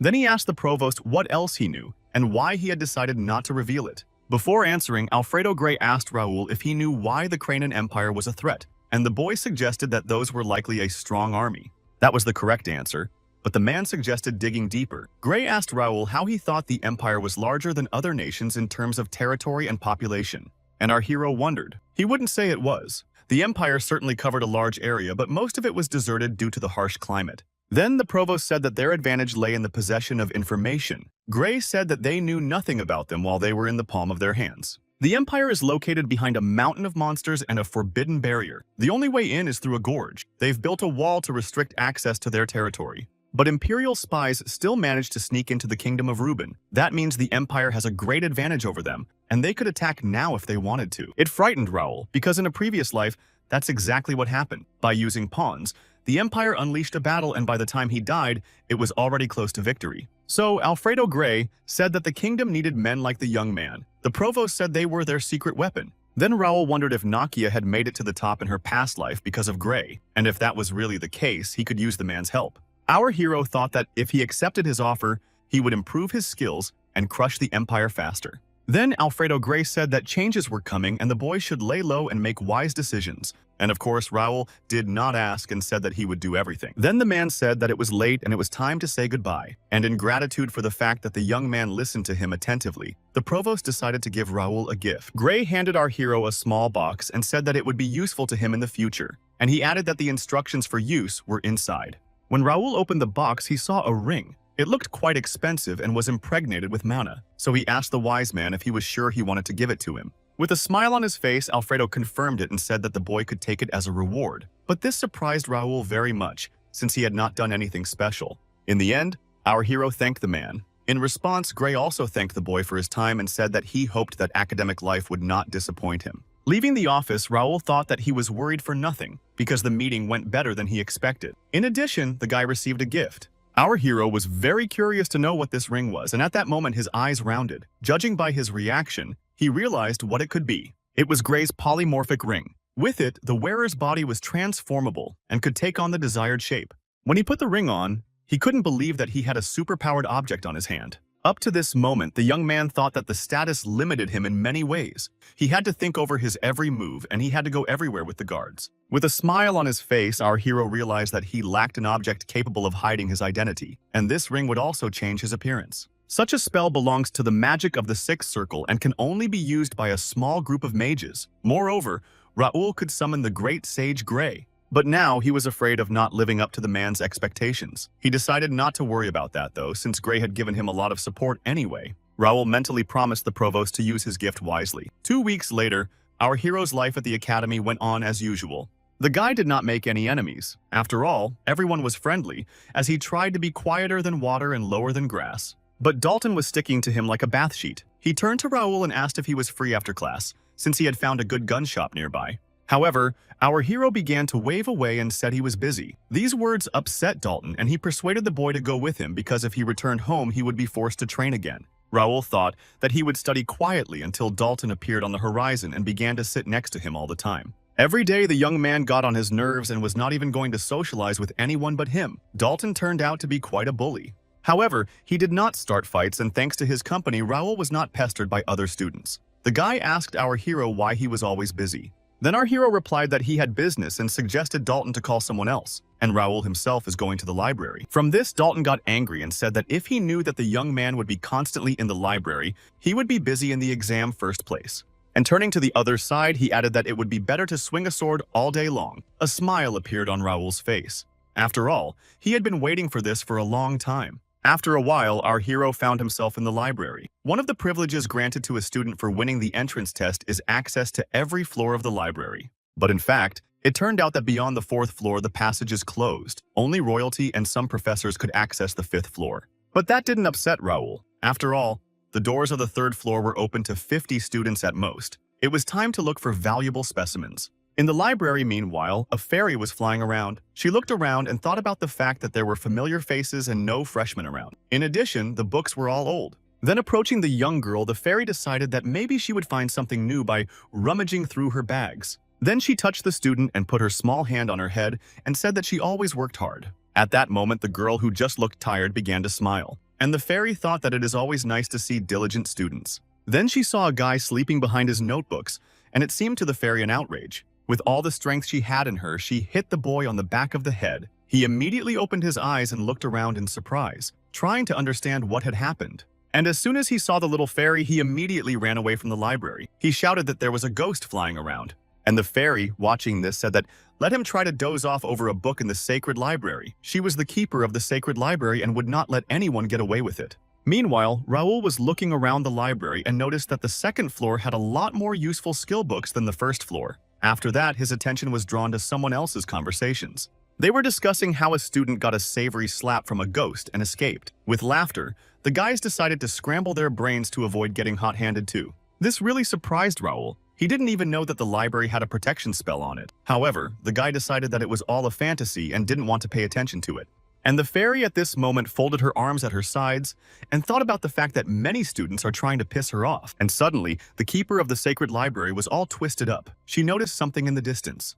Ahead among the cabinets, the fairy noticed a blue flame and she was surprised that it was happening again. After all, it had only been 6 months since she had moved in. Approaching the book, from which this glow was coming from, the fairy thought that it would no longer help remove her fatigue. The guardian even suggested that she would have to find a new home. A high-end spell book could shelter her for about 1,000 years, and now she needed a book of the same level. However, the shelves here were only stocked with low-quality books. The fairy decided that she wouldn't last a year in such conditions, and with horror she realized that soon she might be gone. But the fairy could not let that happen because she still had one more wish. She felt that something special was coming, and just as the librarian was about to voice her wish, she noticed Raoul. Her face looked very surprised, and she pushed off the wall and flew towards the boy, all because in his hands was a book that the fairy needed. Meanwhile, our hero was looking through the books in the library, and as it turned out, to find a unique book of skills was not so easy, and using already purchased copies will not work. Raoul hoped to find at least one book on telekinesis. Even the knowledge gained from another psychokineticist could not help him. The young man thought that he needed more information, and he was left with only one option. Then the guy seemed to have found the right book. In the hands of our hero was a book called Equestrian Acrobatics C Rank. Looking at it, the young man realized that this book was about martial arts, and it was a perfect compensation for the artistic skill touch of the brush that he had stumbled upon earlier. Raoul decided it was time to add it to his skill decks. And since there is a restriction on saving skills, our hero had to first delete the old one to add a new one. However, this rule did not apply to unused skills. After that, the guy put his hand on the skill decks and decided that it was time to add the skill book to it. And at that moment, everything around him glowed. Observing what was happening, the young man realized that he was doing well. Once added to the skill decks, the book itself became useless, the same way it could be taken by another player. Raoul thought he needed to retrieve more skills. The guy said that as long as it was preserved, he would continue the search. All this time, our hero was being watched by a fairy. Without taking her eyes off the young man, the keeper of the sacred library thought that he was behaving very suspiciously. The fairy noticed that Raoul takes several books with similar titles and reads the same page over and over again. She also noticed that his preferences were strange. On the table were books called The Will of the Creator, The Power of Time, The Unique Handwriting. All of them stood out. Raoul seemed unusual to the fairy because of his knowledge of such books, especially since she thought the guy was good-looking. But that didn't matter. The guardianess thought that the young man could not save her anyway, as only great sages and archmages are able to interact with her. The fairy owed her existence to numerous victims of harsh fate and the current of circumstances. She struggled to maintain her life force. And despite her uniqueness, these books that our hero had were not suitable for her. It seemed to the fairy that she felt something, but most likely intuition failed her. So the keeper of the sacred library decided to see what Raoul was doing there. At first glance, the book in the hands of the young man was nothing, but the symbol on the cover said otherwise. The fairy had a feeling that this book was calling to her. And as she continued to watch Raoul, she saw that the power of one book was transferred to the other. The fairy was shocked and didn't understand why the book didn't change a bit. She saw it for the first time and wanted to take a closer look at it. And as soon as the guy turned the other way, the keeper of the sacred library decided to take a chance. She flew over to the books, and looking at them, she realized that she didn't have one of these at home. She even thought she had found exactly what she was looking for. As soon as she touched the skill decks, her eyes widened again. She didn't understand why nothing was happening. Even the great spell book and sacred manuscripts told her their stories and allowed her to stay. So trying to keep opening the old book, the fairy decided that she would not give up. Already despairing, the library keeper did not understand why she could not do anything, and at that moment a shadow loomed over her. The guy looked at the little stranger and asked why she sat on his book. The fairy was puzzled and did not know what to answer the young man. Raoul continued to look at her and tried to understand what kind of creature it was. He assumed it was a ghost or a fairy. He also did not understand why the little girl looked as if she were going to disappear. And then the library keeper stammered and asked our hero if he had seen her. But without waiting for an answer, the fairy turned around and flew away from this place. Looking after her, Raoul was certainly curious to know everything, but he wanted to catch up with the little girl. The boy assumed that the fairy was interested in skill decks and most likely she would come back to him. After that, he added equestrian acrobatics to skill decks and the level of efficiency-enhancing skills increased by 10.5%. The takeover was complete and Raoul decided to look into it further. He now had about 700 skills in his inventory. Even in his previous life, no one had managed to accumulate so many. However, our hero thought about the fact that skill decks was still a rare item. He didn't realize how many books he still needed to collect to see its true power. At that moment, a fairy approached the boy in a stuttering voice. She was very interested in what book was in his hands. Looking at the little girl, Raoul thought about the fact that she had returned quickly. He decided to be careful with her. For starters, he asked the keeper if she wanted to apologize for touching other people's things. And Raoul didn't even understand why he had to answer her questions. So the fairy apologized and said it was weird that a guy could hear her. Then she got out from under the table and decided to finally introduce herself. The fairy's name was Ravelina Harriet Murdian, and she told our hero that he could call her Ravel. She was a forest fairy who loved harmony and order. Raoul also introduced himself and said that Ravel was not like a normal forest fairy. Then the little girl said she was probably a ghost since all the students called her that. And the guy asked if she was like a spectrum. Ravel was horrified by this. She said she was just a soul on the border between life and death. So they sorted that out. Then our hero asked the fairy what attracted her to his book. In response to this, the keeper of the library said that the book was unique and it could not even be compared to the most special copies. Then the young man asked if she knew what the essence of the book was, and Ravel said no. She explained that the book answered her call. The fairy begged the boy to give her a peek. To be honest, Raoul didn't know much about the skill decks and assumed that Ravel could perfect it, and the fairy wouldn't be able to escape with it anyway. In the end, our hero agreed to the proposal and asked the keeper to promise that she would tell him everything she learned about the book, and the fairy gladly gave her promise. Then the young man opened the skill decks and Ravel touched the book with her small hands. At that moment, she felt an incredibly strong flow of energy through the book, and suddenly, something surprised the fairy. She noticed a flash and couldn't believe what was happening. After a few seconds, Ravel was pushed away from the book. With horror, she asked if he had foreseen such a situation. The fairy knew it was against the rules for this book to appear in their time of need. Of course, Raoul tensed slightly and asked Ravel if she was all right. At first, the little girl didn't answer anything, and then with a stutter asked the guy where he got this book. Then the young man began to calm his new acquaintance and reminded what they had agreed on. He had given her the book and she now owed him the information. Then Ravel said that this book has the power of the creator god, namely the ancient creator who is missing. Hearing this, our hero was very surprised, so he asked Ravel if this book really has the power of the ancient creator god. However, this information did not give him any information at all. Then the fairy asked how one could not know the creator god himself, and the guy said that he honestly didn't care. He was more interested in the book. Then Ravel said that she didn't know the details, but she was sure it was a banned edition, and also the book had been invalidated for some reason.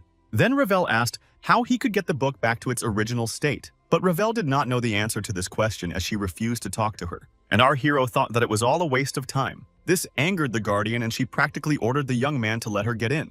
In that case, the system said that if Raoul let the fairy into the skill decks, she would become the manager of the library, and that was to the boy's advantage. He wasn't going to let her use his book for nothing, though. Ravel noticed that the young man was looking at her strangely. Then our hero said he doubted he needed her help. Now he knew that skill decks was not all right and said that he could solve the problem himself. Finally, he said it was time for him to go home. When the keeper of the sacred library heard this, she was shocked. She begged Raoul to listen to her, but he kept saying he had things to do. And the fairy began to apologize to our hero if she had angered him. She folded her arms and said she hadn't talked to a human in a long time, and Raoul decided he needed to push her a little more. He told the little girl again that he was busy, but in a harsher tone. In return, Ravel promised to be useful to him. She said she really needed the book. Then our hero that this is enough as she noticed that the fairy is ready to negotiate. But at that moment, Ravel suddenly began to cry. She did not understand why the guy did not believe her. Rivers of tears flowed from her eyes. Seeing this, the young man was confused and began to comfort her. Clutching his head, Raoul said that he did not want to bring her to tears. After that, the fairy calmed down. Then our hero said that he could not just open the book for her, as it was too important for him. So first, Raoul asked the fairy to tell him everything. He asked Ravel how she found herself in such a hopeless situation, and the fairy agreed to do it because she already trusted the young man. But she warned him it would be a long story. A long time ago, the Connect was captured by a great battle between different races, including demon gods, and even extraterrestrial beings. The continent was in danger of destruction. The forest fairies were on the brink of destruction, and then Ravel's kin tried to save her as the youngest descendant of the race by imprisoning her in a book. But as a result of the disruption of mana flow and spatial instability, the fairy's soul became trapped in the book and her species disappeared in a spatial crack. Ravel fell into a long sleep, and when she woke up, she found that to keep alive, she had to move from one book to another. And the fairy said that every time she woke up,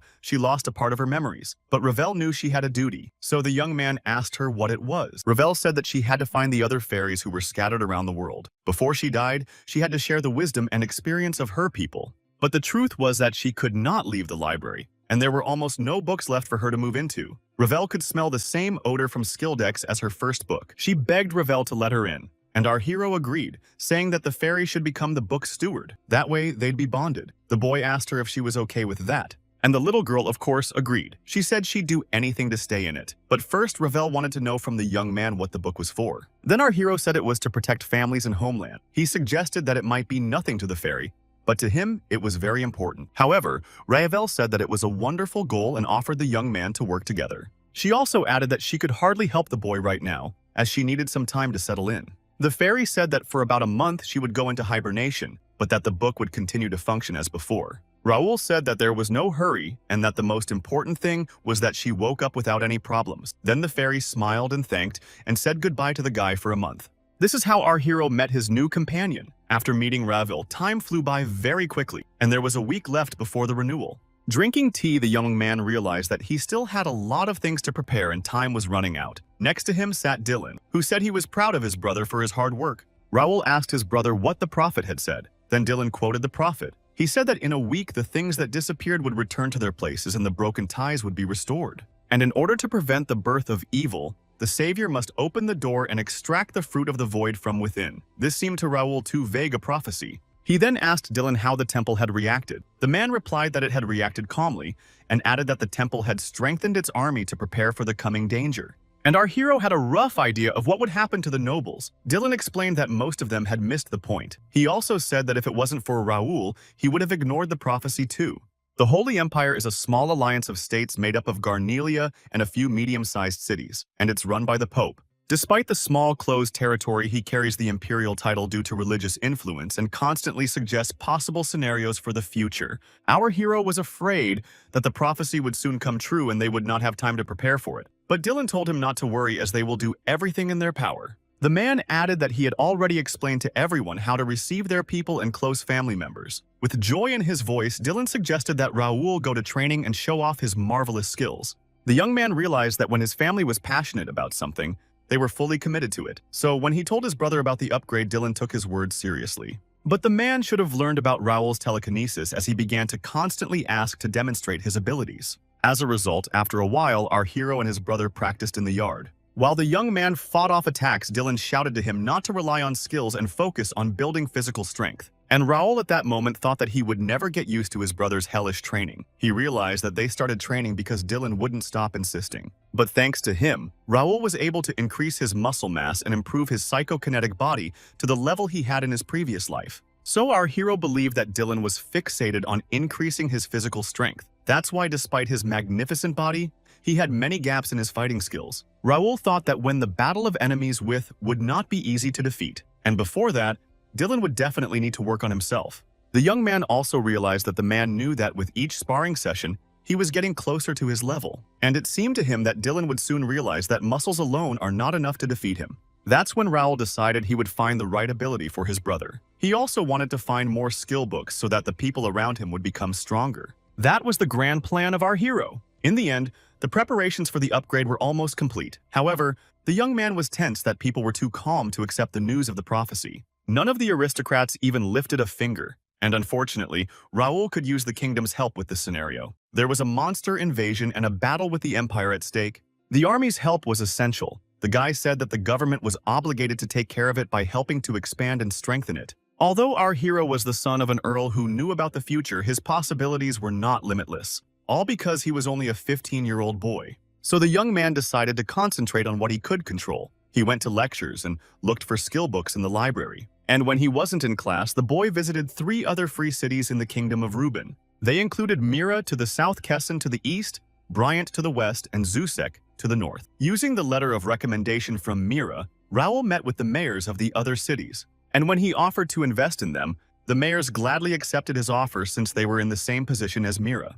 The guy embarked on massive construction projects in the center of each city and created branches of the first guild. He spent 3.5 million gold and it was worth it. The work had to be finished before the players showed up. Raoul also posted ads in the free cities and the capital city to recruit mercenary soldiers of rank C or higher in small groups of up to 10 people. Based on the contract in the first month, the young man promised to pay double the salary, and he also gave a chance to join a guild or be trained as a knight. But that's only if the guy saw that the candidate was capable enough. There were a lot of people willing to accept such a generous offer. So our hero recruited 50 guys of rank B and 950 of rank C. The latter were trained soldiers from other lands or self-taught with 3 years of experience. As for the B rank, they were swordsmen or guys who held key positions in small groups. To hire them, Raoul had spent about 30,000 gold, but the guy realized that it would take even more to maintain them. However, he believed that his investment would pay for itself. This way, one could even be calm even in the face of a high-ranked battle. But the people around were still amazed at what was happening and thought that the young man was deceiving everyone. Raoul then turned to Philip and asked if he had contacted the guild members. And the man replied that except for the leaders, all 45 members had arrived in 10 groups. Also, they had already finished their training and Philip called the rank-and-file knights who were already here. The guy praised him and asked him not to forget that there was a mission waiting for them today. A lot of things had changed. The young man said that 6 newcomers had reached the expert level and had been promoted to private knights. 9 guys, including Philip, Jake, and Pierce, became members of the elite knights. The novice guys and other soldiers also joined them. And now, Raoul's first guild, or rather the elite knight squad, was ready for action. After that, our hero decided to look at the characteristics of the guild members. Seeing the data, the young man was surprised. After all, he had selected talented guys B rank and above, but those exceeded all his expectations. Raoul was interested in how they would prove themselves in the future. The young man thought that he had done his best to prepare for the upgrade. Now he hoped that everything would go according to plan. Meanwhile, Silver Zero turned to his co-workers and asked what the news was. One of the men said that the royal family had not taken any special action, but had only increased patrols. The Templetons were of the same opinion. Another added that the McNeils were doing the same. Silver Zero remained silent in response. He then turned to number 6 and asked if Ashton County was a religious county, to which the man replied no. The man said the Ashtons had good relations with the temple, but no religion. That's because they began preparations before the oracle was announced. He believed the county had another source of information. Then the leader of the Imperial Hounds asked how things were with Grey, to which one of his colleagues said that Sage was only focused on the academy at the moment. Afterwards, Silver asked number 8 whether he had managed to infiltrate a squad of mercenary soldiers. The man then apologized to the leader and said that they had been defeated. Upon hearing this, another colleague became indignant. He said that there was a recruitment for 1,000 fighters and was surprised that none of them passed. And the man explained that they had easily passed the preliminary test but failed the main test. He suggested that Raoul had some kind of ability. Silver Zero again said nothing in response and only frowned. Noticing this, his subordinates asked the leader if he thought the guy could be a problem. They said that he didn't have any special advantages, and someone added that these nobles wouldn't interfere with their plan. Silver agreed, but still asked the men to keep an eye on the young man. He then asked if they had heard from their agents. The men replied that all were in position. Then the leader said that soon they would carry out their plan and finish off these noblemen once and for all. He asked his colleagues to be ready. After that, everyone shouted the phrase, "Long live the Emperor." The evening came. At that moment, a mother and her son were walking along the streets of the city, and the boy, pointing his finger upwards, asked what it was there. The woman looked up and saw that the whole sky was colored purple. It seemed strange to her that so many shooting stars had appeared at once, and seconds later her eyes widened. Clutching her son tightly in her arms, the woman fell to her knees. People were screaming all around. No one understood what was happening or where the sudden earthquake had come from. Tears appeared in the boy's eyes. Then he turned his head to the side as he saw some red glow. A portal appeared in front of them out of nowhere. All the townspeople froze at the sight of the strange object, trying to understand what it was. And at that moment, terrible monsters with weapons in their hands started to come out of the portal. They came straight at the defenseless woman and her son. It seemed to be a sad end for them, but suddenly a man appeared in front of them. Waving his sword, he destroyed the monsters that were in the front row. It was Jake. With him came the other knights. With their spears, they held back the monsters in the portal. Then Jake turned to the townspeople and asked them to hide in a safe place. As he ran away, a woman and her son thanked him. Then the knights notified that the outer wall number 4 zone B sector 32 was surrounded by enemies. They began to take defense measures. James then ordered everyone to evacuate the residents to safety and hold the defenses. Pointing his bow towards Pierce, said that the gate opened, and in the outer wall of number 3 zone F, a few more monsters had entered the area, but there were no casualties. Philip also spotted enemies in another location. He shouted that they were solving the situation and control of the zone would be handed over to the guards. Meanwhile, Raoul was in the palace and asked his subordinates to keep reporting the situation. Looking at the map, the guy watched the gates open in different places, and the thing was that the renewal had finally come. After that, the guy turned to Bernard and he suddenly appeared in the form of a hologram next to him. Raoul asked the man to choose a few warriors from the first squad and distribute them by sectors. Our hero knew that this event was coming, but did not expect it to be so large. Raoul realized that their training remained insufficient and they were barely coping. While his subordinates were fighting the monsters, the boy thought that he lacked information from the beginning. The young man only knew that in the 521st year of the time of Connect, the kingdom suffered greatly as a result of the gates, and the number of their location and rank remained unknown. And Raoul thought about the fact that he would have liked to mop up all the enemies himself, but now he was not alone. Using the power of his guild, the guy could minimize civilian casualties. If only he knew the rank of the gate, he would be able to distribute the squads more rationally. At that moment, a notification from the system appeared next to Raoul. There was a new assignment. The guy needed to close as many gates that open every midnight. Also on this, the young man had only a month. After learning about the conditions, our hero was shocked. Raoul tried to see if there was any way to avoid it. Of course, he had suspicions about the situation, but he dismissed them. The Connect has a defense system that can interrupt the game if the scenario is jeopardized. It can make an additional demand, as it did now. But usually, it just sends the player a surprise mission or a series of optional quests. In other words, no matter how many gates the guy closes, it doesn't make any sense. And even though the young man realized that it would not be easy for him, he was not going to give up.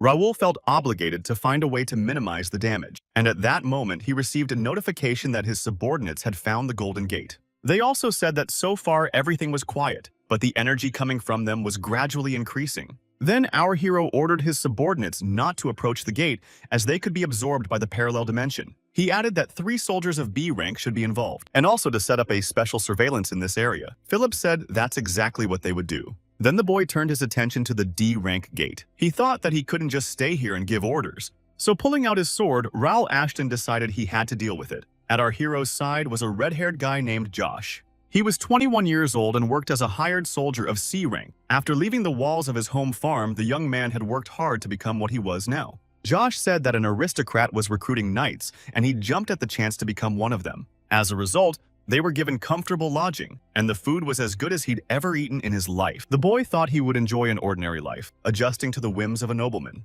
And now, standing in front of the Golden Gate, Josh realized that he was not ready for such a turn of events. Pointing his sword forward, he waited for the monsters running towards him to attack him. And fighting them off, Josh realized that there was no end to them. It seemed to him that he wouldn't last much longer. As soon as he thought about it, a monster even bigger than before came out of the portal. Looking at it, the boy was even more tense at the sight of this huge giant. The opponents began to surround the young man, and at that moment Josh realized that he couldn't fight them off anymore. Then the guy took his weapon and decided that he would have to play big. He was going to destroy the big guy, thinking that the others would fall. However, as soon as he ran forward, his face stretched out. Josh noticed that all the monsters had fallen at once. It was our hero who deftly used his sword to attack the opponents. Watching the guy, Josh was very surprised. After that, Raoul landed in front of the boy and asked with a smile if he was interfering. Then our hero said that the guy looked too familiar. He assumed that Josh was from the first guild. Stammering, the red-haired young man confirmed this. Raoul then remarked that he was ambitious, but everything he did was risky. The boy said that such a beast was not easy to defeat.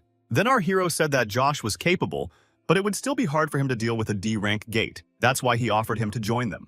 The red-haired young man was surprised by this offer. He asked who Raul was. At that moment, Jake was already standing next to him. The man noticed that Josh was new and said that even so, he was obliged to know his master. Jake told the young man that he was facing a master of the first guild named Raul Ashton. Josh opened his mouth in surprise when he heard this. Then Jake asked him if he thought that since the Earl's son had created a guild, he would have a sweet life. In that case, the man said, the boy didn't belong here. Jake added that they had only professionals working for them and told Josh to follow them silently. After that, our hero ordered all the subordinates to get ready and said that they would be lucky. Looking at them, Josh repeated the phrase Jake said about professionals and ran after all the knights. Meanwhile, the monsters were wandering around the Golden Gate, and at that moment, one of them noticed something. And out of the portal, a second later, our hero flew out. Swinging his sword at the monster, the guy attacked it. Then Raul landed and thought that his hunch was right. The young man knew that the monsters were coming and thought it was a good thing he decided to show up in person. He didn't have enough time to clear all the gates at once, and it had to be done as soon as possible. Next to our hero was Jake, and he noticed that the monsters gathered too much and most likely near their base. Raul said that it is not excluded and asked the man to send a scout. He also reminded them that saving the inhabitants should be their first priority. As soon as he said that, Josh ran past him. The red-haired guy, without waiting for orders, ran straight at the monsters, pointing his weapon at them. With sharp movements of his sword hand, Josh attacked one enemy after another. Jake and Raul were shocked as they watched. The man even said that the young man had no brakes. Our hero didn't take his eyes off the boy. He thought he needed to sharpen his sword skills. Raul also noticed that Josh had well-developed senses. After the red-haired boy had finished with his enemies, he turned to his master and with a nonchalant face pointed a finger upward. Raul continued to ponder and suggested that by taking control of the mana, Josh would achieve better results. A little later, one of his subordinates ran up to our hero and said that they had found a rat base behind the forest. However, they hadn't found any inhabitants. The man said that despite the large area, there were no other monsters inside. And Jake said that they had taken care to move all the inhabitants away from the gate, so there shouldn't be any. But Raul thought they should check the neighborhood again, since they were bound to get out today without loss. He said that closing the gate was important, but the first priority was to save the civilians. Then our hero turned to Josh and said that he would go with him. The red-haired boy immediately agreed. Raul stood near the Golden Gate and told his men that they were in for a long night. After a while, the young man was in his office talking to Dylan. He noticed that his brother was shaken up. He also asked him if it had been a hard night. Dylan even suggested that he resume training, but Raul thought that now was not the time to joke and asked how things were back home. In response, the man asked his brother not to worry and said that they had enough data to prepare well. After that, our hero turned to Dylan and asked how many gates had already opened. The man replied that there were about 100 open, out of which 10 were D rank. That was why they had no problem dealing with it. Hearing this, Raul was shocked. After all, it was worse than he expected. Dylan, on the other hand, thought it wasn't that bad. Then the guy said he'd come to his brother and help him, but the man did not understand why it was necessary to do it if they had closed everything. After saying that, Raul's face changed. Then Dylan explained that it took them about half a day. He also said that his father had done a good workout. The man added that Golden Bear Master Trevor and Commander Ernest were as excited as if they were at a festival. He said that they were bored with their normal lives, and Raul smiled when he heard that. And Dylan added that it was funny to watch the old people having fun. Continuing to smile, the boy thought that he had forgotten how inadequate his family was. Then the boy said that he knew that there were no casualties, but added that Dylan and the others had acted rashly. He had warned that the D-rank gate was too dangerous to approach. In response, the man asked if they should have waited for him to come and use his superpower. In addition, in a more serious voice, Dylan said that Ashton County was powerful, and he and his father were not weaklings. He again asked the boy not to worry about them. The man said that they were always ready to fight back the enemy and could handle any number of gates. Dylan thought that the Ashtons had great strength and didn't need any help. They would be able to close several hundred gates. While his brother was talking, the hero was thinking about something. The man noticed it and sharply turned to the boy. Then Dylan asked the young man not to worry about the house and just do what he had to do. He said that he and his father would take care of everything. In response, Raul smiled and said that his brother was right. He admitted that he was being too arrogant. Then Dylan added that the boy wasn't old enough to compete with him. The man also said that some of the gates hadn't disappeared after they'd cleared them. He didn't understand what could have caused it. When our hero heard about it, he was very surprised. He couldn't understand how this was possible either. After a while, there was a meeting in the palace. People wondered if not all the gates could be destroyed. Then the guy told them that according to Dylan, the E and D rank gates hadn't disappeared. unlike the others. Even though they'd done a lot of damage, Raoul said that what they'd been most afraid of had happened. Jake realized that they were in serious trouble. The man said they wouldn't leave that gate unattended, but it wouldn't last forever. And Philip said if they increased their surveillance, they would have to reduce the defense force. So it was necessary to resolve this issue as soon as possible. In response, our hero promised to find out the reason why the gate wouldn't disappear and find a way out. Bernard then asked the Lord if he should have prepared a squad. Raoul answered no and said that he would take only 3 men with him. The young man meant Jake, Philip, and Pierce. Philip reacted and asked if the boy was sure of his decision. Our hero said that the old men of Ashton County put their best foot forward and they could not sit idle. Then he said that they might encounter survivors and that they should send 10 soldiers to the gate. At this point, Jake laughed and said that he remembered the old days. Pierce responded to that. He said it had only been 2 months and he didn't understand what old days the man was talking about. Philip told him that this was no picnic and he shouldn't relax. Such remarks hurt Jake, and he said he was just joking. After a while, our hero was already near the Golden Gate. Looking at the monsters with a smile, he asked his subordinates if they were tired. Next to the guy at this moment was Philip and Jake. Jake replied that he wasn't even warmed up yet. They were surrounded by enemies. Raoul said they had no extra time and needed to speed up. They all ended up rushing at the monsters at the same second. Attacking them, Jake shouted to their opponents to get out of the way. As he continued to destroy the monsters, the man asked if this was it. After saying that, another enemy appeared behind him. He didn't have time to attack Jake, however, because someone had launched arrows from a bow at him in time. The man was surprised and turned his head to see Pierce standing nearby. He looked very stern and told Jake that he didn't have to thank him. After that, Jake exploded. He asked Pierce why he had to get involved when he was doing just fine on his own. But the gunman didn't answer because he didn't see the point in arguing. Jake didn't stop. He asked Pierce if he wanted to bet on who could kill more monsters. Then Philip joined the conversation. He asked them to stop being childish because there was no time for that. Meanwhile, Raoul thought that except for the rugged terrain here was nothing remarkable. At that moment, Josh approached our hero and asked if he could report something to him. Raoul said yes to that. And the guy said that the territory is quite difficult to move around, but nothing out of the ordinary was found. And there didn't seem to be any civilians here either.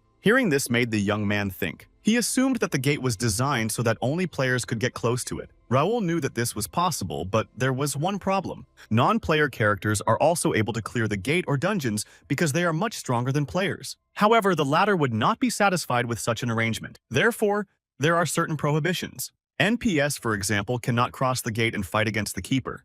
And they are also closed passage to the dungeon boss room. No matter how strong the NPS is, unlike the player, he cannot close the gate. In this case, Raoul Ashton wondered what they should do now. Then he received a notification that a hidden location had been discovered and a secret mission had been launched. The young man thought about the fact that usually he is happy to carry out secret missions, but now he had no time for it. Then our hero turned to his subordinates and asked if they had familiarized themselves with the information. They said yes. And Philip decided to clarify whether they should find the gatekeeper. He doubted that there was one among the monsters they had met. Suddenly, Josh also turned to Raoul and asked if the monster that was standing to the side could be the gatekeeper. At the same moment, the guy pointed his finger forward, and immediately he turned back and saw the cursed dark goblin in front of him. It was indeed an E-rank gatekeeper. Looking at his new opponent, Philip also assumed that this was the one they needed. With a smile on his face, Jake wondered if this big guy had gotten his hands on him. Josh then asked the Lord to let him take on the monster. He wanted to deal with him. But Raoul drew his sword and said he would finish him off. The red-haired boy stammered and let our hero go forward. At that moment, Jake asked what had happened to their lord. But Philip didn't understand the question and said that he always led the battle. Then Raoul thought that if the keeper destroyed the NPS, there would be no reward. He of course doubted that the E-rank gate would be any good, but he decided to act. Looking at the goblin, he wondered if the gate would close if he took him down alone. The monster then attacked Raoul with his mace. Thanks to his agility and reaction, the boy blocked the blow, and then he grabbed his sword tighter and was able to knock his opponent off balance. And while his opponent was knocked off balance, our hero gave him one last blow. Watching this, Jake and Philip believed that their lord would be able to kill the goblin in no time, and Josh opened his mouth and couldn't believe his eyes. He was amazed that the young man had repulsed the attack, and at the same moment retreated the necessary distance to create a gap. Looking at Raoul Ashton, Josh realized that the guild leader was an amazing warrior. And our hero now understood what E-rank gatekeepers were like. He thought that inexperienced fighters would have a hard time defeating them.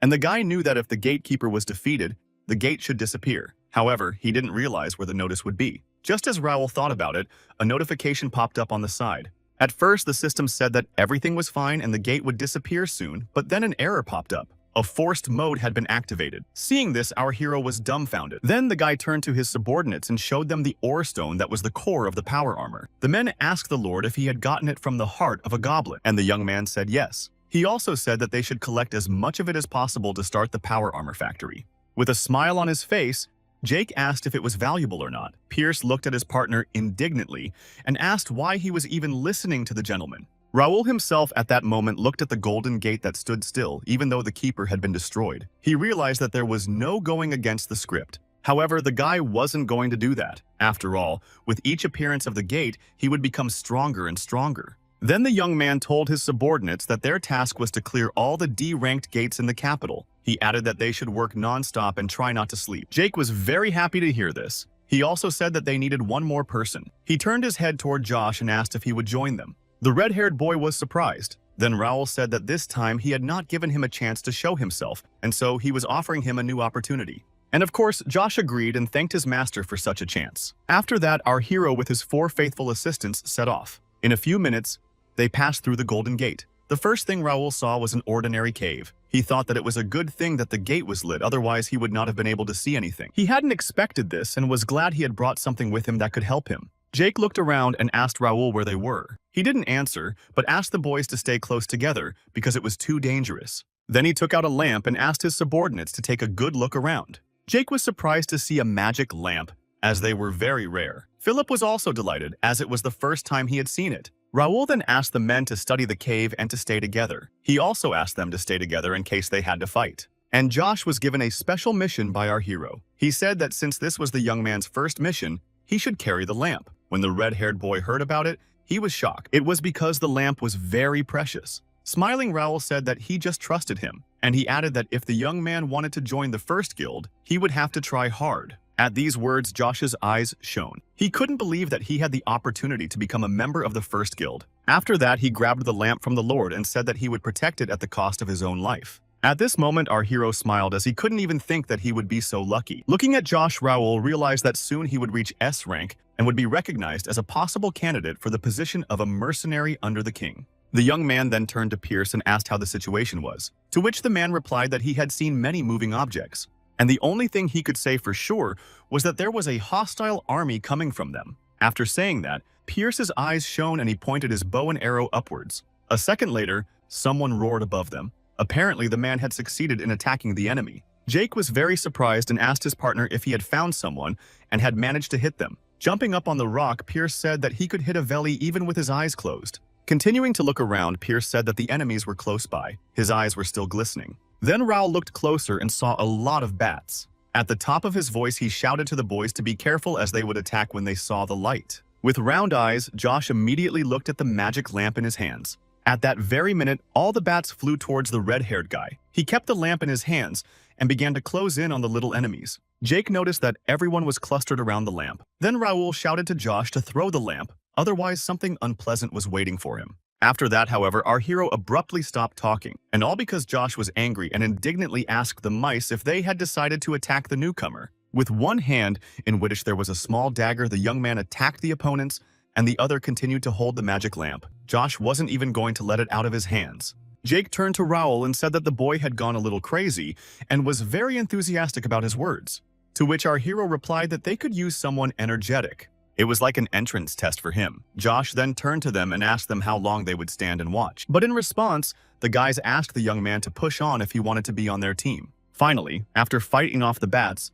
the hero and his subordinates moved on. Jake was surprised that they had traveled so far, but they hadn't found anything. The man assumed that there was no one but bats here. Then Philip reminded Jake that the gate belonged to the D rank. He asked him to follow his master's example and stay vigilant. At this point, Josh turned to Philip and decided to ask how strong their master was, and the man replied that it depended on what the young man meant by that word. He said that the young master was getting stronger every day and also belonged to the noble Ashton family. But Philip said that Raoul's sword skills were inferior to Jake's. Then they heard a scream. It was Jake, and he was jumping on the spot asking why there were giant bugs here. Then Philip added that the man looked stupid, but was a great fighter. Meanwhile, our hero noticed something. Felipe wanted to inform the Lord of the danger, but Raoul realized that they were not alone. In front of them were level 45 armored scorpions, and what made them special was the presence of acid poison and strong armor. Looking at them, Jake realized that they weren't pretty at all, and Philip asked everyone to be careful because there were a lot of scorpions. And Raul, at that moment, was convinced he was right. There were more than just bats behind the D-rank gate. This kind of scorpion that was in front of them only lived here and in the dungeon. Therefore, the others were encountering them for the first time. Then our hero told the guys that the scorpions were part of their assignment and they must complete it at any cost. The guy also informed the men that the scorpions had hard armor and a poisonous sting that had to be avoided, so they set about the task. In fact, the task was not to capture the enemy, but to eliminate him. However, Raul noticed that there was no mention of destroying the gate. And to begin with, our hero suggested his subordinates to deal with the shell scorpions. So they threw in an attack. In all directions flew blood from the monsters. While the men fought, Josh asked himself why the nasty monsters are constantly sticking to him. Then the guy felt someone's breath behind his back. As soon as he turned around, he saw a huge scorpion.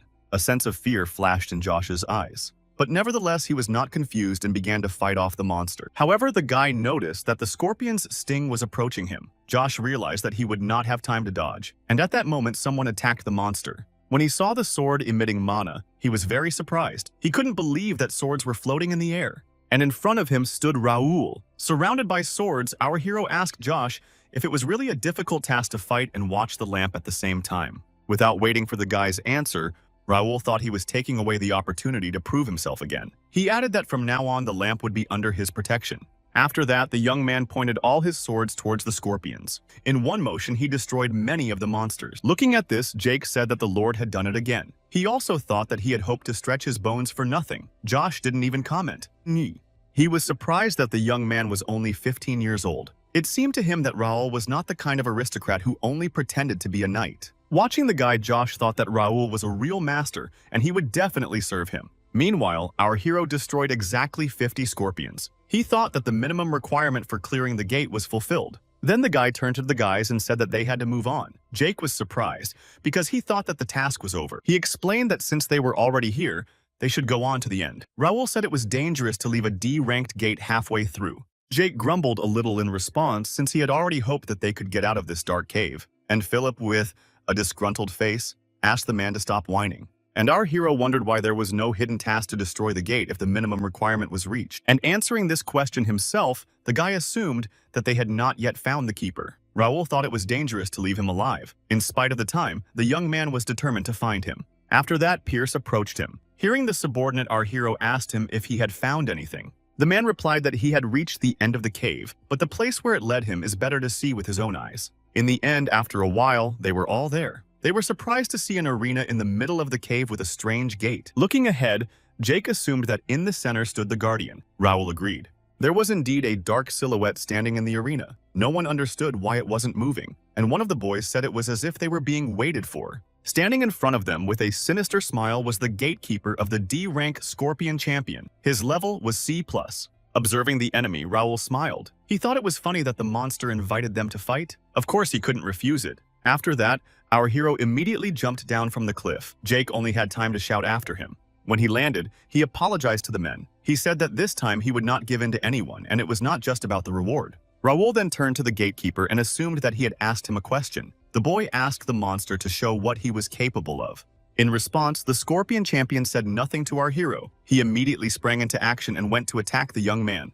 Raul was able to block his opponent's blow and immediately bounced away to avoid being hit by the scorpion's sting. However, dodging, our hero noticed that the monster was too close to him. So the guy decided not to hesitate and bounce back again to avoid being hit. At this point, the Scorpion Champion began to growl menacingly. After that, he attacked Raul again. Everything was happening very fast, but the young man managed to dodge. The battle was watched by our hero's subordinates. Philip noticed that this monster was a strong opponent. Jake realized that D-rank gatekeepers were not easy to take down. Josh then turned to Jake and asked if they should help the young master. However, the man said that Raul had an undeniable advantage. He said that against the claw sword and the poisonous sting, the young man had only used the sword from the beginning. This meant that the boy was quite relaxed, enjoying the battle to the fullest. Meanwhile, Raul looked at his opponent and thought that he had already forgotten that feeling. Finally, he could distract himself from training in real estate and guild management. The young man only wanted to focus on the battle now. His sword began to emit energy, and the boy said that good things come to an end.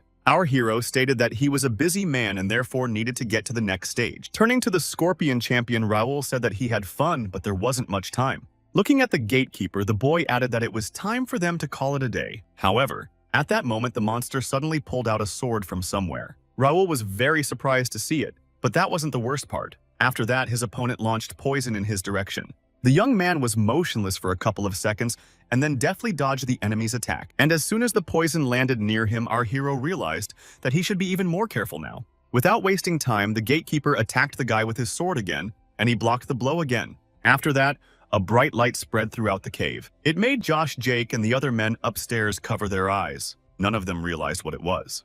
And Pierce realized that the monster was capable of wielding a mana sword. In that case, Josh started to panic and said that the situation was critical. He asked the guys again if they were sure the Lord didn't need help. Then Jake reassured the kid and said that there was no need to get involved. Philip, too, thought that they would only distract Raul and thereby harm him. They only had to believe in our hero. Meanwhile, as the boy continued to fight the gatekeeper, he thought about how he could live forgetting about those days when he had only fought endlessly. At that time, the young man was on the verge between life and death, feeling the constant tension. With a smile on his face, Raul decided that he would squeeze everything out of the monster. After all, he was dealing with a great solo player. Although the guy's opponent was also strong, the Scorpion champion used a mana sword and ranged attacks. The young man also noticed that the enemy was strong and agile, but his movements were monotonous and sprawling. Pointing his sword at the monster, Raul decided that this was its weak point. After that, the enemy again swung towards the guy. Meeting him, our hero thought that this time he would throw out a sword claw or sting. And in a second,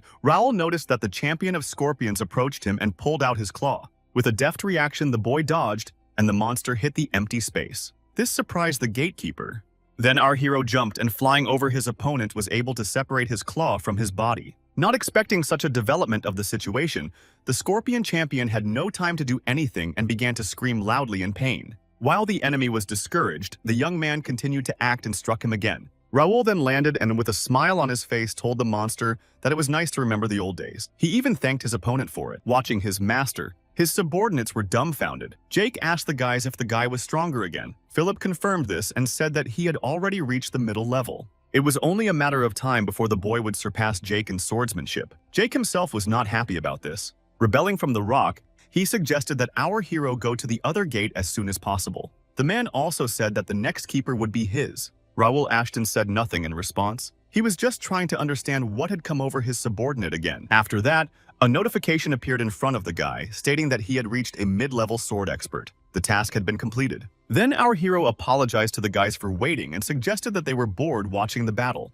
However, Josh gave the opposite reaction. The guy enthusiastically said that it was amazing and he couldn't take his eyes off it. Even though Raul was embarrassed, he thanked Josh. Philip also praised our hero and asked what their next steps would be. The young man replied that they were a little behind schedule and needed to hurry to the other gate. As a result, Raul reminded them that they had a long day ahead of them and that they needed to get ready. Jake was glad of that. He loved this kind of thing. The boys worked tirelessly to clear the gate. 7 hours later, they had closed the 4th D-ranked gate. And the mercenary units, having regained their strength, headed under Bernard's command to the E-rank gates and safely completed each mission. Thus, all the gates to the Turim capital territory were cleared. 500 people died on the first day and about 700 were saved. Raul said that many people thought that all the horrors were behind them, but he knew it was just a warm-up for the real battle. 2 men walking down the street were discussing the gate. One of them said he'd even seen orcs coming out of it, and the other said he'd heard of some people being dragged to the other side. In one of the bars in town, there was also talk of this.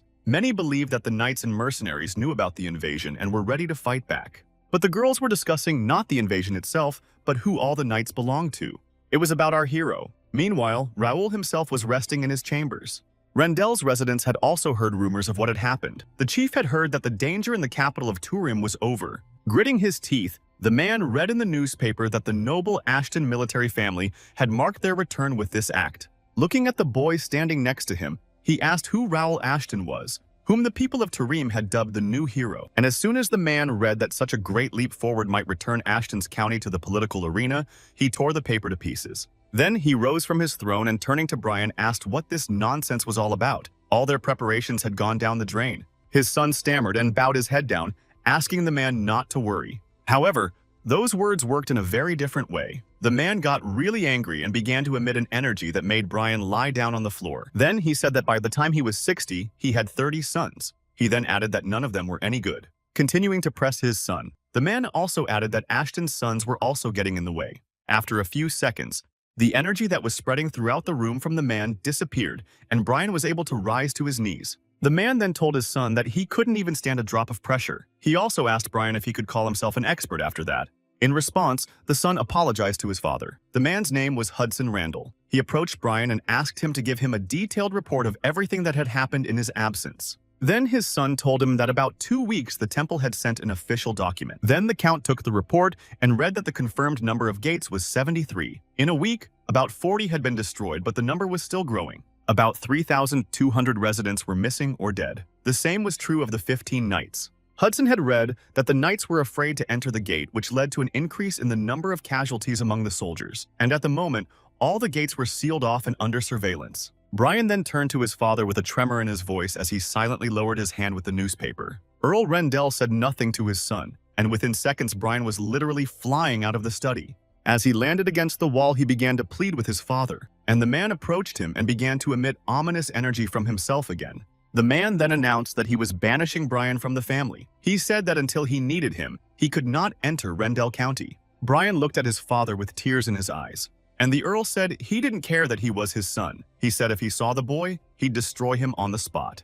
Then Hudson ordered his son to get out of the office and tell the third in command that he was waiting for him. Looking after the limping Brian, the man cursed the Ashton family. Meanwhile, at the Royal Academy, the girls were admiring our hero as he passed by. With a smile on their faces, they discussed how the lad's knights had contributed to the defense of the kingdom. They also thought Raoul was handsome. The people around them also admired him. A disgruntled Caleb Randall was watching, and the guys standing next to him supported their friend and thought that the young man did not hit his finger, and his family did everything for him. Caleb looked after Raoul and said that as soon as the family sent reinforcements to him, he would show everyone who was better. Meanwhile, our hero was starting to get annoyed by the attention. He didn't understand why you can't just talk to him.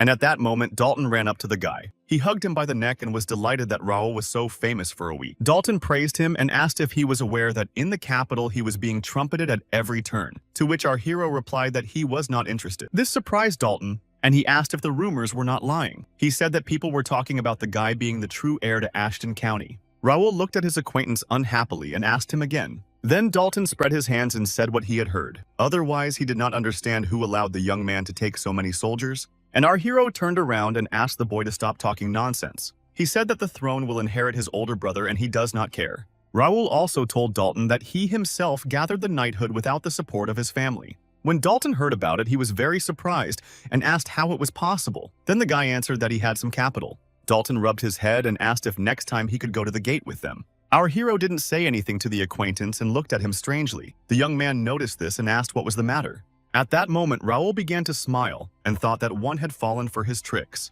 It might seem that the young man had entered the academy only to sneak out of the house, but in fact he had another goal. He wanted to find skill books and hidden talents. With Gray's arrival, the roster of students changed. But even so, Raoul had already chosen candidates based on the link's data, and one of those people was Dalton the Stick-Up Man. Our hero knew that, in fact, the strongest man in the kingdom is swordsman Marquis Templeton.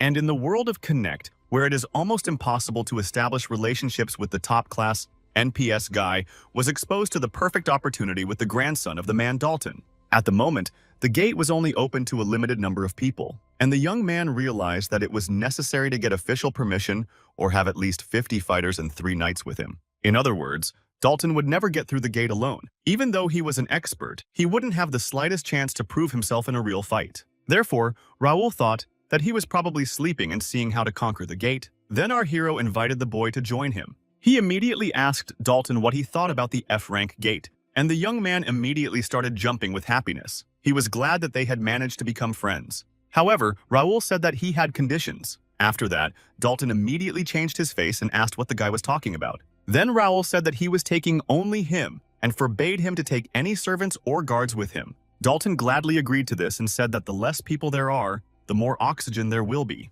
Our hero also asked the boy to keep this outing a secret. He wanted to avoid another wave of gossip. Dalton smiled and said that he didn't want to cause his family any problems. Raoul was surprised that the boy was as calm as a boa constrictor. He also wondered what Dalton would do if he had bad intentions. And then the young man expressed his doubts that anyone would want to make an enemy of the Duchy of Templeton. And then our hero added that the young man would have to get permission from the Duke. Dalton was dumbfounded when he heard this. He asked if it was really necessary. Raoul replied that it was obvious. The guy said he needed someone to handle the situation if necessary, and he reminded the acquaintance that this was not a pleasure trip, but an official visit. Our hero had a whole squad of knights to answer to. Of course, Dalton understood all that. The boy wanted to express his opinion, but Raoul turned to leave and said that they would return to the matter as soon as Dalton talked to the Duke. The boy tried to stop Raoul, but it was useless. Rubbing his head, he pondered how he could convince the old man to let him go. After a while, our hero sat in a room with his subordinates. The men asked him what was the situation at the academy. He replied that the attention was tiring, but everything was fine. Bernard then said that in that case they would try to keep public opinion at the same level. Raoul then took a cup of tea in his hands and asked the men how the deployment of the troops was going. And Bernard explained that for the last 2 days, 100 fighters had been used as bait. They had also taken in 10 more hired soldiers. In addition, the man said that in the main unit, 20 active spies had completed basic training. Raoul realized that there was a battle for public opinion. And in this fierce battle, they were obliged to strengthen their position. So the guy said that turning to Ruben's voice was the right decision. As they passed on information about the gate without asking for anything in return, word of their good reputation quickly spread throughout the kingdom. The boy realized that someone might not know the power of the information source of the Connect. It is an elite organization made up of mages. Moreover, the president of the Press Association is one of the 3 great magicians of the continent, Genus White. He surpasses the status of the Ajas who hold the highest positions, and Ruben's voice is the most influential of all. Raoul realized that in battle, you don't have to fight only with blades. The boy believed that they could use any means possible. So he told Philip to double the number of mercenaries so that there would be guys in reserve who could keep the conversation going. He also added that sooner or later they would be inspected. The man was surprised and asked the gentleman what he was talking about. Bernard answered the question. He said that they were probably greedy nobles. Since the situation with the gate has stabilized, they will gradually try to get closer to it. Raoul said he would gladly take them on if he could control the gate. But that was impossible. And Bernard replied that he thought that the nobles would try to tarnish the guy's reputation, but would be left with nothing. Exhaling with a smile on his face, our hero was not against them trying to do that. He said that only the chosen one would be able to close the gate anyway. Then Raoul asked Philip not to divulge the information. After all, if it reaches the ears of others, the lords will immediately pretend that they do not care about the gate. And the man obediently agreed. And our hero thought that by turning people's thirst for profit in his favor, he will gather all the warriors of the kingdom. The guy thought that only in this way they would be able to resist the coming danger. After a while, a blonde-haired man was running away from someone. Looking back, he thought that they would stop being followed after the gate was open. Then the man thought that his task now was to distract as many enemies as possible so that his comrades could hide. However, just as he was thinking this, he saw several people in black hooded cloaks ahead of him. One of them told this man called Elias, nicknamed Faceless, that they were pleased to meet the leader of the information organization Wings of Freedom. And Elias asked the strangers if they were the ones who had been chasing the guilds of the underworld for 6 months, to which the man in the black cloak said that he was thinking fast. In that case, the leader of the information organization asked what had brought them here. He suggested that he was the next target. In response, the stranger said that he just wanted to destroy Elias, but decided to make him an offer. Reluctantly grabbing his weapon, Elias asked what kind of offer he was talking about. The man offered to surrender and said that it would be a shame for him to destroy such an important person. But if the leader of the organization wanted to join them, the stranger in the black cloak would spare him. And in the end, Elias took out a knife and ran towards the enemy and said that he would never agree to that. And even though the man was unprepared for the attack, he was able to block the leader's blow. Seeing this, Elias was very surprised. His opponent was wearing power armor. He then bounced back and told the group of strangers that he guessed that they were sent by the Empire. In response, the man in the black cloak smiled and said that such an interesting conclusion would cost him his life. In the same second, several men in cloaks ran towards Elias, and their ringleader stated that he had no other choice. The man ordered his partners to destroy Elias, and seeing his enemies running at him, the leader of the information organization tensed up a little, but as soon as the strangers in black cloaks approached him, he disappeared. By this action, Elias misled his enemies. Looking around, the men in black cloaks assumed that he had used an artifact and needed to search the neighborhood. Meanwhile, Elias was at one of the buildings. He was once again running through his head the idea that the organization exterminating guild members was working for the Empire. And watching his opponents, the leader of the information organization was trying to understand what was going on in this kingdom. At that moment, our hero was informed that the right to use the F-rank gate by the Knights of the First Guild had been cancelled. When Jake heard this, he was furious. He wanted to speak out about it, but Philip stopped him. and Raoul said that it was bound to happen sooner or later. Then he asked his subordinate how things were going with the E and D rank gates, to which the man replied that our hero and his allies still had access to them. In this case, the young man decided to clarify who would now become responsible for the F rank gates. But the man could not accurately answer this question, as there were several families in the queue. And in principle, the guy was counting on it. He thought that given the low level of danger, the F rank gate would be perfect for bragging. In addition, the nobles would be able to make good money from them. And looking at the subordinate who was the captain of the guard, Raoul assumed that he was also confused. So the young man decided that now was the time to gain his trust. Turning to him, Raoul said that if he had any questions, he could ask them. At first, the captain of the guard was surprised, but afterwards he thanked the boy. He said that it would be good if all aristocrats were like our hero. Smiling in response, Raoul said that it was his duty to protect the city and its people. He suggested that the man work together from now on. However, after that, the captain of the guard became agitated and said that he shouldn't talk about it. But according to rumors, the Rendell family was behind it all. But the man himself thought that it was the Ministry of Finance that initiated it. But he clarified that it was only his guess. Also, the captain of the guard said that many of the department's employees have ties to the Rendells, including the minister. And since the situation is quite strange, the man decided that our hero needed to know it. In this case, the guy thanked the captain for the information. After that, the man left the office and Raoul told his subordinates that this was the outcome they had expected. Jake thought it was too much and asked the Lord why they were depriving them of their rights, to which the lad replied that they would have to obey the king's order anyway. Then he said that they didn't have anything to worry about since they hadn't lost anything. Jake was surprised to hear this and asked the gentleman what he was talking about. He replied that ordinary soldiers could easily handle an F-ranked gate, and so there was no point in sending mercenaries. Raoul thought that this way they would only waste money, and as a result, they would only be able to obtain mediocre items. The young man decided that it would be better to focus on the gates of rank E and above. After saying that, Jake visibly calmed down and said that our hero was right. Philip then asked what they should do with those who were in charge of the F rank gates, and Raoul said that they should be sent to the cities. He wanted to use this opportunity to clean up the remaining gates. The guy added that those who ignored the items wouldn't last long anyway. He also said that keeping the gates under control was not easy, and so they would most likely get them back. In the meantime, Raoul wanted to concentrate on gaining recognition and fame. The young man thought that they should forget about everything and focus on themselves. And in addition, our hero asked his subordinates to take care of the management of hired fighters and personal growth. The men agreed to this. And Raoul was thinking about the official annual knighting ceremony in a week. It was there that he wanted the knights of the first guild to show what they were worth. The guy felt that they had to work hard to get everyone's attention. He wanted them to be known not only in the kingdom but also outside the kingdom. After a while, several knights stood near the Golden Gate. Judging from the conversation, they were waiting for someone. Looking beyond the terrible portal, one of them asked the other what they should do if something terrible happened. And the answer was simple. They still had to fix the problem. The man complimented that they had no choice and would simply follow the order from above.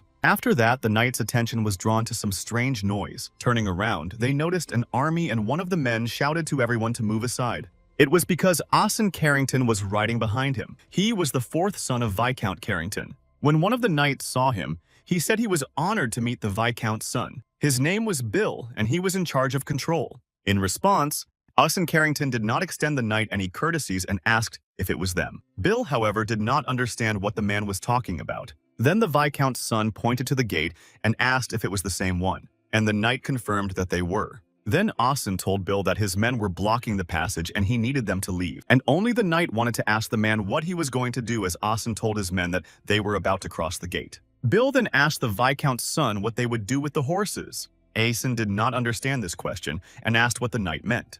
And he answered that if a man had no one to take care of the animals, he could leave them to them. However, this seemed unacceptable to the Viscount's son, and he pushed Bill with his foot. The knight could not keep his balance and fell. Then, gritting his teeth, Asen Carrington told him to know his place and asked how the knight dared to ask him to dismount. Bill wanted to justify himself, but the man rudely told him to shut up and added that he would talk to his captain. Then the son of Viscount spoke again in an uncultured manner and ordered his men to move forward. Then one of the knights turned to Bill and asked if he was all right, to which the man replied that he didn't care and had warned Asen Carrington, and it wasn't his fault if the horses went crazy when they entered the gate. At that moment, Bill thought about the fact that the man didn't know that on the other side there was a high level of mana concentration, and that's why horses were forbidden to be taken with him. And even if the Viscount's son survived, he could not escape the torment. The knight assumed that this night would bring many sacrifices. Meanwhile, Asen continued on his way and asked his subordinate what exactly awaited them beyond the gate. He replied that there would be only orc goblins there, and they had nothing to worry about. But these words angered the Viscount's son more, as he thought to get the treasure. Then he clutched his horse's bridle in his hands and thought that if Raoul Ashton had been out of the way, things would have been different. Asen Carrington was very annoyed that our hero had become the star of the capital by killing a couple of monsters, so he wanted to bring the guy down to earth by closing the remaining gates. After that, the man ordered his subordinates to break into squads and go into battle. He believed that in order to clear the gate, they needed to destroy every monster. However, Marco, who was an Imperial Guard, said that this could be dangerous, and it would be better to send scouts ahead. The rest of the men were advised to stay together. And Asen Carrington, who was an Imperial Guardsman, said that if he let his fear get the best of him, he would not be able to clear the gate. The Viscount's son asked him what people would think of them if they couldn't deal with such a trifle. Marco didn't have time to answer, as he noticed something behind his back. After that, he asked Asen to stay behind him. At that moment, some red monsters started coming out of the forest. The subordinates of the Viscount's son, as well as himself, were in a stupor. Then Marco asked everyone to remain calm and stay in their positions. The Imperial Guardsmen also looked at the enemies approaching them and ordered the knights to prepare for battle. After a while, the news that Asen Carrington's men were missing as well as himself reached Raoul. The captain of the guard explained that all the units that had crossed the gate had vanished. But the young man did not understand what the man meant by these words and asked him again. The old man explained that 10 units had disappeared in the last couple of days. He also said that each of them had been ordered to mop up the gate. The boy was surprised and assumed that the gate could transform and eliminate anyone entering. However, he realized that this was only characteristic of high-ranking gates. And these thoughts led Raoul to believe that there might be something inside. Bernard then approached our hero, but the young man beat him to it and asked the man to gather the best knights, including Homer. Bernard was very surprised and asked why it was necessary. And without dodging the question, Raoul said that they would conduct a rescue operation. After a while, Dalton and our hero were already inside the gate. They were met by toad-like monsters. One of them was disemboweled right in front of the boy, and he complained that he was now covered in its slime. Dalton turned to Raoul and asked if it was always this boring and dirty inside the gate. In response, the young man asked his acquaintance what he expected. The boy said that they could not know in advance what kind of terrain awaited them. Raoul also reminded him that he had warned him that they were not going to play with toys, and Dalton understood that very well. Looking at the boy, our hero realized that the rank of the gate does not correspond to the level of his training. However, given Dalton's lack of experience, he thought that this was the best place for training. Afterwards, Philip approached the boys. He said that the scouts had returned. Then Raoul asked what they were talking about. The man replied that, as expected, the number of detected monsters had decreased. In this case, the young man thought that they were preparing to attack. Our hero had already received information regarding this gate. Their maximum capacity was 300 individuals. Raoul said that in the first place, no one but the conquerors should stop them, and in the second place, it was a trap. The guy was willing to bet that the monsters do not even expect to be in it. After a while, our hero and his team reached a place and the young man suggested that we stop here. After that, he turned to Homer and asked what he thinks about it, to which the man replied that he agreed with him. The knight of the first guild said that in front of them was an open area with swampy areas. It seemed like the right place for him. Finally, after listening to Homer, Raoul Ashton said that in that case they would get to work. The young man said that this would be their base and asked the knight of the first guild to tell everyone to take positions.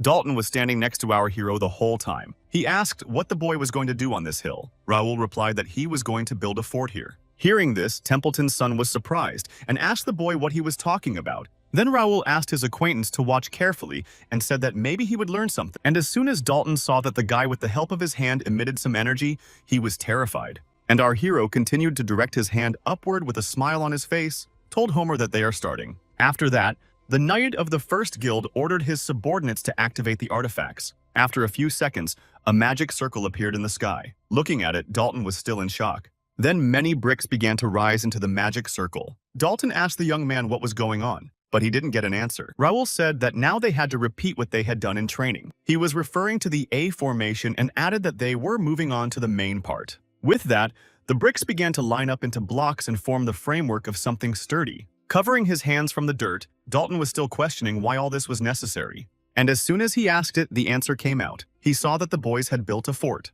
Dalton's eyes bulged as he stared at the newly built fort, and our hero said that despite the fact that it was a hastily built fort, it would fulfill its purpose. The young man thought it was better to sleep like this than in a tent. The fort was 3 meters high and 20 wide. There was enough room for 100 men. In other words, It was the perfect base to meet the enemy. Dalton then asked Raoul if he was planning a siege. The boy didn't believe that the gate could be so dangerous. To which our hero said that they all posed a risk to life, but the fort was only necessary for this gate. The young man thought about the fact that he needed a large amount of artifacts to make the bricks lighter and smaller. He hoped it was worth it. As a destroyer, the guy had used the technique of building a small fortress in a high-ranking gate or dungeon more than once to shorten the mop-up time. For the sake of this moment, Raoul had specifically trained guild members capable of activating artifacts. However, he didn't think their training would come in handy so early on.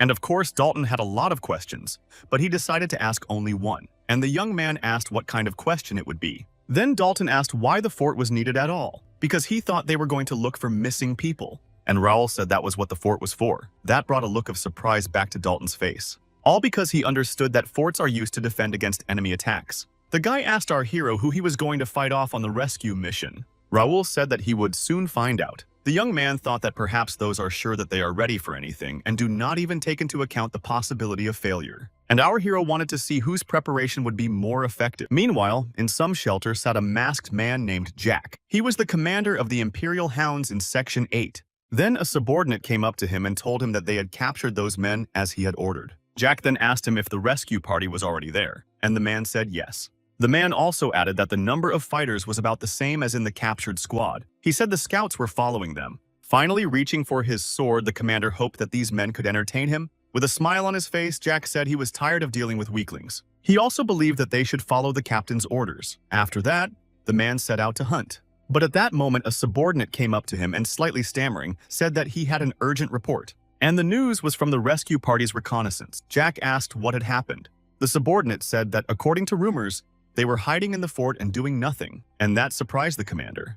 Meanwhile, Dalton was lying quietly in the fort, yawning. He said that he had not signed up for such a bore and asked Raoul if he was sure that they would come for them. And our hero said not to relax too much because they could show up at any moment. Then Dalton said that he realized that the guy had built the fort for a reason, but he still didn't understand who their enemy was. So he decided to ask Raoul about it, and the young man said that he did not even think about hiding it from an acquaintance. Then our hero smiled and said that Dalton had better ask other people about it. This again caused a storm of emotion on the boy's face. And turning around, he saw a crowd of people headed by Jack approaching them. Dalton asked if they would have to fight them. Raoul said yes with a smile on his face. And Jack, seeing the fort, grabbed his subordinate by the cloak and asked indignantly when they had time to build it. But he did not know the answer to that question. Then our hero waved his hand at his enemies and said that they were sure to trap them. As Raoul continued to smile, he realized how confused they were. After all, they had just realized that they had fallen into a trap. Philip then ordered the knights to prepare and aim, and our hero continued to think that their opponents didn't realize they were being ambushed. And as it was, in fact, the young man decided to take advantage of the confusion of the enemy. Looking at the commander of the opponent's guy, noticed that he was very hot-tempered. Of course, this prompted Raoul to tease the man. So our hero did not think long and unculturally shouted at the Imperial Hounds and asked why they were walking around without a leash. Then the guy said that the enemies looked like retards in this senseless equipment. With a sinister smile on his face, Jack asked the young man if he was of the Ashton family, and pointing his sharp sword at Raoul, he noted that he had the guts to be defiant. Then the commander declared that they would gladly destroy the boys, or rather, he wanted to send the young man to the other world himself. Sending his subordinates to attack Jack said that in the end, this fort would belong to them. However, this did not frighten our hero. On the contrary, he smiled and thought that his enemies were caught. At the same moment, Raoul grabbed his sword, and Dalton still did not understand what was happening, but he was sure that these people were from Imapria. Then our hero ordered his men to fire. All the knights of the Blinks raised their bows and aimed their arrows at the enemies. And the men from Jack's side also went on the attack. They all shouted that they were doing it for the glory of the Emperor. The cloaked men quickly approached the knights with bows, and they were even a little confused. But in a second, the enemies were also confused. Dalton attacked. He attacked the Imperial Hounds with great skill and said that even toads would be more pleasant for him to fight. Jack smiled as he realized that there was another upstart here. That made it all the more interesting. Then the commander waved his hand and asked Raoul and his boys if it was time for them to show some respect. Then one of the cloaked men blew a horn. A look of bewilderment appeared on our hero's face. At the call of the horn, someone began to emerge from the forest, and in a minute, behind Jack's back stood huge red monsters. Then the commander of the Imperial Hounds, with a smile on his face, asked the young man and his team, so they finally show respect. At the sight of the strange creatures, Dalton became agitated and asked what they were. Raoul explained that they were Imperial soldiers. Looking at the enemies, the guy realized that since their last meeting, the Imperial soldiers had been upgraded. He even assumed that they were the best warriors of the Imperial Hounds. After these words, our hero smiled and decided that in this case, everything would go as planned. Meanwhile, the knights who were on Raoul's side and had just shot at the enemies with bows were very scared of their new opponents. But nevertheless, they realized that they must not panic. At that moment, the Imperial soldiers roared loudly. Dalton looked at these red creatures and tried to understand how they could have been created. After that, the Imperial soldiers rushed to attack. Philip ordered his subordinates to prevent the enemies from approaching the fort. Arrows flew at the enemies and they were easily repelled by them. Apparently, it was useless.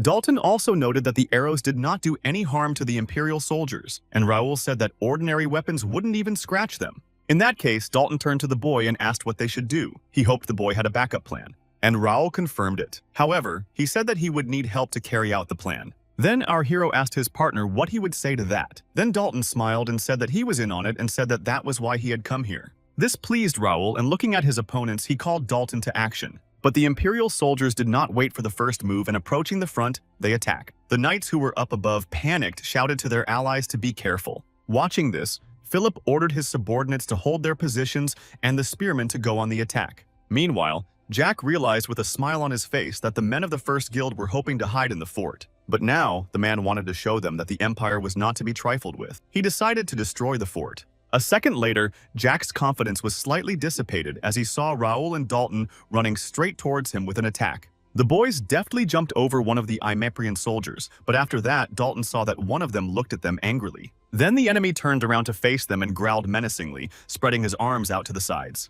Then Dalton told Raoul that his sword does not take the enemy because they have too strong armor, and our hero said that they would have to sweat. Meanwhile, Jack laughed loudly and asked the boys if they had decided to come here rather than defend their fort. The man appreciated their plan and even gave them kudos for being silly. After this, Dalton said that this commander was starting to annoy him and asked Raoul if he was really going to listen to this nonsense. And of course, the young man was not going to do that. He pulled out his huge sword and said that now they would shut him up. In response, Dalton smiled and also drew his weapon and asked the boy if he remembered that he said he had full freedom of action. And answering his own question, the young man said that it was the right thing to do. And the Imperial soldiers saw the mood of the guys and roared furiously again. Then Dalton and Raoul simultaneously ran towards the enemy and attacked him. From such an unexpected and unpleasant sensation, the Imperial soldier roared furiously. After that, Dalton and our hero pushed themselves from their seats and jumped in different directions. Watching everything that was happening, Jack was in complete shock. He didn't understand what was going on. And then Raoul and his ally attacked the Imperial soldiers. Blood flew in every direction. While Jack was terrified, the knights on the boys' side cheered that their master had defeated the magical warrior. Dalton stood behind and exhaled with ease as he managed not to get dirty in the mud. At this point, our hero, standing on the lifeless body of the Imperial soldier and turning to Jack, asked why they were silent and if that was all their fighting power. Then he asked the man why they had to shout for the glory of the Emperor and other nonsense if their loyalty to their lord depended on the presence of magical warriors. At first, Jack was silent in response, but then he said that it was getting more and more interesting every time. The man thought he could finally have some fun. Jack added that he should thank the guy's family for providing him with a worthy opponent. And Dalton assumed that if the man commanded an Imperial army, he was stronger than those monsters. He asked Raoul if he needed help. In response, our hero smiled and said that he himself would be happy to deal with the enemy. In addition, Raoul noticed that Dalton already had a rival. After these words, the guy turned his head to the side in surprise. There was another Imperial soldier with a huge mace. Jack was ordering him to stomp the guy. Our hero noticed that this enemy was smaller but well-armed. He asked Dalton if he could take him. He asked if the guy had forgotten what kind of family he was from. Then Dalton asked Raoul not to worry about him and advised him to teach the leader a lesson. Then the boy thought about the fact that his partner was Templeton's grandson, and despite the fact that this was the first real fight of the guy, our hero decided that he could rely on him. And since his rear was now covered by Jack, Raoul decided it was time to call it a day. Then he apologized to the commander and asked if they were going to start the battle. Jack respectfully turned to the guy and asked him his name. Raoul answered. Smiling, the man said that everyone had heard about the young man's family. He said that there were rumors that they used a two-handed sword, but the commander himself believed that it was not true. And our hero at that moment noticed that his opponent talked too much and looked like a gorilla, and he decided he shouldn't look down on the man. Looking at Jack, Raoul noticed that his characteristics and level were similar to those of an advanced sword expert. But still, the man was the strongest opponent the young man had ever fought. After that, The commander of the Imperial Hounds said that 2 young gentlemen from noble families in one day was a jackpot. He asked the boys to surprise him. The young man continued to look at the enemy and noticed that he had strong characteristics and power armor. He realized he couldn't let his guard down. But then he smiled and thought about the fact that by leveling up he had improved his stats. Raoul had also invested in equipment, and he had something to brag about. In his mind, he asked Jack to check out what the reborn and fully equipped player was capable of. The man noticed that the guy had a mana blade and said that he probably wasn't a typical slobbering nobleman. He smiled again and said that Raoul might be able to entertain him. Then, emitting a red glow from himself, Jack added that, for the boy's information, it was not in his nature to hold back. The man ran at our hero with a possessed smile on his face. Swinging his weapon at him, Jack shouted that the young man would not cry when he knocked him down with one blow. Raoul Ashton answered nothing to these provocations. In a few seconds, their swords came in contact and a bright light flashed across the area. Meanwhile, Dalton was also battling his armored opponent. As he fought off the attacks of the Imperial soldier, he noticed that he was quite strong. But Dalton was not going to stop and attacked the enemy. As if anticipating this move, Dalton was able to block the blow with his shield. Dalton was very surprised to see this. He assumed that the Imperial soldier knew that his shield would collapse when faced with a mana blade. And while the guy was thinking about it, his opponent was not wasting time and was already swinging his huge mace at him. But Dalton reacted quickly and bounced away. The young man realized that his enemy was not stupid as he had expected. It was clear that it would not be easy to defeat him. Dalton also realized that if he tried to escape without fighting back the Imperial Hounds, the old man would not leave him alone. Then he turned his head to see how Raoul was doing. Dalton immediately realized that he was having a harder time than he was. Our hero continued to make contact with the enemy with his sword. From the look on Jack's face, he was enjoying it. The man was also obvious by how well Raoul was able to imitate the movements of the enemy. Then he asked if that was all the guy was capable of. Then Jack attacked our hero, but he was able to dodge. At that moment, the young man thought that the man was fast and strong. And looking at the mad commander of the Imperial Hounds, Raoul realized that just one slip and he was finished. After that, Jack attacked the young man again. He wasn't quite ready for that, and so he was frightened. But nevertheless, with clenched teeth, our hero was able to block the attack of the enemy. As they continued to fight, the man was delighted. He said that Raoul had surpassed all his expectations, and he was almost sorry to destroy the guy. Jack shouted that he loved watching the kingdom men continue to defend themselves, unable to do anything else. He begged the boy to keep fighting back. But our hero remained silent and wondered how much more he could say. It seemed to him that at this rate, mental damage to him is assured. But Raoul thought that the main problem was something else. He realized that the harder and longer the fight, the more the Regnator trembled. The young man thought that if he activated it, he would probably end the battle in the same second. But his companions could get hurt because he can't take full control over them. So our hero decided to distract them to buy time to carry out the plan. At that moment, a notification appeared in front of the guy in which one of his subordinates asked if he could hear him. It was Bernard, and he said that the situation had been resolved. The man explained that the captives had been rescued and the enemy had been defeated. He said that the plan had been successfully executed. From these words, a smile appeared on Raoul's face, and Jack noticed it. He asked if the young man was surrendering. Then the man said that all they were doing was saving their hides by hiding in the harbor. The commander of the Imperial Hounds wanted to add something else, but suddenly he noticed the boy started to emit energy. It made Jack tense up and freeze in place. Raoul, on the other hand, became more confident, continuing to shine. The young man said that all this time the plan was in progress. And now that it was done, Raoul said that the moment of the real battle had come. The boy provokingly told the man that he should try to attack him again. And earlier, Austin Carrington's team had fought the cloaked men. One of them said it was true what they say about aristocrats being cowards, and others scoffed at the sight of the men as they were surrounded and shaking with fear. The Viscount's son was indeed trembling. Marco, on the other hand, asked everyone to remain calm as one must be able to pull oneself together at times like this. The Imperial Guardsmen couldn't even believe that the Empire was involved in this matter, and they had fallen into their trap so easily. The man gritted his teeth and realized there was no way out. Then the cloaked men said they were not going to destroy them. However, if they resisted, they would have themselves to blame. After that, the Imperial Hounds added that the young master would be enough and his guards could be disposed of. As a result, the cloaked man ordered his subordinates to capture the nobleman and destroy the others. This made Austin Carrington's face look even more fearful, and Marco frowned his eyebrows even more at this moment. However, after that, the cloaked men began to fall to the ground and grunt. Turning around at the incomprehensible sounds, their chief didn't realize what had happened.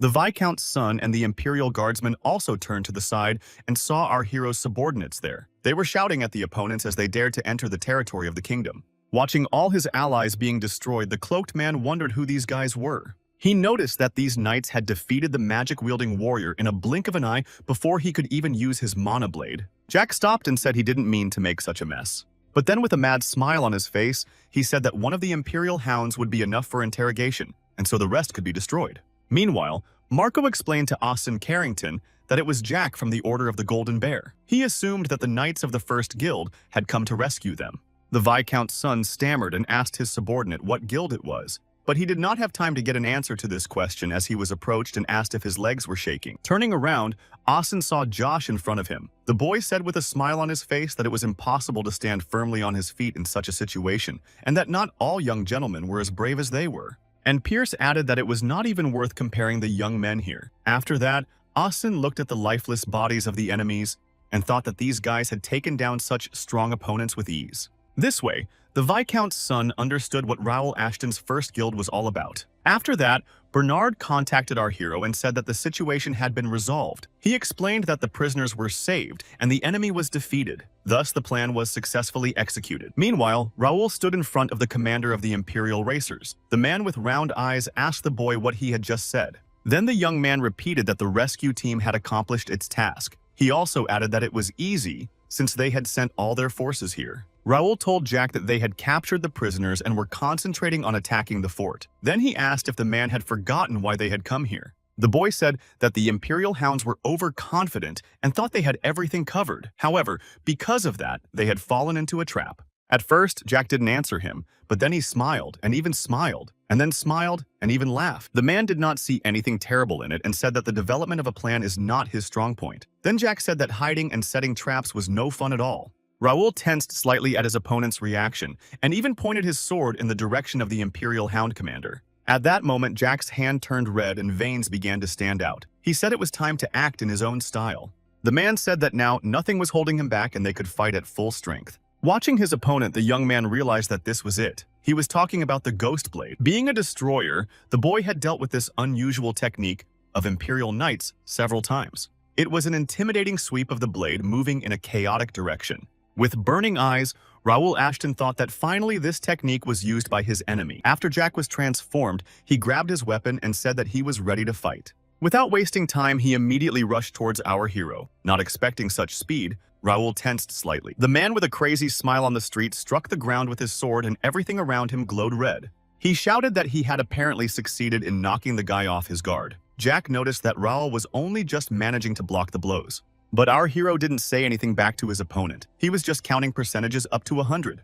And as soon as the guy got to 100, he slammed his weapon into the ground. A bright light went off in all directions. When the commander of the Imperial Hounds saw this, he was very surprised and didn't understand what was happening. Meanwhile, Raoul said something about the copycat and the activation was complete. Now the guy could work with it. Dalton continued to fight his opponent. Gritting his teeth, he fought off the Imperial soldiers' attacks. And at one point, Dalton managed to fend off an attack and catch his enemy off guard. Then the guy bounced aside as the mace spun against the Imperial soldier's legs. But after a few seconds, Dalton realized that he had failed because he pulled too weakly. When Dalton turned around, he saw the mace flying towards him. Dalton was very lucky that he noticed the danger in time and was able to dodge the attack. Looking at the Imperial soldier, he realized that he was fast and smart enough to strategize. Dalton realized that the enemy's attack tactics were simple. However, the danger for him was the mace surrounded by mana. The guy was inferior to his opponent in this, as he did not possess a mana blade.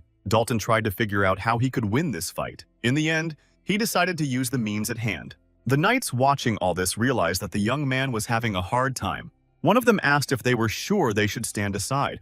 The man wanted to help Dalton, but Philip said that they had been ordered not to interfere with the fight, so they should stay where they were. He added that the most important part they had accomplished. The prisoners had been rescued. Now all they had to do was to trust the young master. At that moment, Dalton suddenly turned to Philip and asked if that was his name. The knight confirmed it. Then the lad said that he had a request for the man. Dalton asked him to tell the others to hold on tight to something. Looking at the Imperial soldier, the young man said that he would use the fort and give the people on it a little shake. Philip was surprised to hear this, and without wasting time, he ordered his subordinates to duck and get ready for the jolt. And all the knights grabbed what was nearby. Philip added that it was to keep from falling. Dalton noticed that Philip had prepared everyone quickly, and now he could see why Raoul could rely on his subordinates without any problems. Then turning to his enemy, the boy asked if they could start. Without waiting for his answer, the young man rushed towards the Imperial soldier and offered him to try to fight back this time. Getting close enough to the enemy, Dalton decided to attack him, but how unexpected it was for him that he used his shield again.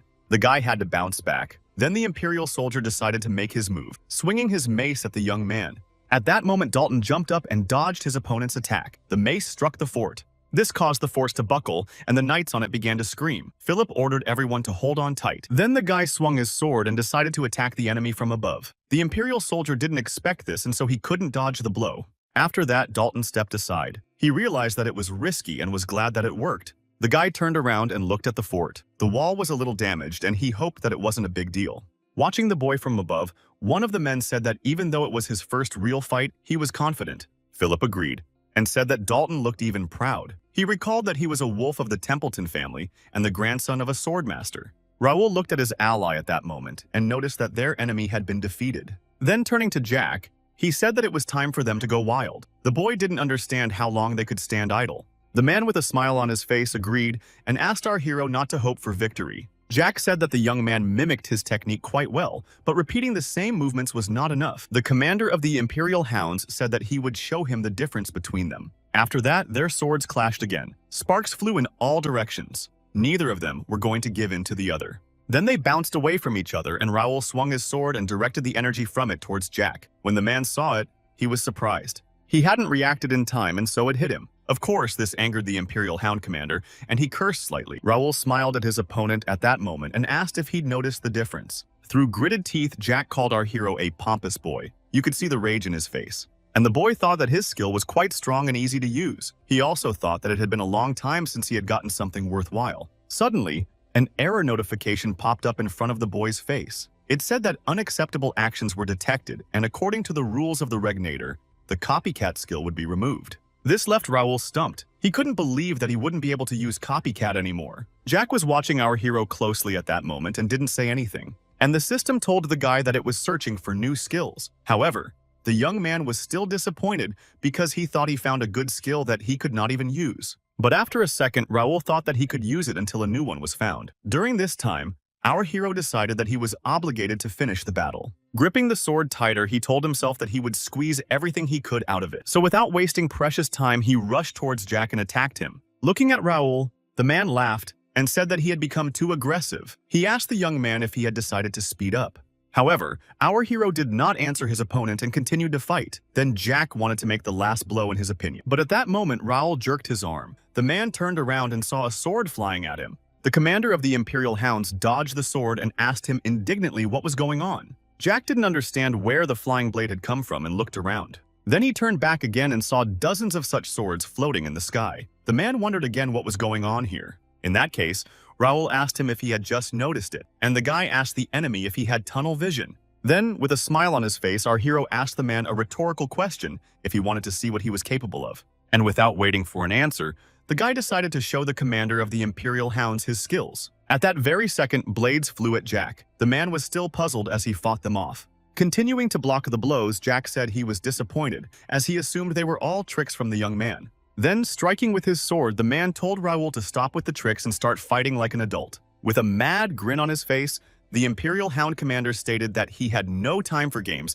and advised the lad to fight to the best of his ability. Our hero still did not respond to the provocations from his opponent, radiating energy from himself. At a certain point, the young man decided to act. After that, the blades flew at Jack from the front again, but two more rapiers appeared behind him. The man did not see them, but felt them. Turning around, he managed to put his sword in front of him and block the attack. Then Jack said with a smile on his face that Raoul was stubborn, but his tricks wouldn't work on him. However, at this point, the guy was not disappointed at all as the man fell for his trick. The rapiers began to press down on the Imperial Hound commander with an incredible force. The man didn't realize what was happening. And while he was trying to hold back his weapons, the young man jumped up to him and struck a blow. But Jack had power armor, and Raoul realized that the improvised skill was not enough to break it. However, our hero realized that this did not mean that he could not find another way to win. The man then turned to the young man and said that he had managed to hurt him. This surprised the commander of the Imperial Hounds. And then Jack was even more shocked as a sword suddenly flew at him. He barely had time to dodge it.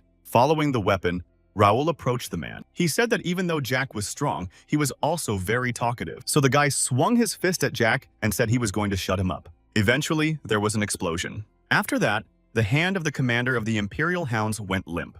And our hero at that moment sighed and thought that finally everything was over. It wasn't very easy for him to fight Jack. And given the complexity of the battle, the young man already imagined how to increase his level. Suddenly, a notification popped up next to him. Raoul assumed that there was a new skill and thought that it was very timely. The system said that our hero had gained a shining aura of rank A+.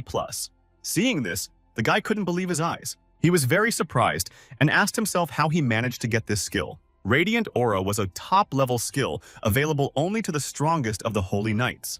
It allowed the use of AoE spells of Purification Blessing and Healing. Raoul said that he had rarely encountered this skill in his past life, and now it was suddenly in his hands. Realizing what had happened, our hero smiled broadly. After all, it was the most real luck for him. Then, looking at Jack lying on the ground, he realized that he had not even expected that the team of invaders would ambush him inside the gate. The guy thought that they had prepared thoroughly and there must be a skilled strategist involved. He decided to be on the lookout. At that moment, Dalton came up to Raoul and enthusiastically said that the young man had set the heat. And since our hero didn't quite understand what the guy said, he explained. He said that Raoul hit the man in the face because he could not penetrate his power armor. However, the guy said that the way Dalton used the fort wall was cooler. Dalton then turned to the young man and asked if the mission had been accomplished. Raoul smiled at his partner and said yes. He also added that the boy had helped them well. Then Dalton said that he had gone for fun and could not tarnish the name of his family. The boy added that the old man would have destroyed him if he had sat on the sidelines. Looking at Dalton, our hero thought that he showed himself much better than he expected. The young man could not even believe that this was his first serious fight. Raoul thought that if Dalton joined the ranks of the first guild, they would become even stronger. Meanwhile, Philip stood aside and heard something. He turned to his master and said that the rescue party had returned. Raoul's subordinates were walking away. Jake turned to the young master and said that they had finished, and Pierce reminded the man that he had asked him not to call the guy that when he was on a mission.